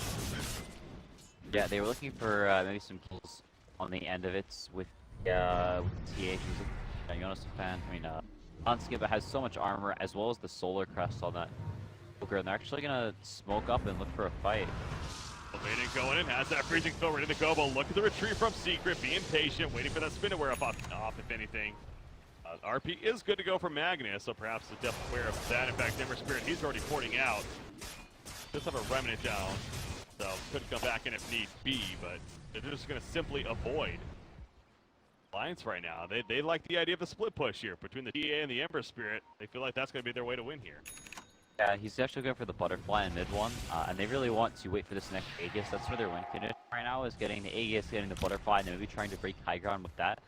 If they don't have those items, then it becomes super hard for them to break the high ground, and I don't think this is a game where they want to go late game, super late game either. The Magnus versus Juggernaut with the super strong team fight of the global, and the Juggernaut just as far as he is, it's very, very hard for them to actually break the high ground. The Ember Spirit going for this blink Yules actually lets it purge off silences and play a little bit more aggressively, but it's not like we talked about, he's not going through more of a physical damage transition. Not incredibly farmed right now, a little bit behind the silencer, so I think Secret, they want to get the butterfly, they want to play around this Roche pit and use that timing to potentially break high ground right now. Go in, the freezing fill button. Oh, he's able to blink dagger first. But it would cancel it, but he gets the animation off and gets away. Yule Scepter initially comes out right there. So Yule Scepter in general pretty popular this game. Or has one of his own. Dire's bottom tower is under attack. Yeah, I think I got some. I guess just those. They coming into play here. Yeah, you don't want to let the silence do its work. It's also very nice versus Frostbite versus the glaives of, I mean, not the Arcane Curse from Silencer. Several things you could purge off, as well as the silence. So, just a really good Yule's game. Secret just continuing to split out these lanes and play on this Roche. Really want that next Roche on. It's super important for both teams. If Alliance can get it, then it really nerfs Secret's win condition, which getting the Aegis, potentially breaking high ground off of a pick off from the Slaughter or the Centaur. And if Alliance gets it, or if Secret gets it, that's definitely what they want. They want to, we talked about, they want to try and win with this Aegis, and they see it's up. NP actually forces us down to bottom. He still has the TP up, but Roshan dies super quickly. Second Roshan kill at this point. Now they do get a pick off elsewhere on the Witch Doctor at the top lane, so it almost got to beat a sacrificial lamb right there, a bait of sorts, but here we go, the 8 is up, gonna jump on it, loading, in comes the RP though from Jonathan Fan, and the Shockwave on top of that, the Blade Fury, the Silence obviously being used as well, and down goes Slaughter, but mid one, he's still feeling pretty comfortable, gonna hide to that melt for the time being. He has the 8, just remember, gonna be popped right here, Jonathan Fan will lift the back, and obviously that's bounced around, with the freezing field put down, they did pick off Ember Spirit, and now the melt for mid one, but can he actually escape from this? They have no detection. They really have no detection, wow. Shockwave maybe? No, he blinks! And he's going to actually live. I mean, that's just, that's definitely a bruise at the end right there, but he just brings out dust. Just got it. I mean, they won the fight, but that's definitely stinky. Yeah, it's kind of unfortunate. Losing the Aegis like that is really not what you want. And NP's impact, you can really just starting to fall off. Only having this Yules and Blink. Juggernaut's is not a hero that cares about an Ember Spirit, which is this minimal amounts of magic damage. They have the global, the sound, so you can just hike the Ember away, and it's actually pretty tanky now. I think Alliance pretty happy with their position, and now Secret, losing that Aegis, they want to just play around, they want to try and get these pickoffs, take these small skirmishy fights where they can get the, they're not doing that, the team fight from Alliance strong. And is kind of just sitting here. He's a lot of evasions coming out actually with that Solar Crest. He will end up dying, but in the background, the Juggernaut will make his way out, realizing that there's more there. There was in the beginning, so not going to self-vulnerable. So that will be a support pick at least. Ogre, but again, the Solar Crest, as well as those drums. So quite the unique build actually on the Ogre Magic. Gone by a lot of abilities. It kind of fits the theme though. They're going a lot of these heavy R items and support. You know, you got Limp even once you get the Silencer. You can with that Shiva. Yeah, they want to make sure they can survive that initial jump from Secret. They're continuing to hunt around. They want to look for these pickoff kills. They can maybe go high ground as MP's pushing it to top, so they have a place where they can go if they do take a scrappy fight. Okay. Or step over the ledge, but mid one still putting in those right clicks. That Shiva's has been getting plenty, but not enough damage. They didn't really get the support from him. Stampede meanwhile activated the Omni Slash on top of him the whole time. They do get the pick off as well, and Crystal made it in the background. Now Loda could be in a little bit of trouble as here comes mid one with the auto attack to side blades to use. Centaur is picked up with the spin though. And Jonas and Fan helping to finish him off with the RP, but MP on the chase. Loda still healing up though with the heal ward. Magnus will end up falling the auto attack. Not in time as he blink daggers forward first. Well, get away right there. 3-for-2 number-wise. Mid one is just destroying everyone. This butterfly pickup is so good. It makes it so that Juggernaut really can't bring out his refraction ticks immediately. So he's able to blink away a little bit more freely, having those refraction ticks always up, and like not getting canceled. Mid one's just going totally ham on several heroes in that fight.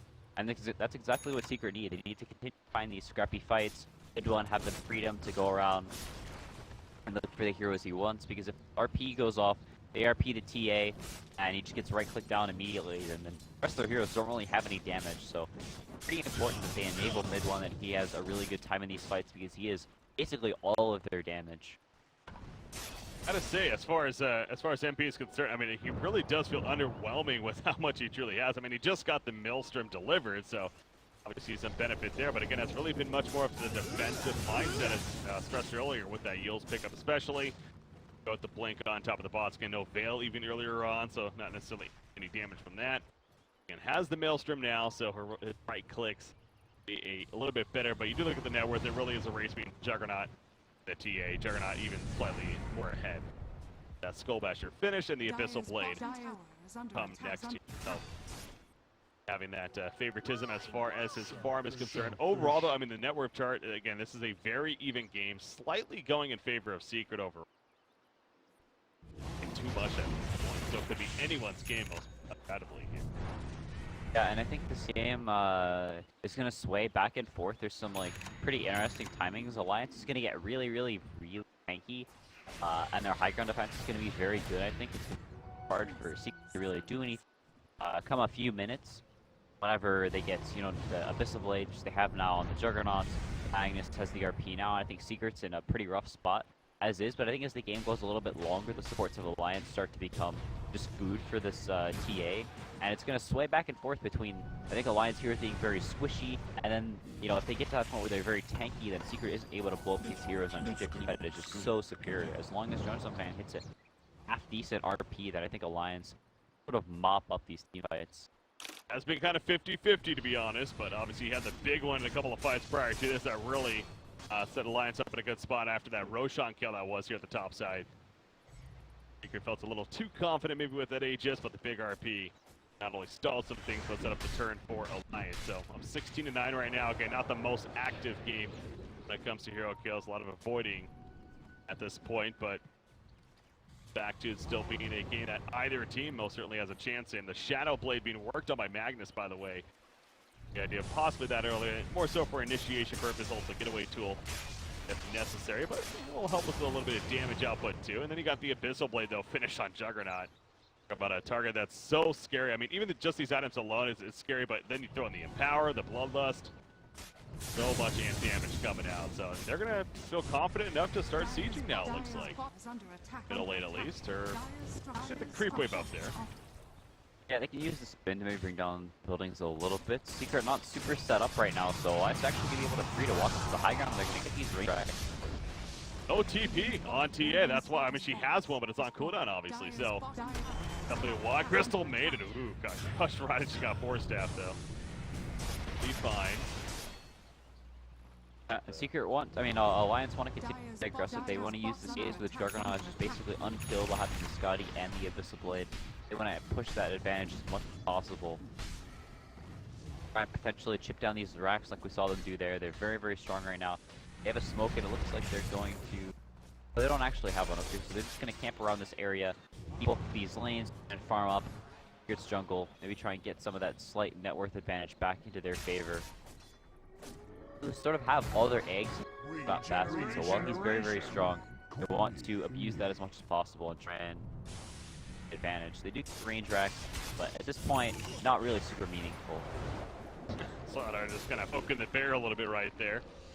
Grass is Loda, but we're not concerned. In fact, Loda's trying to run them down, but poking the bear, able to get away though for the time being. But once again, going to kind of abuse the fact that sending the creeps up middle lane and perhaps work towards the bottom where that melee rack is ready to go. But some pressure now on the tier 3. Bloodlust applied to the Juggernaut, but again, that Abyssal blade ready to go. You got the split push top lane coming out from the TA. Work on that eventual Bloodthorn, you figure. Working queued up, but bit off of that, about 32 gold saved up currently. But yeah, you're definitely right. They've been all in the basket here of Loda on this start, and I kind of feel like that's Alliance strategy as a whole. Really, no matter even the draft, kind of the 4-1 idea. You know, you really buff up Loda here as the carry. Play that supporting caster around him. I mean, you've kind of been looking at far. He's just taken everything for the most part. I mean, Silencer's been able to do decent, but he's 12,000 less net worth than that. It's just not a hero that can farm lane super reliably. Because Secret has so much pickle potential, it sort of forces Alliance to walk around as 5 heroes, not able to farm near as much as maybe they'd like to. Magnus, potential to farm around the map that gives you. Secret actually still pushing a decent amount themselves. Power bottom, so they're going to have access to these shrines. Mid one immediately books it towards them. They're going to try and bring this down. Power kill, and yep, into the shrine. Do it by himself. He has more than enough damage to do so. MP, meanwhile, aims up to kind of protect the shrine kill from happening, or to happen, that is. There. And Everspirit now going to port elsewhere. And that Octarine core is actually almost finished. He is level 21 now. It's TA 25, yep, by the way, 24. Looks like at this rate, should be the first one to hit level 25. And you got, I'm guessing the +3 refraction instances here, or what? Yeah, I don't think there's any scenario in which you ever don't take that.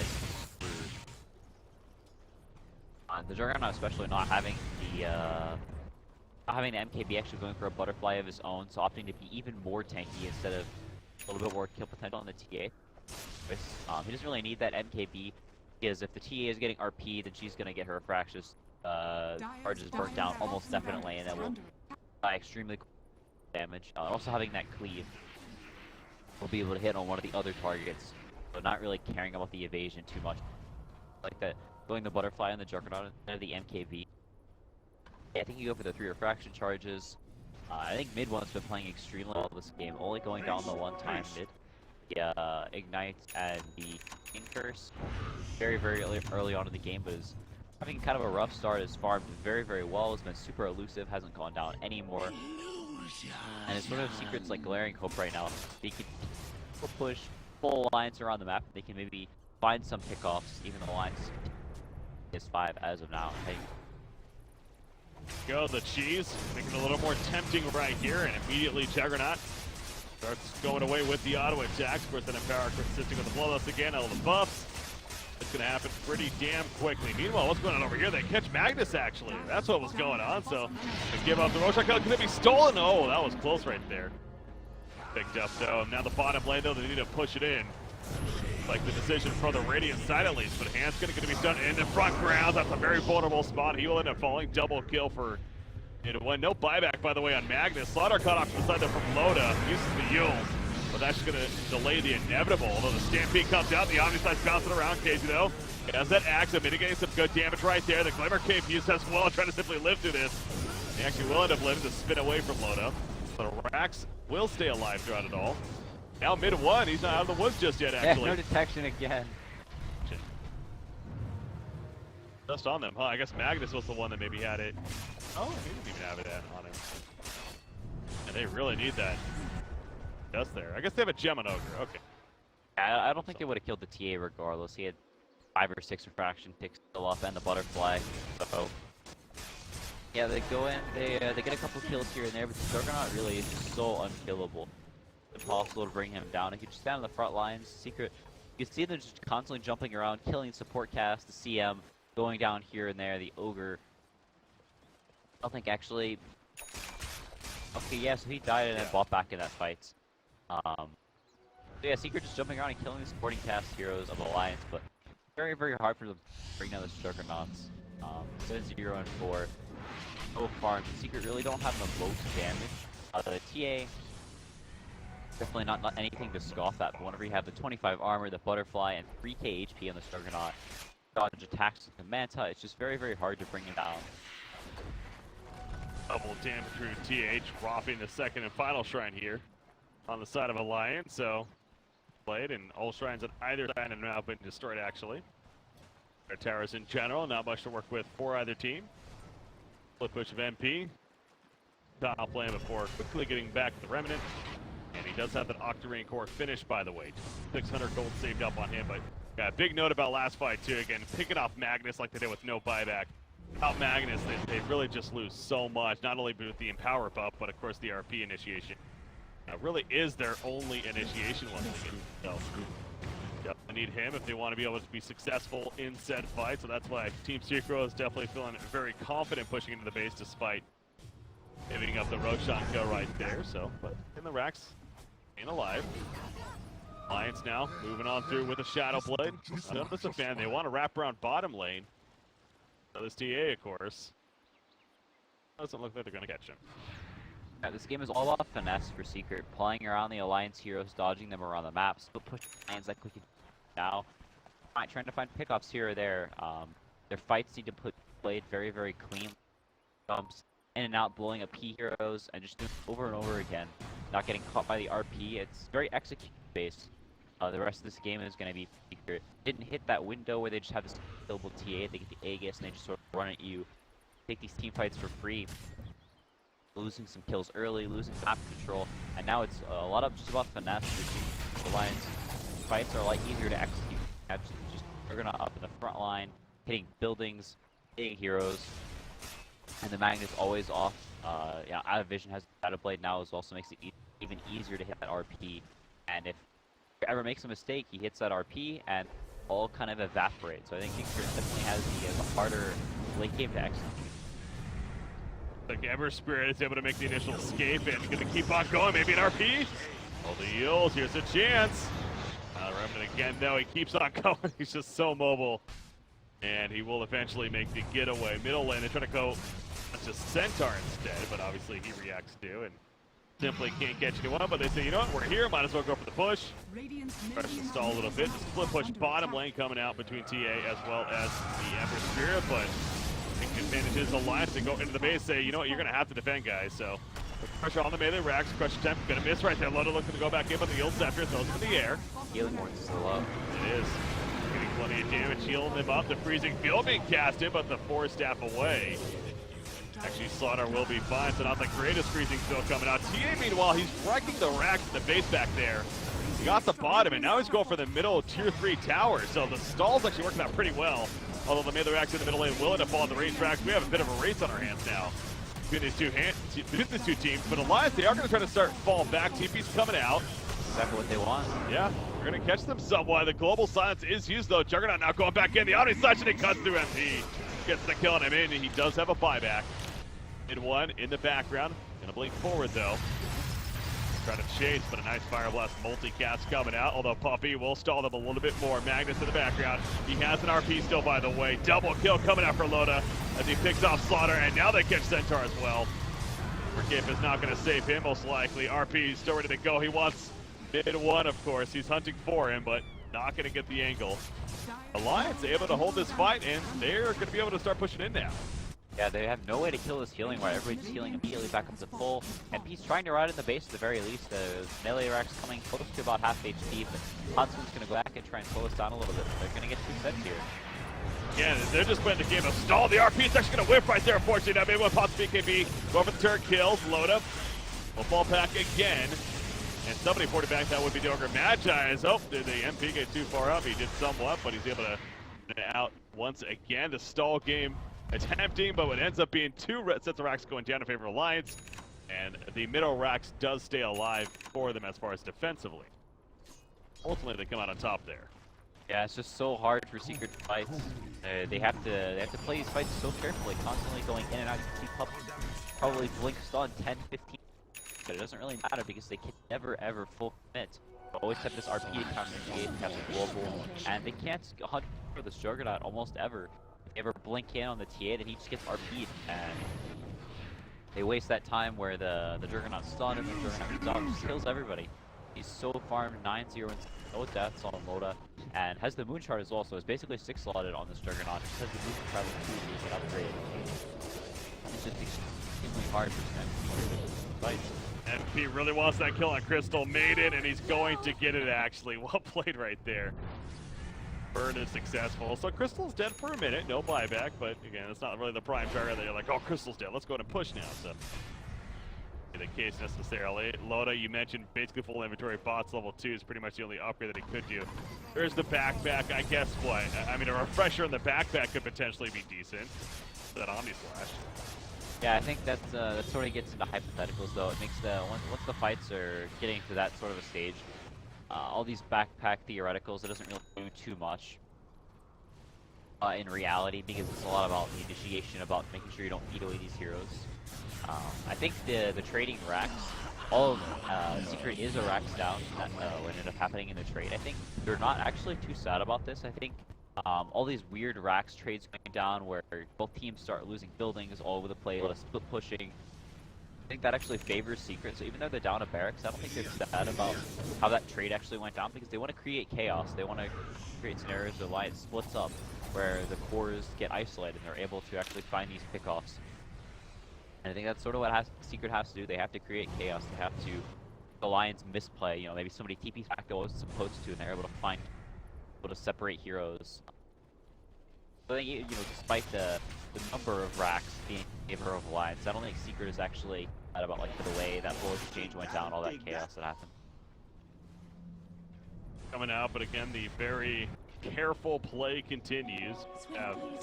Alliance charging on out. Crystal Maiden kind of leading the way. S as well up here, but just not able to reach onto anyone. TP is being used, and MP will just keep pushing again the top lane. Sitting on that Maelstrom. Not something else. Being delivered. Actually, oh yeah, that's right. It's a full Lincolns that he had being worked on this game. So, and the December Spirit build, he's not necessarily dishing out crazy damage, I guess, but the idea that he's split pushing, staying alive is definitely real. And that's win condition perhaps going back to, so. Lincoln's pick up, you think? Yeah, I think it's probably a little bit necessary. With the Juggernaut having the blade, he can always just get jumped and blown up in the duration of that stun. Like available afterwards, or you know, RP even following up. So I think, yeah, the Lincolns makes it a little bit harder for him to get picked off on the map. Juggernaut can't just kill him solo, so he can put up these lanes a little bit more aggressively. He's a Magnus node, can't really die to anything else. So I think the Lincoln's pickup is pretty necessary. Yeah, that's sort of the issue with this Ember versus Juggernaut matchup as the game goes later and later. The Ember versus a lot of carries can do a whole lot of work with this magic damage build because they're forced to BKB, and then once their BKB is down, they can just get kited non-stop by getting, you know, chains. Now that he is 25 with that Octarine, Juggernaut's a different story, always has the spin, so you can't really ever get to that stage where, oh, I forced out spin. He's not going to spin for 50 seconds as a considerably shorter style.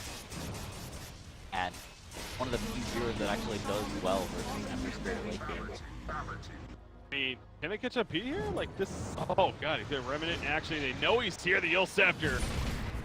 Yeah, they will be able to catch him. He doesn't have a buyback, by the way. He's going to be silenced up with the global silence right there. Can they get enough follow-up damage? He has the RP in case. It's not even necessary. No buyback for Ember Spirit. Now, they did get the Aegis in the meantime. So there's a positive, I guess you could take from it. In fact, who got the Aegis? It looks like Centaur, yeah. Yeah, he has a refresher orb as well in base. He doesn't have it on his hero, which is a little unfortunate. They have the double Aghanim's, potentially stall out. GA got caught by the Abyssal Blade, but he pops the BKB. The Stampede activated again with that actual auto mitigation. Lotus Orb coming out for the Centaur, reflecting a little bit, but not going to be enough mitigation. He does fall. There's that Aegis in pop, though, so they at least should be able to get the turn kill onto him. Trying to get the Witch Doctor as well, not going to happen. The Centaur will fall again, and he too is staying dead. You're right, he just bought that instead of the refresher, but unfortunately he didn't even have it delivered. Timings are not looking good for Secret.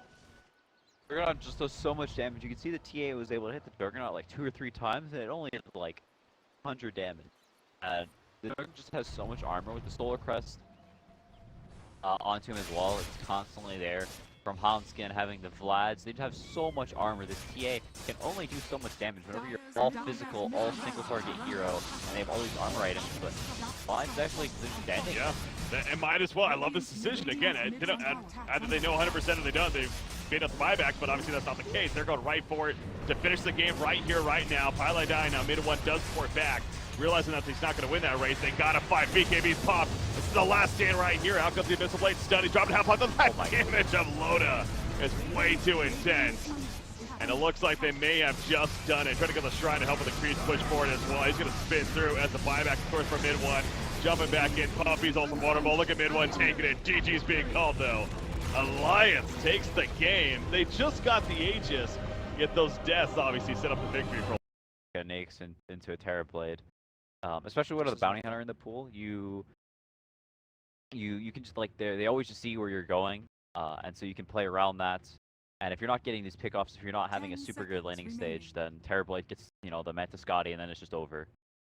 5 seconds remaining. Elements may have been in a bit of a tricky situation as we see going right into this bonus time. Are they going to take the Slark? Are they going to swift ending Slark? PA! Turn to battle. I mean, I feel... we talked about the lifestealer not being good. Is PA really that much better of a solution? I mean, surely he still suffers from similar issues against the Windbridge and the Terrorblade. Unless he's hitting the 10 crits and getting seconds lucky. remaining. It looks like a terrible PA game. 5 seconds It's pretty remaining. bad versus the Terrorblade, pretty bad versus the Wind Ranger. I mean, he gets blown up by the Ember, doesn't Yeah, he? blown up by Ember. You really don't like getting tracked on that hero because then people just like kind of run away from you. The Shuriken is a decent amount of burst damage. I mean, it's nice with the Slardar. It feels like maybe this is what Elements wanted to do, but you feel that maybe they're not thinking too much about how well Secret 10 seconds is remaining. prepared to deal with a pick like that. Yeah, I mean, I think they did want the Lifestealer, and maybe Yeah. they think Seconds the remaining. PA is a better. It's better than the Lifestealer. I think maybe it's better than the Lifestealer. Reserve time. I say that, but it's so 10 bad versus seconds Ember Spirit. remaining. There are a whole lot of Dire single target, team and there are a lot of Yeah. single target versus a Terrorblade and versus lane. Okay, so they did. All right, it's Okay. I knew You they were like gonna this pick one? Slark. It's swift ending Slark. All right, so it's whoa. Oh, and then All right. instantly, they were not hesitating there, Secret. Oh boy. I mean, you said the Swift ending slot is something that we know that Elements are good at. Do you think Secret knew that the slot was coming? They were like, all right. I think they were They were fine with the just- Slark. Yeah. So the Broodmother final pick. And it is indeed, by the looks of it, going to be that position 5 or 4 win range. Yeah, either a 5 or 4 bounty hunter. We'll see which Yeah. one ends up being. I think that it may be pretty flexible. I don't think it Yeah. matters too much. Kind of on a similar level in terms of what they're going to get done. But very interesting finisher from Secret. I mean, it feels like Secret had the more confident draft. Like they knew what they were going to do with that final pickup. But the question is, can Elements make it work? PA and Slark. 10 Their last seconds two. remaining. I think they're like very all in on this, like 5 just seconds picking remaining. heroes off all over With the the map. amplifying the... PA, Nyx, Yeah. Slardar, it's a lot of single target damage, it's a lot of pick off. But I feel like whenever your lanes are gonna do as badly as they are, Ember is favored against the PA. This Brood Mother is gonna have a very nice time top, I think. Actually, I don't know how nice of a time he will have. To be honest, I think Slark is one of the better carries against the Brood. Okay. And I think if you give the Slark a decent start, he can actually solo, not too badly. Against the Brood, you give him like a level 2, level 3, and you give him a Sentry in the lane, I think he can do okay. And of course, they are going to get to that point as well, EPG, with it. They do have the Slardar. They've got means of hunting down the Broodmother. Yeah, for sure. I think sort of the only problem is they really just don't have the greatest of means to deal with this Terrorblade. You know, the Slark is known for being a pretty good carry against the Terrorblade, and they have a lot of stuns for sure. But it's a lot of single target stuns, 30 and seconds to battle. it's it's just all of this like single target focus.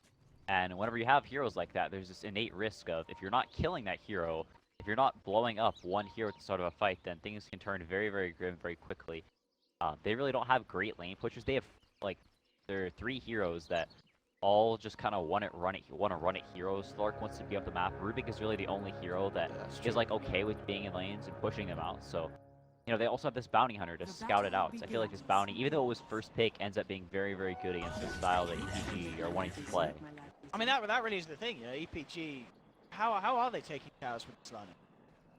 Yeah, they really just need to kill heroes. They just got to get those kills, haven't they? They really have, but as we kind of mentioned in the draft, Secret have very good means of killing the lineup of EPG. Yeah, they can maybe take this top tower if they give the Slark a decent start, and then they like wrap the Slaughter and the Rubik around behind the tower.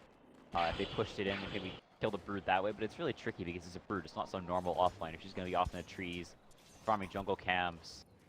And starting up these two heroes up here, they're going to punish the Slark so much. He doesn't have the 4-man shield yet, actually bought the Quelling Blade at the side shop, so it's going to take him a couple of waves to get up to that 4-man shield, and he may get punished until he gets up to that. Puppey just trading blows at the moment. Now I'm going to bring in Pi as well, goes for the first power shot. And Secret with the 3 of them up top, going head to head with the tri-lane of EPG at the moment. So that will leave the other lanes to straight 1v1. Mid 1 on the other spread up against Gogi on his PA, and down on the bottom lane. MP against Mitch and Secret. Running around with LeBron. The crush onto Puppey, but Puppey feeling very safe and confident, close and personal with the supports of EPG, harassing them back. So, I mean, now this lane situation starts to settle down like this. Is this fine for Secret, you feel, leaving the Terrorblade on his own against the Nyx Assassin? MP gonna have a fine time, or can the Nyx cause some issues? No, I think he'll do absolutely fine there. Once he gets the 4-man shield, have the Quelling Blade, they'll just trade farm. And I think at some point, once the Terrorblade maybe like level 4, level 5, the Bounty Hunter can potentially rotate down here. They can try and kill this Nyx Assassin and take his tower. As EPG's heroes is sort of another thing. This Rubik is really their only tower defense. He's pretty committed up to this top lane, helping out the Slark and dealing with these multiple heroes. So if the Bounty Hunter makes a smart rotation down the bottom, once he gets some levels, they can maybe kill this Nyx and then take the bottom tower and open up the map for the Terrorblade to farm. It's this mid lane, mid one, getting very aggressive, knowing that it's unlikely that EPG sending any backup with the pressure that the rest of his side's putting on up top. And already the mid lane CS, 14 for 2, 7 for 0. Ember Spirit certainly having the favorable time in this 1v1.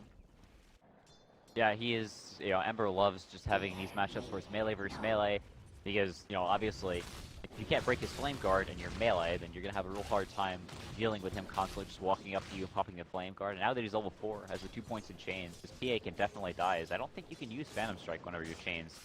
So you're kind of just stuck there, you get burnt down, and then by that time your wave has just started, it's not behind you, it's like right next to you. So you're not really blinking away. And I think mid one very happy with the lane, especially kind of on his tail. It's going to push back out, so I don't think it'll be the worst thing in the world for Gogi. He can last it with the daggers if worst comes to worst, since he does get that one there. But yeah, I think mid one very, very happy with this. And it's not the greatest Ember game as far as just like hero versus hero matchups wise. Okay. They do have the Nyx, they have Slaughter, they have Rubik, they have a fair amount of disables for him, but I think the bigger thing is that the cores just really don't touch this Ember Spirit. It's more the support's doing well, but they're not having a good game, so.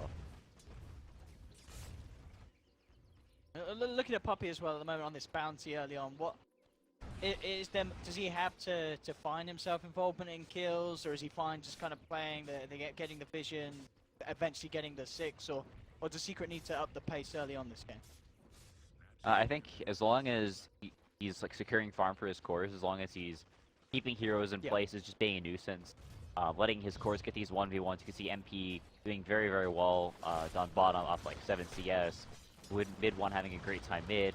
KheZu doing great up top. I think that's like all Puppey needs to do. These heroes have a nice time, and he may even try and snipe the courier here. I think actually loses vision of it just barely, but yeah, keeping the supports pinned up there. They're both only level 1. Both the supports at 4 minutes. It's quite grim, and if they don't have the kind of levels that they need, if they don't have level 3, level 4, then this Brood is just kind of unkillable, and it's going to be a massive nuisance. Mid lane, trying to make a bit of a go here onto Gogi. They've got Pi coming across as well. Chains is going to connect. I'm going to find him with the shackle shot though, as Gogi will be able to get himself back to safety. Has the presence of Cole in the neighborhood as well, in case things get a little too nasty. And also LeBron heading across, prepared for any sort of action. Just trying to mirror the movements of Secret's duo supports and make sure that they don't cause too many issues for their own cause on the side of Elemental Pro Gaming. Yeah, big DD there. Maybe trying to get a stun on him. The problem is actually now to find the DD, and with that, yeah, Mid one in a lot of trouble, and he's gone first blood for Elements, despite the pressure that Secret's been putting on. And Gogi is going to be over the moon with that one. Yeah, his chains weren't cool enough for 1 second, so wasn't able to change the Slaughter whenever he was running up. It was just barely. I'm sure he was slamming his Q key, but just barely gets the stun off, and mid one goes down. It's definitely the kind of stuff they need. They need to find these kills. Unfortunate scenarios where just the spell wasn't cool enough for just a little bit. They get this pick-me-up kill, and it puts PA a little bit ahead, Ember a little bit behind. They really need stuff like that because the Slark he's getting some farm up top, but it's not the. Despite the pressure, I mean, it's not the best farm, it's not free farm, but they didn't really Dyer's shut top him tower down. is under It attack. doesn't feel like. It's 28 CS. He's only a few behind, half a wave or so behind MP. And MP had a very kind of undisturbed lane. Only Mitch in the neighborhood. No support rotations whatsoever. So all things considered, this isn't too bad for Swifted. No, not at all. And you know, Slark is one of the better heroes versus the Brood. Once you have the Shadow Blade, you can start hunting through the jungle. You get your team to buy you a gem, although the support's maybe a little hard pressed to build up that amount of gold. But once you get the gem, you get the Shadow Blade, you just start running through your jungle all the time, and it's, you know, just free kills on this Brood. Doesn't really build any HP items for quite some time, except unless she goes for like that Echo Saber build, which we'll see what she goes for. But yeah, the Slark has a very nice time versus the Brood. And it's a pretty nice Slark game in general. Can be rough versus Ember if you're behind, as you can't really man fight him. But if you get to that point where you have the Basher, you have the BKB, you can sit there and man fight the Ember. It can actually turn it to Slark's favor. Puppey sitting down here on this bottom lane. Just there to back up MP. Knows that there are members off the map of EPG, and EPG actually going to make a go here. They're going to bring in the PA. Jackal Shot's going to do absolutely nothing, and EPG with the lockdown take down MP. I have to say, this is EPG certainly using the tools that they have to massive effect. 2 kills on the board, and Secret, they were able to secure the farm in lanes, but it doesn't necessarily feel like they were able to do enough in terms of shutting down heroes. Swift Ending should be in trouble top. He's going to pounce out, has a TP at the ready. Puppey is hunting for him. Swift Ending not even going to need to TP out as the backup comes through from LeBron. And again, Secret unable to find a kill there. Yeah, I think this top tower not being taken yet is pretty huge for EPG. As I say, that MP TP's up here, so this tower is definitely going down. 3 points in the meta, 4 points of Conjure Image. May not even need to use the Metamorphosis. Yeah, I think keeping that top tower alive for as long as they did is very, very nice for the for Slark and just for EPG in general. It forces this Brood to continue to be up here.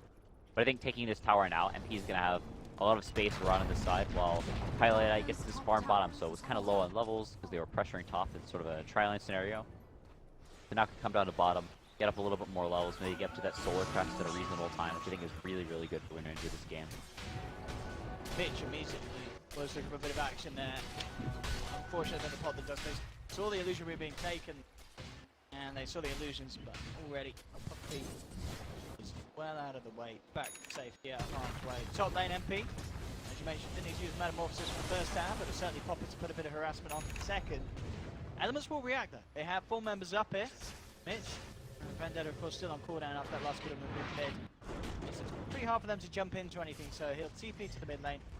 Make sure that Gogi isn't chased down by any of the members of Secret. Just continue to try and maintain vision of the presence of the players of Elements. MP feeling confident with the backup of KheZu, sticking on this top lane. So a large fighter army trying their best to bring down this tier 2, and Elements are suffering to stop this sort of a push.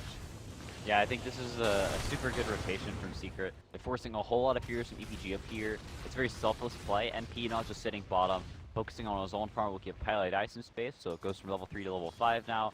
Probably working towards, you know, phase boots or just getting a wand, getting range up, getting these small items is really, really nice for quality of life with the supports. Mid one getting free farm. Look at this Puppey, the courier hunter. He's only gone and found it. It was hiding in a tree line. I mean, they did have an observer ward just round the corner. I don't know if it necessarily came across that path or maybe past this one, and he didn't see it move any further. But he knew they were hiding it there, and he found it and he took it down. Yeah, so he gives him some nice XP. He was only like level 3 at the time, so not gonna be the fastest track. They do end up bringing down the Brood. Oh, so, oh goodness. Those fade. Oh, bounce. Forever. And indeed, the Spider's taking it down. And with that bottom lane, they did end up getting the kill on the starter. Everyone moved in by Shackle, controlling lockdown to allow that burning flame guard to bring him out. Is under attack. So Secret getting themselves a couple of kills on the map. Mid lane, Gogi going in very heavily onto Secret here behind the tower. Gonna have to start to back up. TP's coming through, but not actually gonna be punished for that one at all. Gogi, knowing that he had the space and place to go in hard hitting, find the kill, certainly put a shiver down Puppey's spine. Yeah, just pressuring a little bit, doing whatever he can. It's kind of hard for him to do anything after those initial rotations. They did get some kills, and the PA had a better start than I think we expected, but Oh yeah, sure. still not really in a position where he can do so much. They're kind of just waiting for the Slark Shadow Blade, and then they can potentially go around and make things happen, make space for the rest of his team, make space for the Slaughter to get to his Blink Dagger, I think is kind of what they're waiting for. Until that point, they kind of have a hard time doing anything. And the Terrorblade's Metamorphosis is up, so we'll see if they make a move for that, or if they just want to farm until the Dragonlance on the Terrorblade, or what they're waiting for. Mid one actually went for the Boots of Travel first, which I think is really good this game. It allows him to be like he is right now, like play down in bottom lane, play more of this role where he can keep the lanes out and just sneaky. Well, and in fact, not just the one. Remnants forward with the change. He gets a second. Mid one. And entirely outplaying their LeBron and Mitch as the two of them moved in on him to try and make a kill happen. But mid one just turns it around beautifully. And at the same time, Secret not only taking the tier 1 in the mid lane, ready to put on pressure onto the tier 2. So, Offlane, Swift. Fine, playing around Puppey. He has nearly got that Shadow Blade, and as you said, that could be the thing to really have them skyrocketing kills. But mid lane again, they've lost the Rubik. Pi, you can gonna have enough to level 4 power shot. He is gonna try for it, and it's close. Not quite close enough. Not quite enough damage to take it. But the space is there. Secret, they get another tier 2. They've lost the creeps, and they've lost Pile I Die. They're trying their best to finish the death. They're not gonna be able to do it. They don't have the damage. As backdoor regeneration kicks in, that's allowing EPG to fight around the tower, get themselves a double kill for Gogi, and also deny the tower. So, off the back of kind of a good bit of momentum for Secret, suddenly fortune turns in EPG's favor. Yeah, I don't think they're too sad about that though. At the very least, they get this tier 2 tower down, and a tier 2 falling at 12 minutes, is, especially the mid one, is absolutely massive. Makes it very, very difficult for them to move around the map, and gives Secret, it lets this bounty hunter scout even deeper, get even deeper wards much more easily. Mid one actually going into the Maelstrom now instead of. Secret, yeah. What? So skipping the veil in favor of that. Do you imagine he will go back for the veil, or? I don't think so. I don't think it's particularly good this game. The armor is nice for sure versus Slaughter and the PA, but it's not a game where you just want to walk around as 5 with your team. You have heroes that they kind of want to be together. You have this, the Terrorblade, the Wind Ranger, the Brood. They're all gonna sort of be in these stationary places. So you want this more mobile hero in the Ember that can actually get around and do things. You're not just this 5-man lineup. You're not gonna just walk down lanes. You aren't gonna be constantly fighting with the Veil. So it gets the Aqua lot instead for some of that armor. Is kind of nice. Gives them the mana regen. That's about what we've seen a lot of the Chinese players start going for, is just not skipping the Veil and going straight into this Maelstrom. You farm very, very fast getting the Maelstrom this early on with the Slight, and it also just gives you a ton of damage. So I think it's quite good this game, makes them a lot more mobile. Oh, Mitch and Swift ending on the hunt.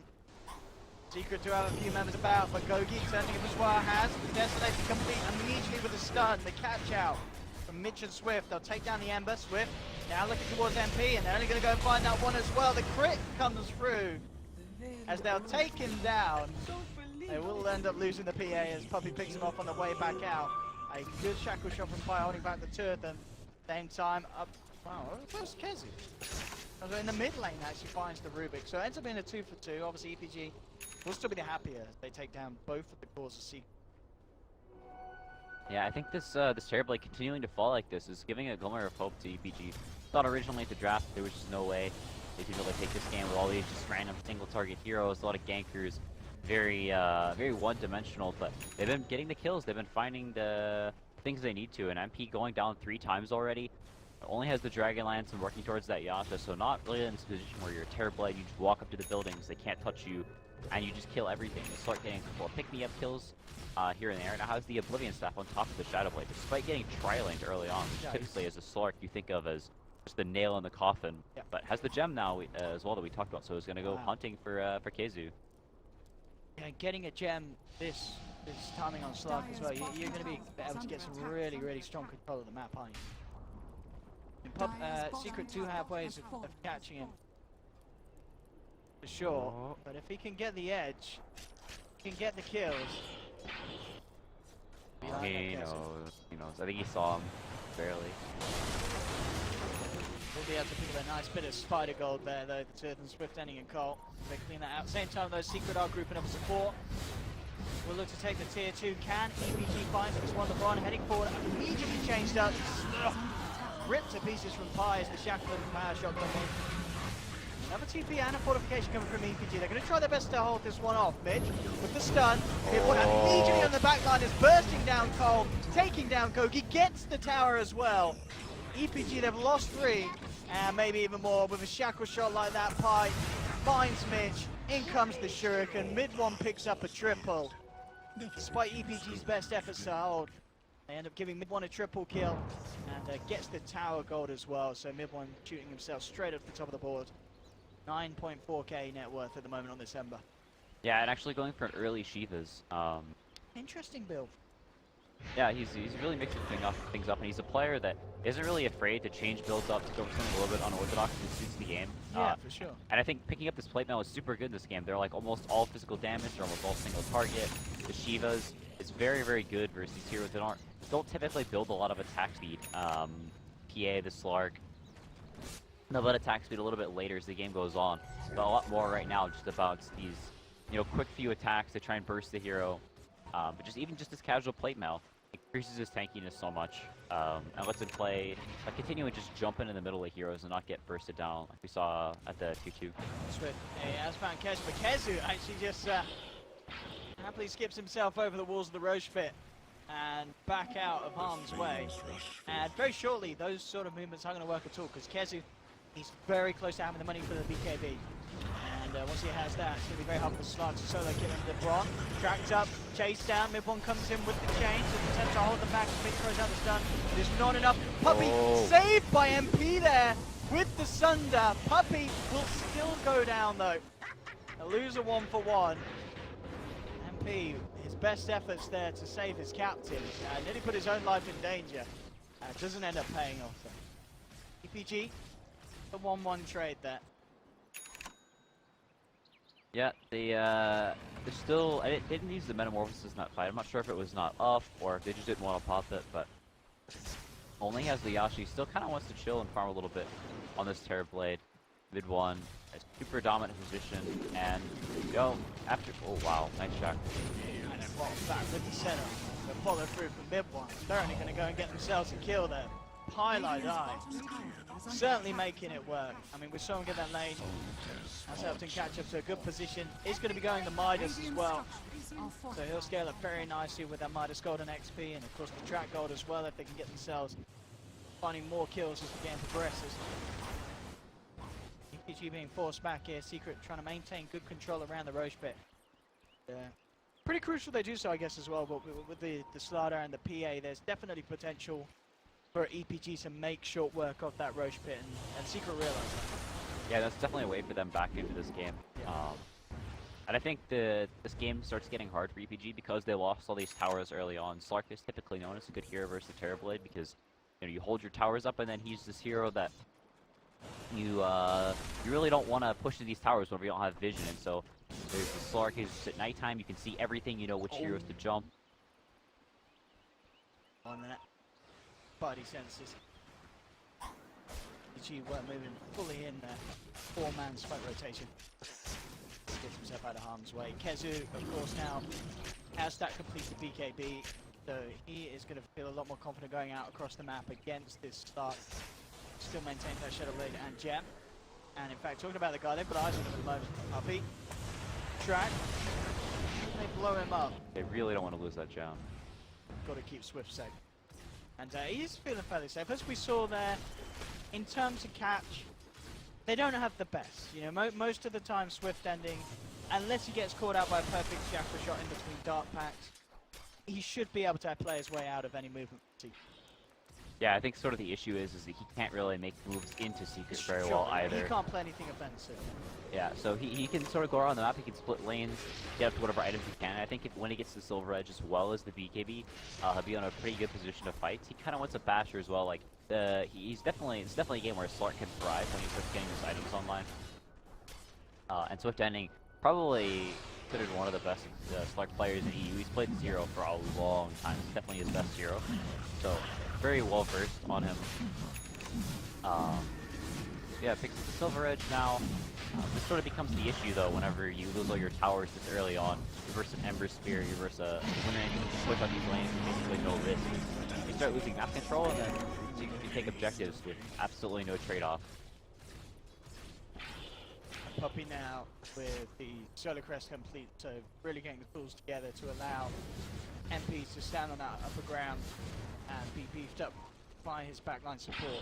Yeah, full Shiva's on mid one now as well, so he is so far. And yeah, he's having an insane game on the Ember. Definitely one of his heroes that you can expect to see such performances.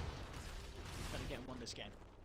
I guess the question really is just where does he go next? Are we going to see anything else a little bit interesting? Do you think does he just upgrade the mouse to anything else you'd like to see? Are we going to get a blink picked up?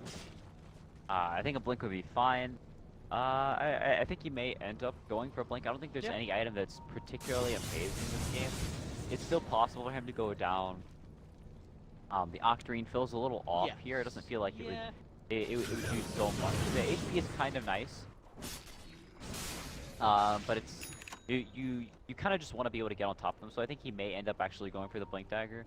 We'll have to see. I don't think any item particularly makes him that much stronger. I think he's extremely strong right now, and is like very, very down to fight. And I don't think any item will like actually increase how strong he is by that big of a margin. And I also don't think he's gonna get that much weaker for quite some time to come. No, definitely gonna have kind of fun quite some time.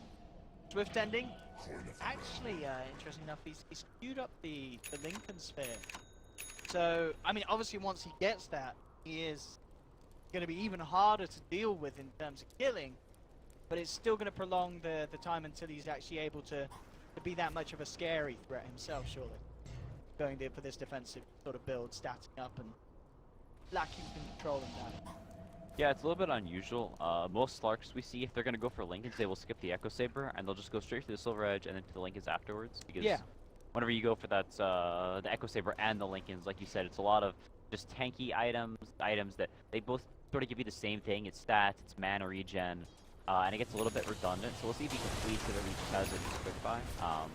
I mean, I guess it kind of works because they have the PA being the big damage dealer, but as I say that, the PA is not going to be dealing any damage from the grave. He's down 50. Mid one, just diving past the tier 3. Swiften is trying to come forward. Pops the Shadow Dance, but he immediately has to get out of there. And just like that, I mean, fortification will come through, but I think at the least, Elements may just lose a Rex off the back of that. Yeah, Metamorphosis is up and Secret are ready to push. Yeah, the PA is still down for 30 seconds. There's no way they can fight into this. Whenever Secret gets set up, they just can't do anything. And this is looking to all fall apart for Elements. Just like that. I mean, track kill after track kill. It's not going to get pretty for the financial situation here. On the side of Elements, the Secret. It felt like sort of a slow start for Secret. It certainly felt like they were starting to gain that momentum, that edge. But bam, certainly just like that, it all comes together. And EPG, they just don't seem to have an answer. They've lost one Rex. They're on the verge of losing a second, and they're losing hero after hero. Oh, but they make it the end, but they do. He's got the Aegis though. They'll be back from round 2. Gogi pops the BKB. Trying to look to finish off KheZu, but KheZu life steals up. It's going to be enough. Again, MP with the defensive Sunders, saving the Spider. Mid-1 Brennan's away from the aggressive movement of Swift ending. As Secret have ended the game. It feels like very, very shortly and quickly. Just like that. Buyback will come out from Swift. But they've lost 2 racks. Range jobs are being dropped on the ground. The tiers of Elements Gaming left in the base. As they will hold on, they'll keep themselves in, but only just. This game has very drastically gone out of control for Elements. I think Elements, with the draft they had, they kind of did what they needed to do. They gave Swift Ending a pretty decent lane. He got that early gem. They weren't actually able to kill the Brood. Only has the 1 death. But this Blink Dagger just came online too late. You've got a Slaughter, you have a Nyx, you have a P, like they have so many heroes that all sort of do the same thing. I think Secret just a much more well-rounded lineup, and mid one actually going for the BKB.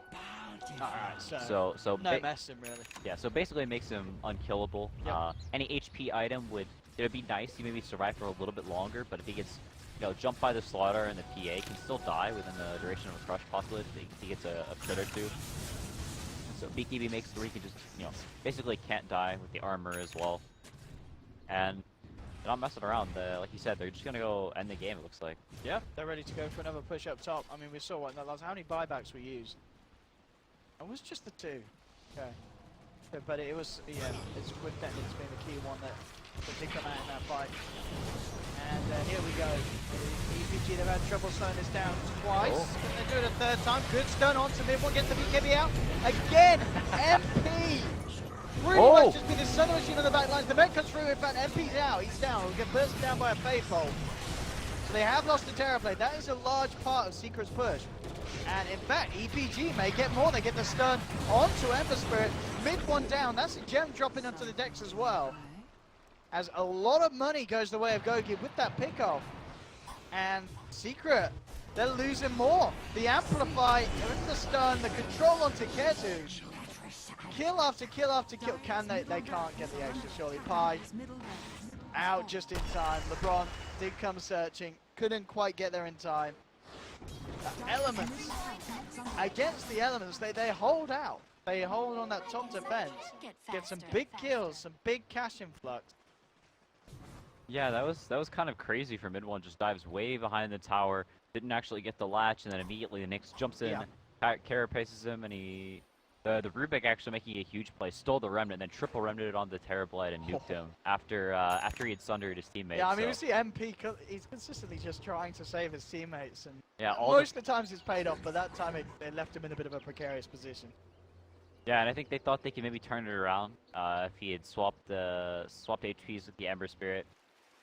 They can maybe fight there, but instead they lose 3 cores, and an EPG, they hold the high ground, slowly working towards that next set of items. But I don't know how much that next set of items will actually do for EPG. They kind of just need to do that again. They need Secret to get a little over aggressive, kind of throw at the high ground out of that, or they find some pickoffs around the map. So we'll see.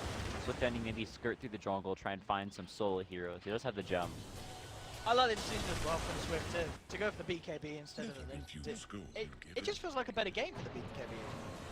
Yeah, I think so. Just not the Ember not being able to just drop the triple remnant while you're ultied is super nice. It's just so much damage. It'll block like the track or something, but that's not really something you care about all that much. You're purging it off the Dark Pack, getting a BKB does basically the same thing, and this is sort of a game where, as EPG, you kind of need to just full commit to these fights. You need to find an opportunity, and everybody just goes in and you just commit, because you're not really, playing in and out with an Ember Spirit who's going to be rooting you. The Terrorblade's going to be consistently just dishing out right clicks. And if you're not killing them, very, very quickly, then you'll kind of have issues. Whereas Linkets is more of an item for these long, drawn-out fights where you want to dodge specific spells consistently, be the hero that's hard to lock down. Oh, and saying that, he says screw the BKB and picks up the Diffusal. To purge Windrun? You can purge what the Flame God? Yeah, and Windrun. Okay. Interesting choice. I mean, that does give you a bit of the damage and a bit of the control that we talked about. They have a Bastion now on Gogi as well. I think that may be necessary. I think they realize that if Secret plays this game safe and they just push Smoke dispelled. That's such a good position from everyone. Yep. Enya sitting there, and Secret may want to fight this. One track down. One off the latch. KheZu immediately whips to pieces the Rubik. Gogi in trouble. He's BKB. He's trying to get his way out of this, but the chase down is there. Swift Ending's down and out. 3 dead on EPG, and that's not going to be the end of the casualties. They'll move on for another triple kill for KheZu. GG is called, and there was maybe small hopes for EPG to pull off one last defense there with the Bastion and the Diffusal, but it wasn't enough at the end of the day against how much Secret had amounted to earlier on. The amount of damage they got done with that initial push onto the bottom of mid lane ramp. Radiant team ban. Team Secret's turn to ban.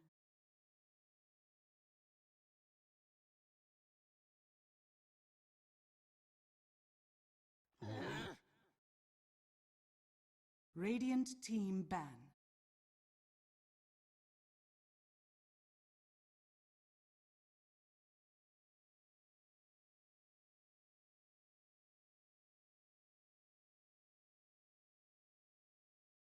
Ten seconds remaining. 5 seconds remaining. Reserve time.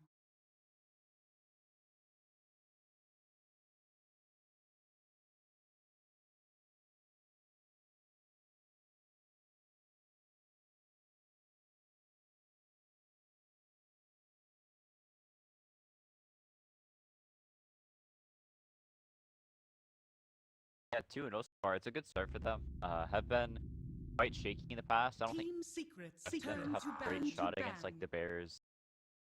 Lone How they True. do. I think this is Team probably going to secrets be a turn sign to for pick.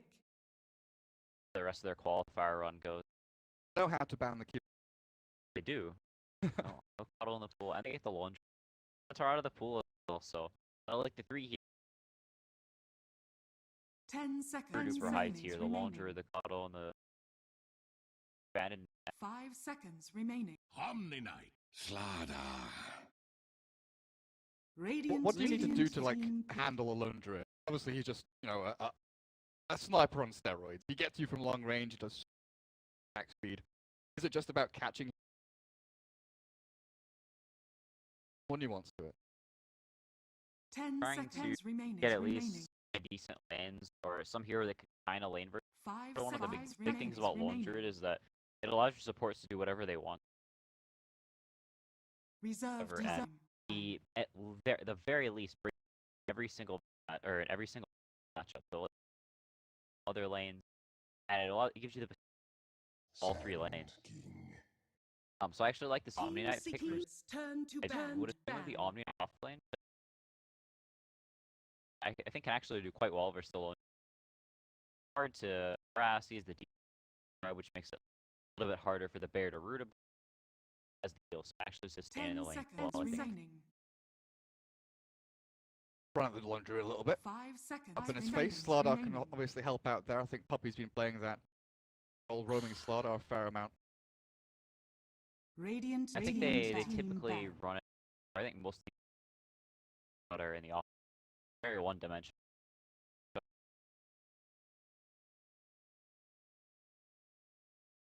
Turns out now Chris been taken away. 10 seconds Honey's been playing the very hard 5 roles. He's Ivan and Chris and stuff like that. Kind of remaining. sitting away in the jungle trying to keep him alive.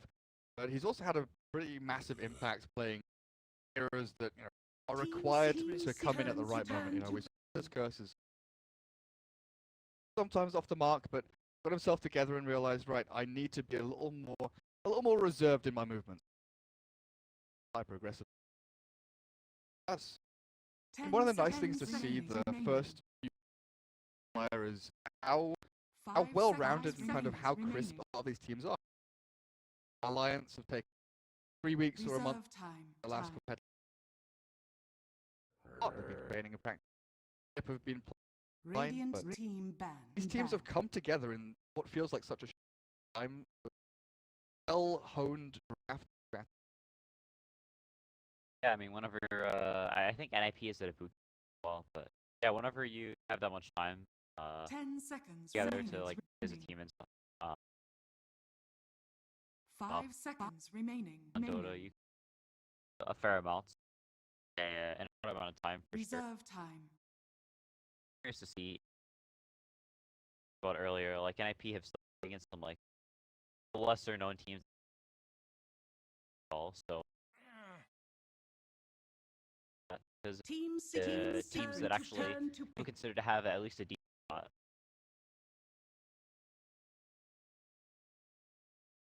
Yeah, they're banning a lot of mid one here. I think most teams know that Secret plays like a lot around player that on NP a lot more space. Here's KheZu, but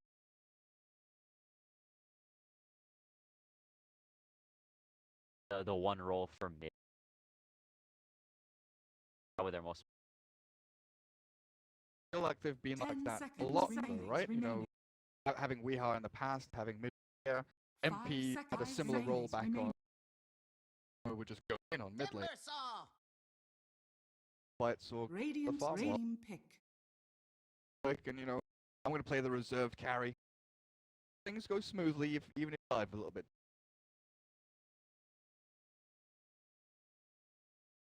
Be KheZu's hero, or can you maybe going towards the mid 10 lane for them? seconds remaining. I don't know if mid one plays. I think 5 it is seconds remaining. probably a safe lane. Timbersaw, it does very, very well. I guess it's Darkseer. Darkseer dual lanes typically, or just Darkseer in general, does very well versus Timbersaw. They can potentially run it mid. But what they could do actually is try and put the Omniite against Darkseer and then against the Lone Druid. That also, like the Omniite, does very well versus the Lone Druid. Once you're level 5, which is right whenever Lone Druid becomes his, obviously. Ursa warrior. Right whenever you get your level 3 reactive armor, so you're possible to Zar. Yeah, this is really interesting. I think the way these lanes get set up is like, I think team against the Lone, preferably in a Omni Knights. 10 seconds Darkseer, remaining. now there's an Ursa in the mix. A lot of heroes kind of just crush each other in lanes. Remaining. Scouting out the lanes early on and making sure they don't Reserve rush in the lane, like really important for both. If you want to go about getting this info where lanes are, consider an early soak into the enemy jungle. Do you early out to get observer wards down? Any other maybe limit the guesswork and make it. I think both of those are likely. I think they may spam anti spirits or heroes that just get out there like fast. I think it'll happen at about the same time. We'll see. Probably they getting fancy. They'll like run to the right there. Radiant. We'll have to see what they go for, but I think the laning setup is very, very important. Winter Wyvern. Team Secret's turn to pick. Good gap closer onto the Lone Druid. Yeah, they have the Omni Knight as well. Basically. You don't. It's a pretty decent hero versus his series swipe charges don't deplete. He's hitting when he's 10 seconds remaining. But you still just sit there and swing forever and ever and ever. It's a hero that Ursa one and burst. A hero not have the kind of gold intake to get an MKB. Reserve time. Also a hero that mid one will play. They're one of the few teams back in the day. They do like bottle. They do the interesting strats to try and make the TA work. So I think.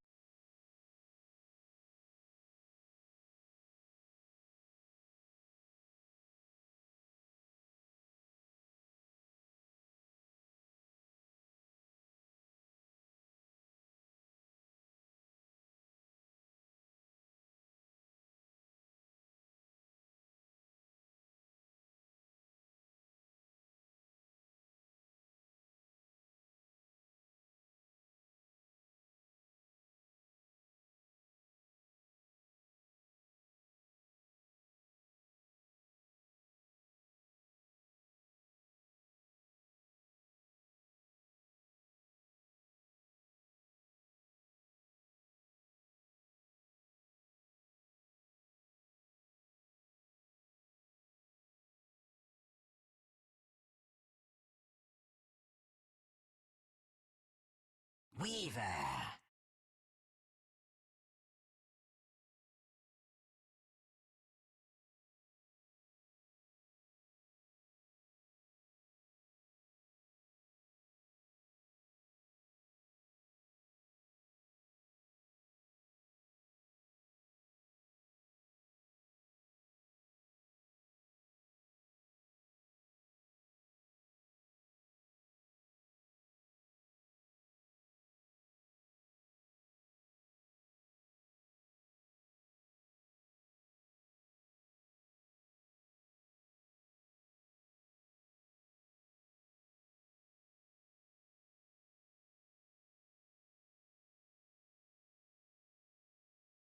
Ten seconds remaining.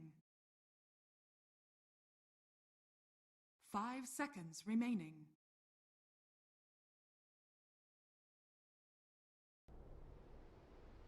talked about. So I don't think it's like the best Winter Wyvern game. The Timbersaw as well, a hero that's pretty good against Winter Wyvern because he's obviously all magical damage. Down. I think it is actually going to be mid one. We do see the smoke out and TP goes up, going off lane. Very early ward while Puppey get in here through the back and maybe Wanderers. A nice ward placement. I don't think there's anything.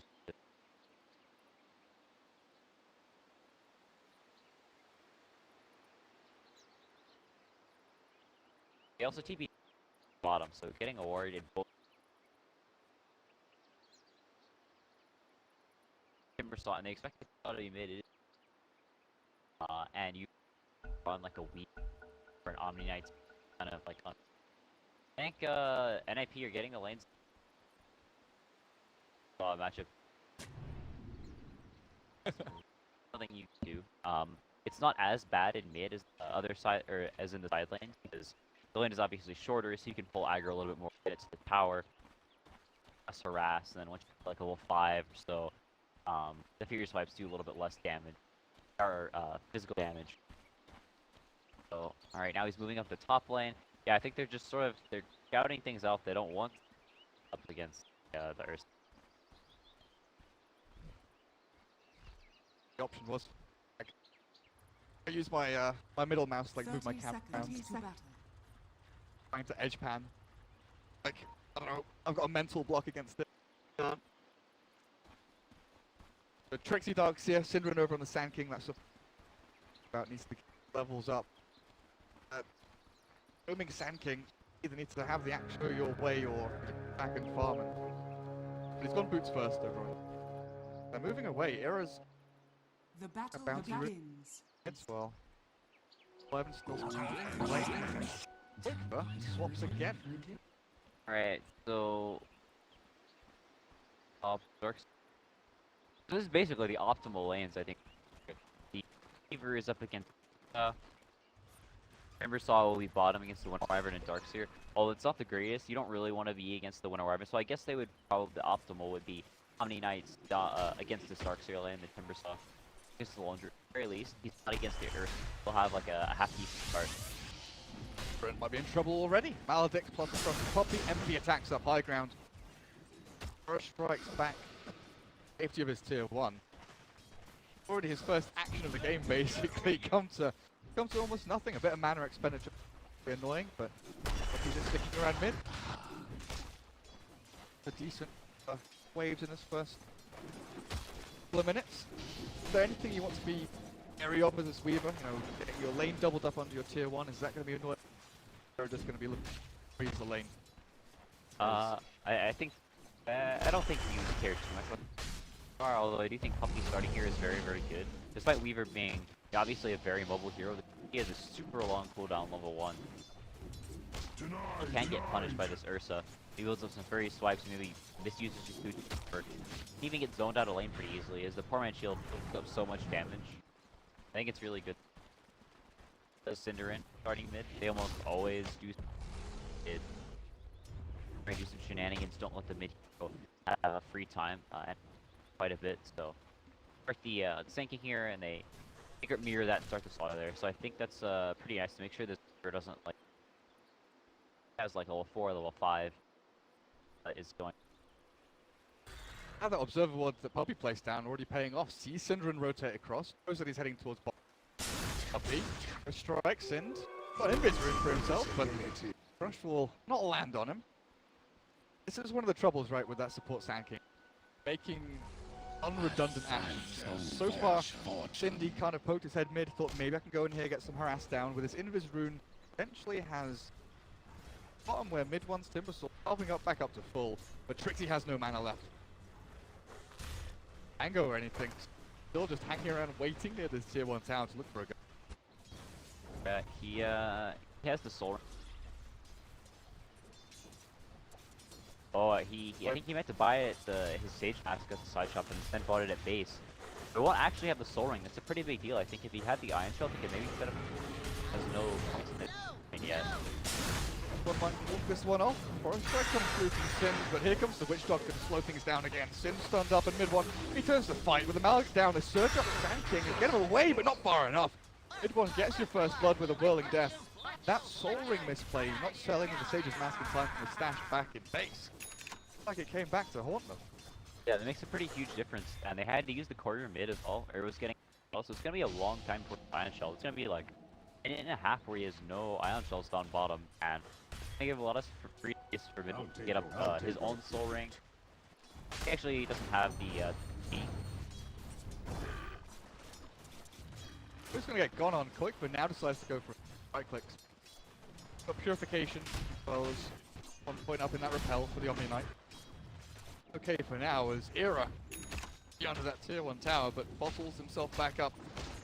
He's got 3 stacks of Fury Swipes over on him, so it's a proposition to still go back in. The bottom lane, Cinderin casts up and stunned. He might be able to get the burst back down onto mid one, but the damage just isn't there. And he has to retreat. Trixie's Clarity gets cancelled in the heat of it all. Can dive him though. Having enough HP. Yeah. Really nice from Hani there, actually, guarding and salving Trixie. So they didn't have that extra regen there. Then he had to go back to base. Bot lane was pretty disastrous. At the very least, they had that regen, so able to heal on back up, and it's not the biggest. Hani has gotten up to top lane. I mean, Quakefa has gotten his level 5 up top lane, so start to shift under his favor pretty heavily. He was a little bit ahead of the Omni Knight, but not anything really significant. But now that he has the Entangle, Clark just slowly chip down this Omni Knight. Already out of regen, doesn't have his Arcane Boost yet. So he may start to feel the pain as he's just harassing him, hitting him with air. Hasn't gotten any root yet, but Lone Druid having a pretty free time top in the lane is right back by his tower, so he's not really gankable right now either. Yeah, and this opens things up, it feels. He runes, he's level 3. Everything from under the NIP. Well, Tyler died. They did shrine up 30 seconds ago. Over towards the mid lane in Era, he poked his head over the top of that ramp. Here comes the caster, stun from Puppey, catches him, but a nice burst strike from Sin. Turns around for Era now, swipes down MP, 1 more hit. Will find the kill. Now Puppey might be in trouble as well. Sin has another burst strike up in 2 seconds time, and I think the death of the Slardar. 2 more hits. Quite enough damage there from Cinderin.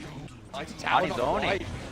Arnie suddenly comes in with a double kill and keeps himself alive at the same time. Poikva.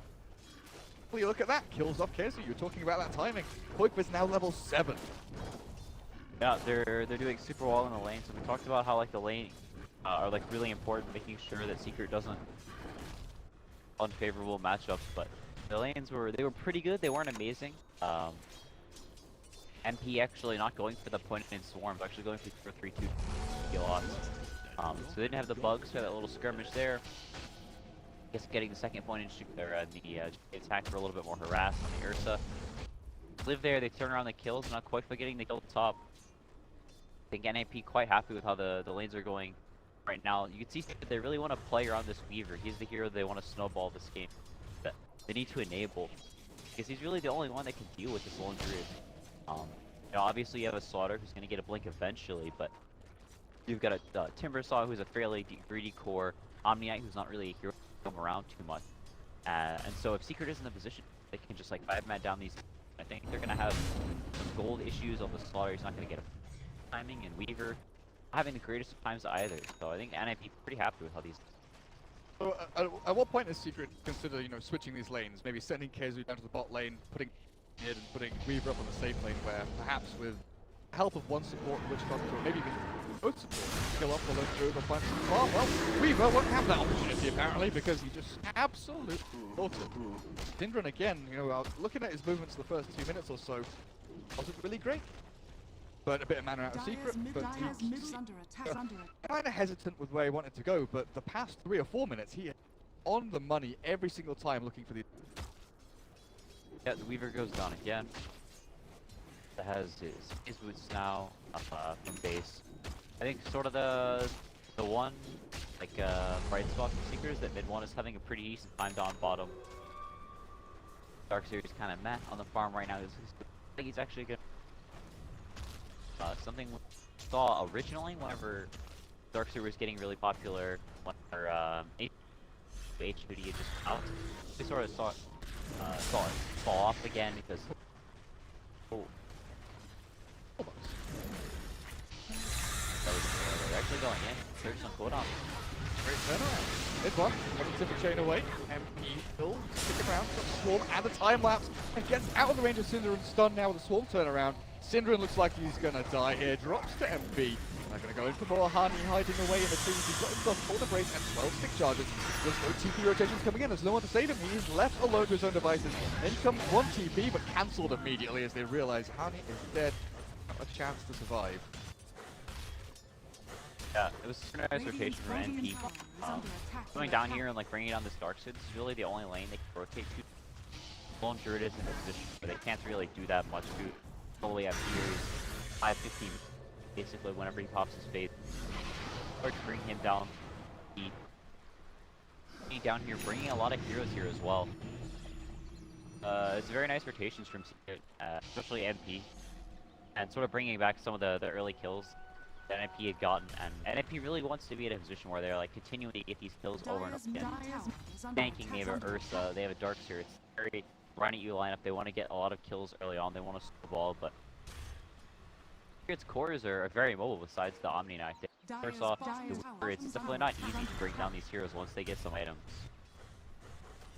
Back to Helm of the Dominator. You know, I think the first time I saw it in a comp game was SS a while back, and we were in awe, honestly. It was absolutely amazing to watch the vacuum into doing on like.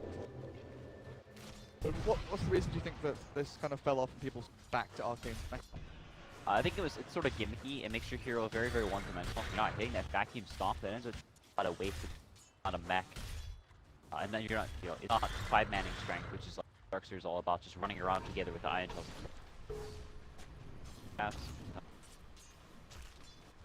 KheZu down bottom and then up the top lane, so. There had been a Maledict on him there when the Purification hit.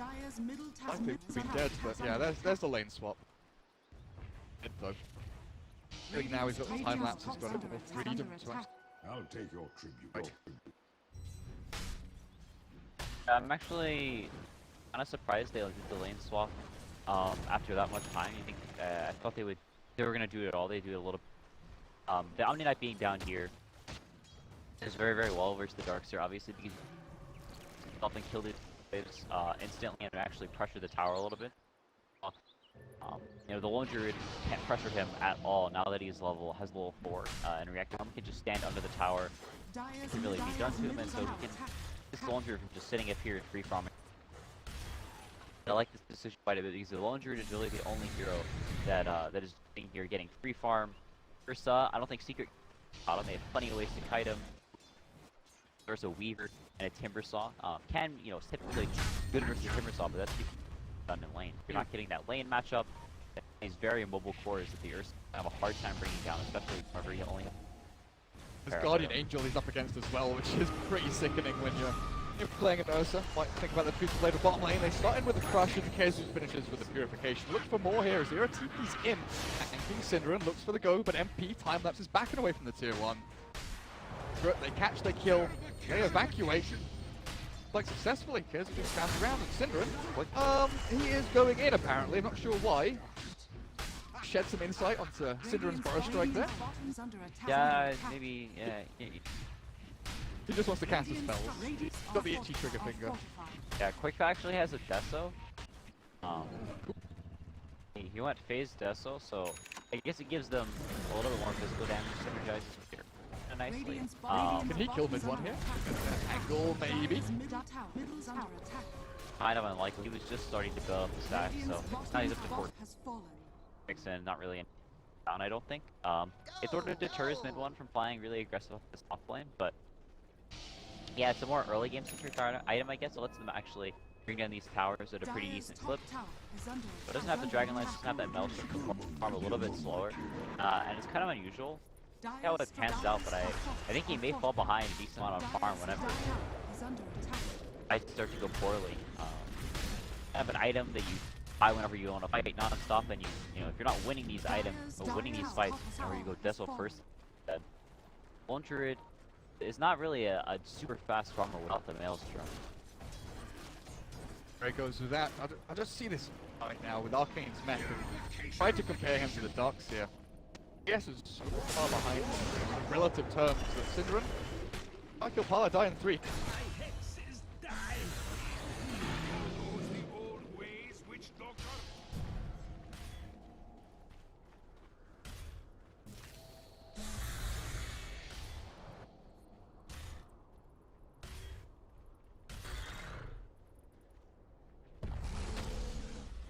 Nope, looks like. Alright. Dire's Yeah, I think that lane swap was just absolutely massive. It was good play from Secret. They did until just the right time. They kept the Timbersaw down bottom until he got his level 4 reactive armor. Then he comes up top, and Omniac goes down bottom, and they take the tower because the Timbersaw can't really, you know, bring down these lanes fast enough. Whereas the Omniac kill the creep waves instantly with the heal. Kill the Iron Shield creeps that actually can, you know, power a decent amount. They're not able to bring him down bottom, whereas the Wyvern is kind of sitting down there. He has the new practically Timbersaw, but not able to do anything to him. I really wanted Quake, but he turns around and influx Twilight Die. He's gone, he's done for. But it's goes from Hani. Holds mid one in place for now, but I think Hani. Ghana? No, he's not. Weaver doesn't want to commit. Synderen's around. Rest of Ninjas of Dharma's alive for this fight as well. Like it could be a good start to Quake, but low on mana, but he still has to have a draw, I think, ready up the sleeve. Going too far, but Witch Doctor again is the casualty by Secret. Yeah, nothing gained, but NIP rotating all these heroes down here, not really getting any out of it, and you get this Ursa really want stuff happen. You just get the Link Dagger, and out of here you just want to sit around and farm on. Whereas Secret, they have this Timbersaw, they have the Weaver, heroes that are going to scale a lot better than, you know, and Ursa. Gonna have, like we talked about, a very, very hard time bringing down heroes. If he's not absolutely crushing his lane and taking this Lone Druid ahead really early on, getting tanky with like dagger off these darks are getting ahead, then they're gonna they're gonna start falling behind, and they're not gonna be able to, you know, take these fights. We saw it down bottom a little bit earlier. Whenever tier 1, they were just pulling them all around, but they just hurt them around in these fights, and NIP has a really, really hard time doing it. It's only going to get worse when Puppey gets his Link. He's old. Dagger and again, these kind of one-to-one comparisons, sure enough, in the grand scheme of things, don't line up. But you compare him to Synderen tanking. He is a long way away from his. Oh, I've given a lot more kind of space and room to Koikra on this, but touched on the Desolator pick. And it's meant to kind of give them that tempo play and look for the hills, look for the tower pushing. Does the Desolator buy enough time for Sind and Hunt? I don't know if it's so much as buying time as them just trying to hit the time where they're just like 5-manning like really, really early on, because I think they realize that they're sort of on a timer. If they aren't making stuff happen, then game's gonna get pretty difficult pretty fast, because Dire's heroes are so mobile. So I think it was, you know, sort of an effort to just get some of these towers. The tower goals get to the other a little bit. They push on, so let's build boost there, then maybe try and take the mid one off of that. They're actually wrapping on Quakefa up top. He's pushed up pretty far, being moved down here. Daze is there. I don't think he gets the crush on the Baron. Damage draw, even entangles Puppey on the way through, but he's out. Well, in the Radiant jungle, MP spots out. Again, any kind of skirmish over on the side of the map. Ion shelled up Golem throws a little pebble at MP. Yeah, I think the Darkseer going for the HOD sort of seems like some of their items are maybe not really synced up. By going down mid. I think if they're going to be going for this sort of a super early 5-man try and take all these towers, you maybe go for a mech instead of this HOD. Yeah. On HOD, more of like an item that helps you like split around the map. It gives you some decent fight with like the Centaur Stomp, but I don't think he actually found the Centaur. Just has this Mud Golem currently. I have the best choices. But Tyler died dying mid. He bought his Ghost Scepter just before dying, so I think Oh, he already has a Ghost yeah, Scepter. Wow. he went Brown Boots Ghost Scepter, so I think he's fine. I think he's perfectly fine dying mid, knowing that his security of the grave, he got his item in the end. Yeah, I really like that from Highlight Die. And Ursa and Lone Druid, who Escalator, they really only have physical damage. He's the only one that's really been dying, right? One that's getting put down to 3. Ghost Scepter can maybe now get the Maledict. Looking at Maledict, actually, he went for the first point to annoy Synderen at that top ruin spot, get a bit of damage down. Minor points in Voodoo. I think he may get a value point here. I don't think it really does too cores. The heal isn't really useful for them. You're not really skilling heal up for yourself, as he is like really throw that the Lone Druid and the Ursa are going to be about. So if they're trying to focus him, and he's not really going to be standing next to his cores healing a long drawn out fights, and he pushes, that's when Voodoo Restoration, they're like hold Ursa Weaver. No, they're not going to be taking damage, they're not going to be nothing going back in and just hitting towers. They're very much about going in and out, jumping around. They have the Slaughter, Weaver, very mobile heroes. I guess if you've got a walking fountain in the you don't really need Voodoo Restoration. Arcane's mech. Solar Crest on, actually. He throws that Solar Crest on anyone really of his team. Throw it onto the buff and just turn it back around onto the Quake buff. Good opportunities. Synderen is 20 gold away from Blink Dagger. Puppey reveals first, goes in. Quake for Savage Roar. No, repel. Hit one, they turn back with the Winter's Curse and they kill off Druid. The chase continues though. And then disables, cancel the TP. Han is gone. He's out. Like the rest of NIP might be safe to get away as well. Synderen completes his TP in error. Up. Off. They're going to reduce that problem a little bit as mid one picks up the Yule Scepter. Really nice, gives them a little bit more catch, a little bit more kiting potential as well. In more ways to keep this hitting team one is becoming a bigger and bigger problem. Eric goes for a bastard and trying to fix that problem a little bit, but they only do so much. You know, complementing and trying to fix your heroes' strength and he has the bastard can maybe bring down the Witch Doctor, but it's only a Witch Doctor, and as long as he's getting his cask off, that's his job. That hero really just needs cask, and it's kind of a game. Throw your one stun, just get it out there. MP, Dragon Lance, Maelstrom throws a swarm onto Era, who's easily got in there for a regen room, but holds on to regeneration. It's continued there.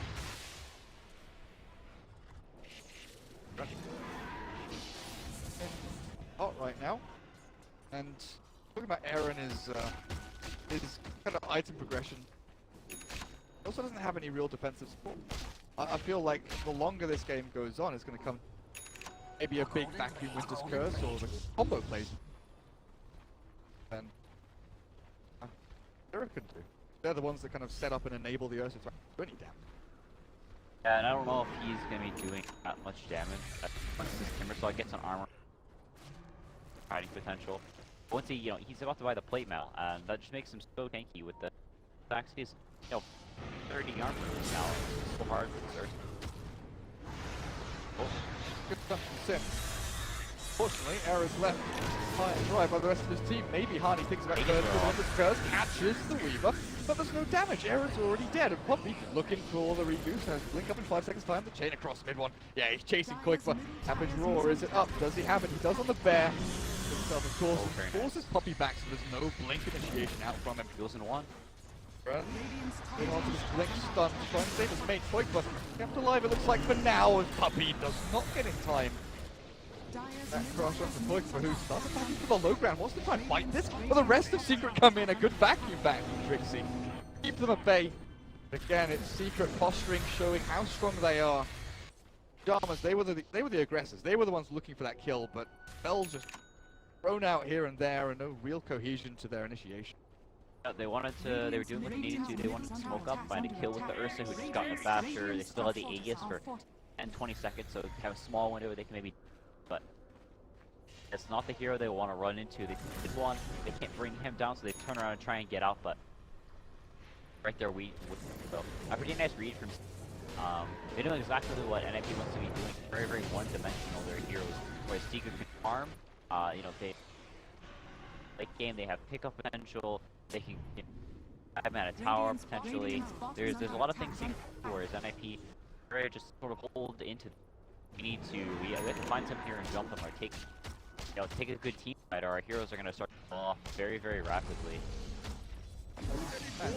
You called it in the draft when Winter Weapon was picked up that Winter's Curse is been seen as a huge spell that can turn around team fights. If you put it onto Timber, he's not going to take any damage. I'm just going to armor stacks on Slaughter. He's unlikely to die because there's no physics damage. You put it on Weaver, same story. Really gets too much mess out of that Winter reset tool. Using Curse like a Naga song almost. Try and turn fights around or between legs. We will see what Hani does with it. Right, he cleanses complete for him. Yeah, it's also the Winner's Curse tends to put in a lot of use whenever you have heroes that sort of fight around the same area, so you're able to get a Winner's Curse on multiple heroes. A lot of initiators, heroes jumped in. You're able to catch multiple of them, but Secret have heroes that they play around in very different areas of the fight. The Slaughter's going in, up and the Weaver's going in and out. The Timber Slaughter's just sliding around, and it's super hard to catch multiple heroes because they're all in just crazy places to fight. Constantly zipping around and kiting NIP. And KheZu's just been farming for 24 minutes. He picks up a Hand of Midas, actually. That Solar Crest is done. Wait, sorry. Minutes in, it's not. What's the big reason here? Is it make sure that he stays relevant, give a bit more farm priority over to someone like the Slaughter or the Weaver in check? Yeah, I just don't think there's any better item for him to get. Getting Guardian Creeps doesn't really mean that much. I think you're really having to purge off besides like a your Wyvern, Flow, or Ursa, or Clap, or Cock. Not even like a full staff or so. Timberin, nice blink away. Barely by the skin of his teeth gets over the trees and Hani. A little waterfall as well. Or if he's going to succeed in TPing though mid. Oh, no, you're just a bear! He didn't see him, he said. Radiant's middle tower is under attack. Bear gets returned as well. They get nothing. Absolutely nothing for their efforts. Yeah, I think a 4-step could be good for the Omniac, but I think the thing about Secret is they're not really in a hurry right now. They're fine farming in the sweep, farming on this Timber Saw, so you can go for a 4-stack and then maybe have 5k gold, or 5k less net worth in 15 minutes instead. He gets the Midas and he'll have, a big... Like a Hex or something. Yeah, he could have a Shiva's or a Hex or a Lincoln's. I think it could be very good a little bit later. Mira's probably going to go for an Abyssal Blade at some point at the Sanking Stomp. That's their only form of lockdown. He looks in a lot of trouble. Backing more to try and save his own life, but he still dies anyway, and that is a massive expenditure out from NIP. Roshan being done by Era and Koikman. They're over in the pit. It looks like a big man is finally dead. Secret will get a tier 2 in exchange for this. There's no glyph. There are no TPs back to come and defend it. Radiant's bottom tower has fallen. Good for objective. NIP though, they have that nice little like boulder. Over in the Lone Druid, sorry. But does have that secondary line to come through. And not only does he have the Deso and Maelstrom now, he's got the full Hurricane Pike.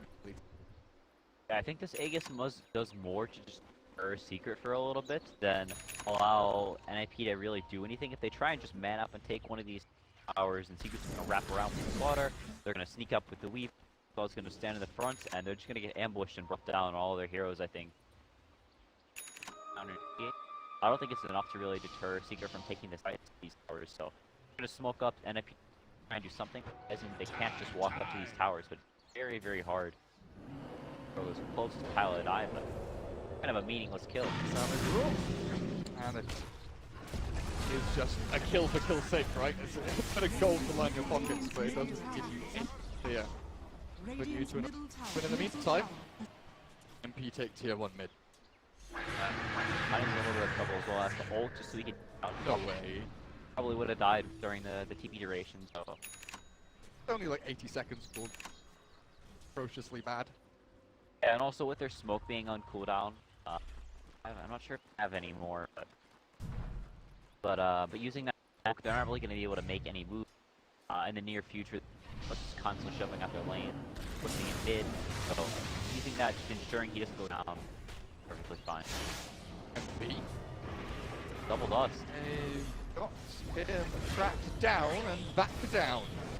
Hopefully we'll find the final blow onto that kill. We'll start off with Synderen. Move in, dust, burrow strike, and dust again. Yeah, the Wyvern had one as well. If they... Wyvern, maybe... No, it's the Darkseer actually. Dust. Yeah, so if only had one dust, would have hurt off with the time. They go one immediately after, and they're able to bring him down. So, nice carrying dust on multiple heroes, realizing that the dust is going to purge it off. And off of that pickoff, they can probably try and take this mid tower.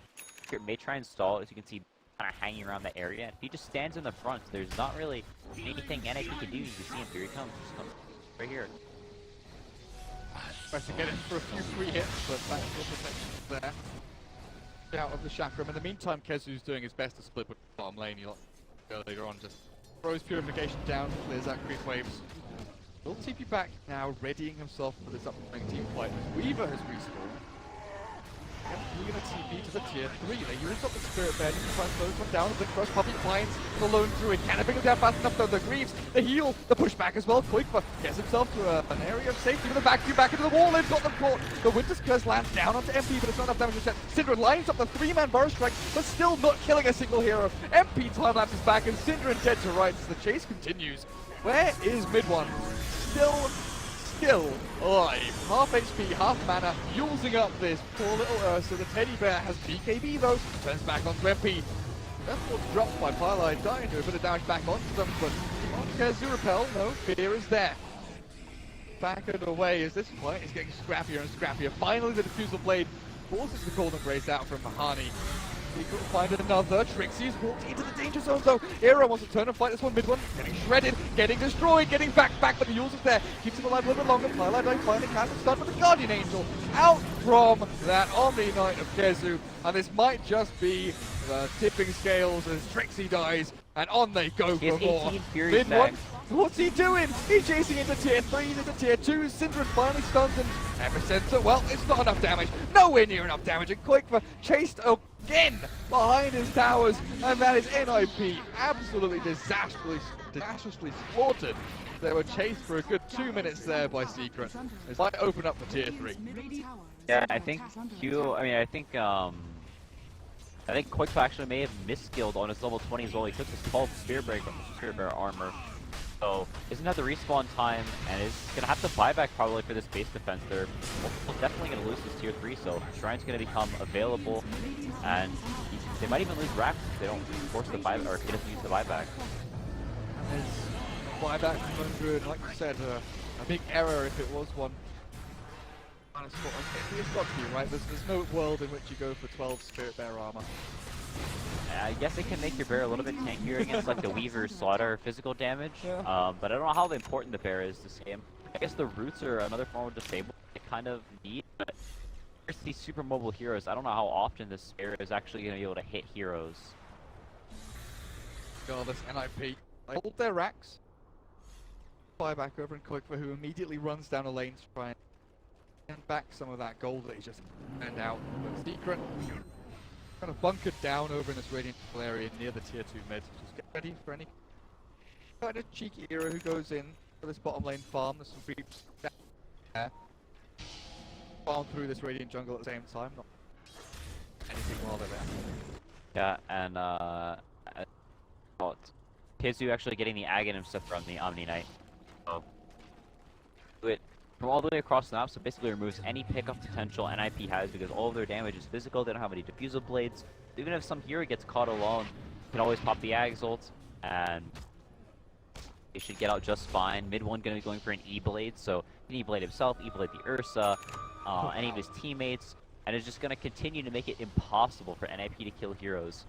They really need to start bursting down heroes at the beginning of fights and face Secret down, but they're not able to. They're just getting tied around in these fights that last just forever and ever, like we saw in the last one. I guess if you're mid one now, you know, 19 Bloodstone charge, Yules, BOTs, who the hell's not go for an E-Blade? Try and chase down the Centaur, but for that one, AB now will be able to see that vacuum into KheZu for now, slowly but surely working his way up to the big one. In the retreat out from Secret though.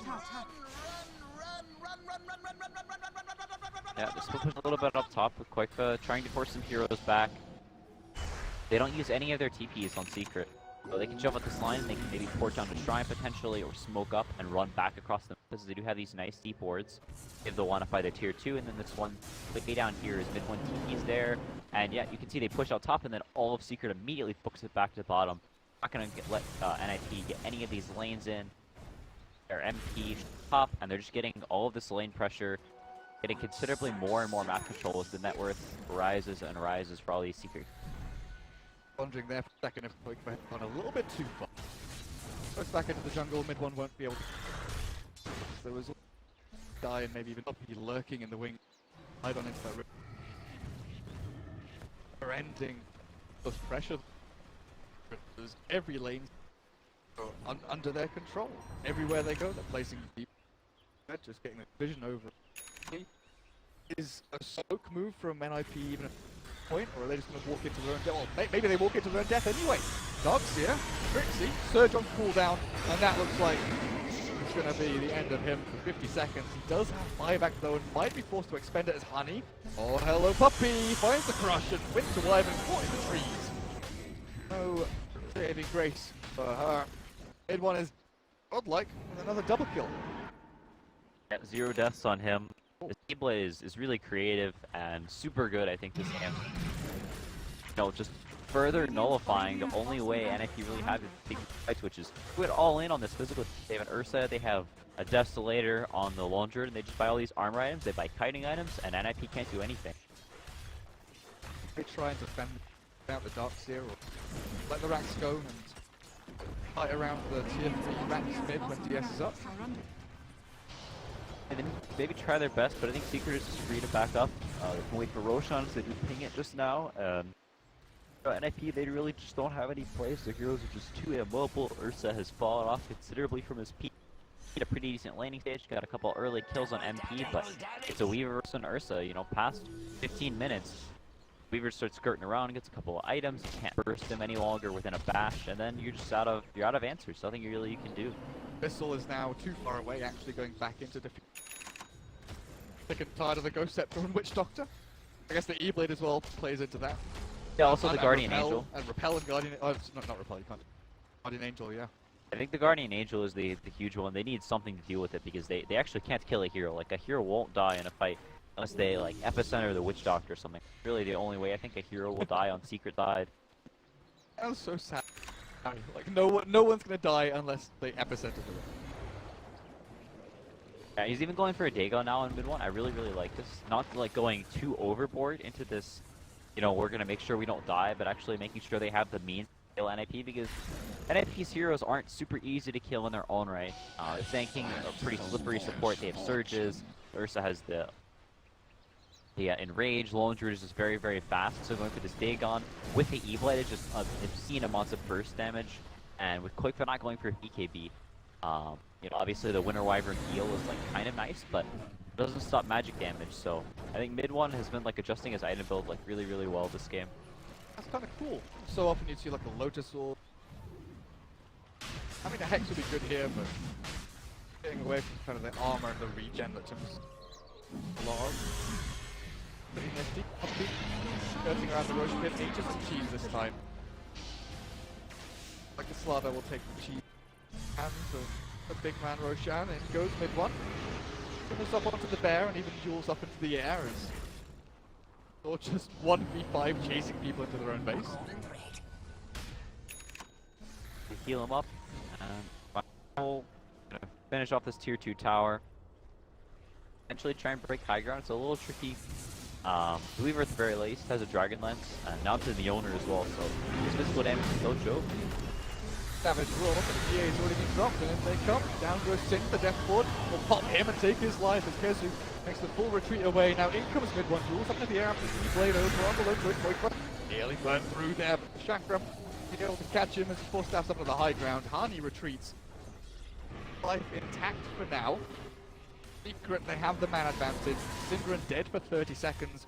Multiple lanes pushing into this Radiant base, and Trixie with no wall. Have a vacuum to play around with if they want to try. Oh, there's no Winter's Curse either.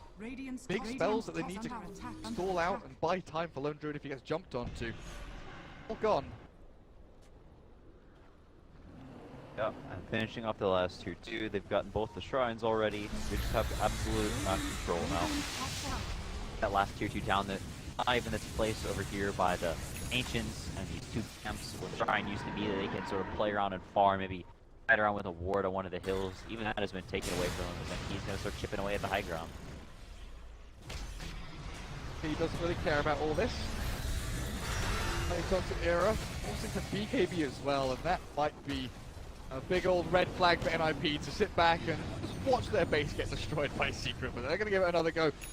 It's one wanders around up on the front lines. Tier 3's still relatively healthy though, but Puppey goes in, good cross, and he comes mid one, there's the first damage point, but it likes himself back, and this epicenter from Syndra does absolutely nothing. He was hiding in the trees, but his blink cancelled or something, with an MP unlatches back, and Era trying to buy himself a little bit of time there going in onto mid one, but Puppey misses out, there's a vacuum curse. This could be good, they're bringing down someone in the middle there. Puppey dropping low, but healed up, kept alive by KheZu, and MP's retreated out as well. Mid one, dropping low. Sun comes through, actually catches him mid-timber chain, but in comes Pyle Die, the death ward's down, catches onto Era, and there's the cold embrace. Again, things down a little bit, but Era's dead. The swarm and the MP damage coming out from that Gemini attack, way too much to happen. Yeah, mid one's up in 10 seconds as well, so spots in and they can continue the assault. Won't have buyback on the Sand King. They do have on the Ursa, but if he uses that, then he's never getting another item. Oh, they popped the Aegis there with a nice vacuum into. Well, that's time lapse. Brace will pull a halt to this aggression.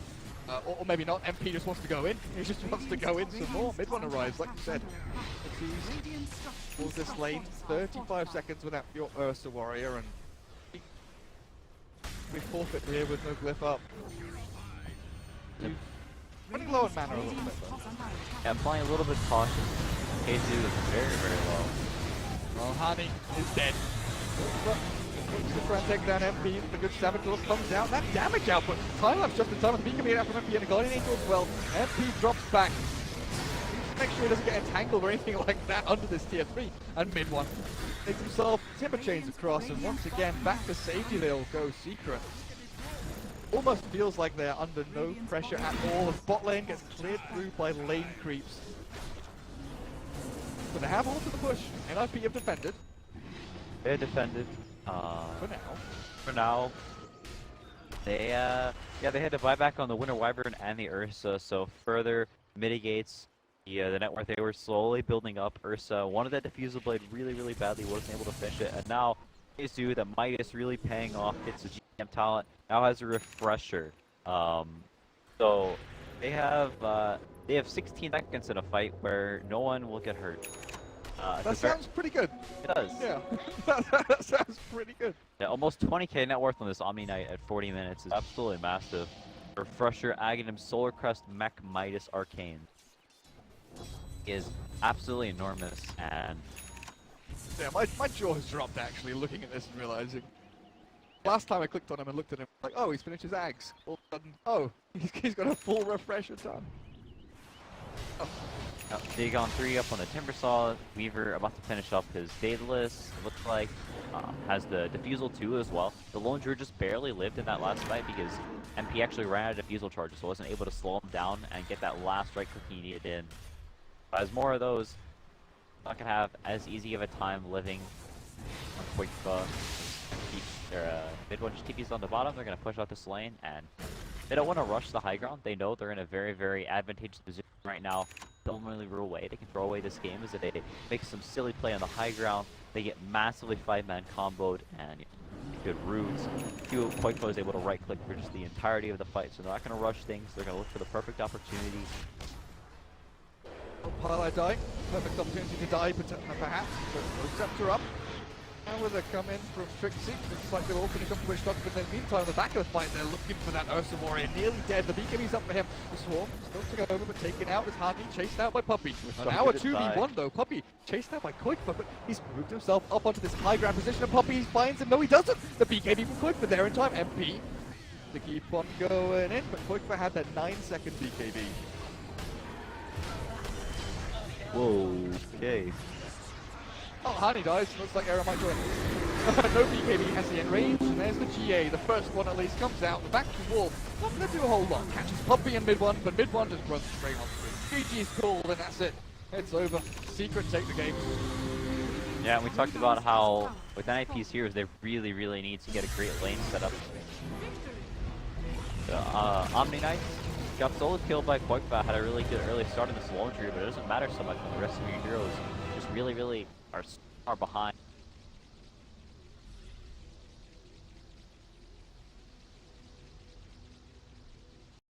Healing ward is pretty decent, so your pusher like Juggernaut doesn't get destroyed. Have to heal up. So a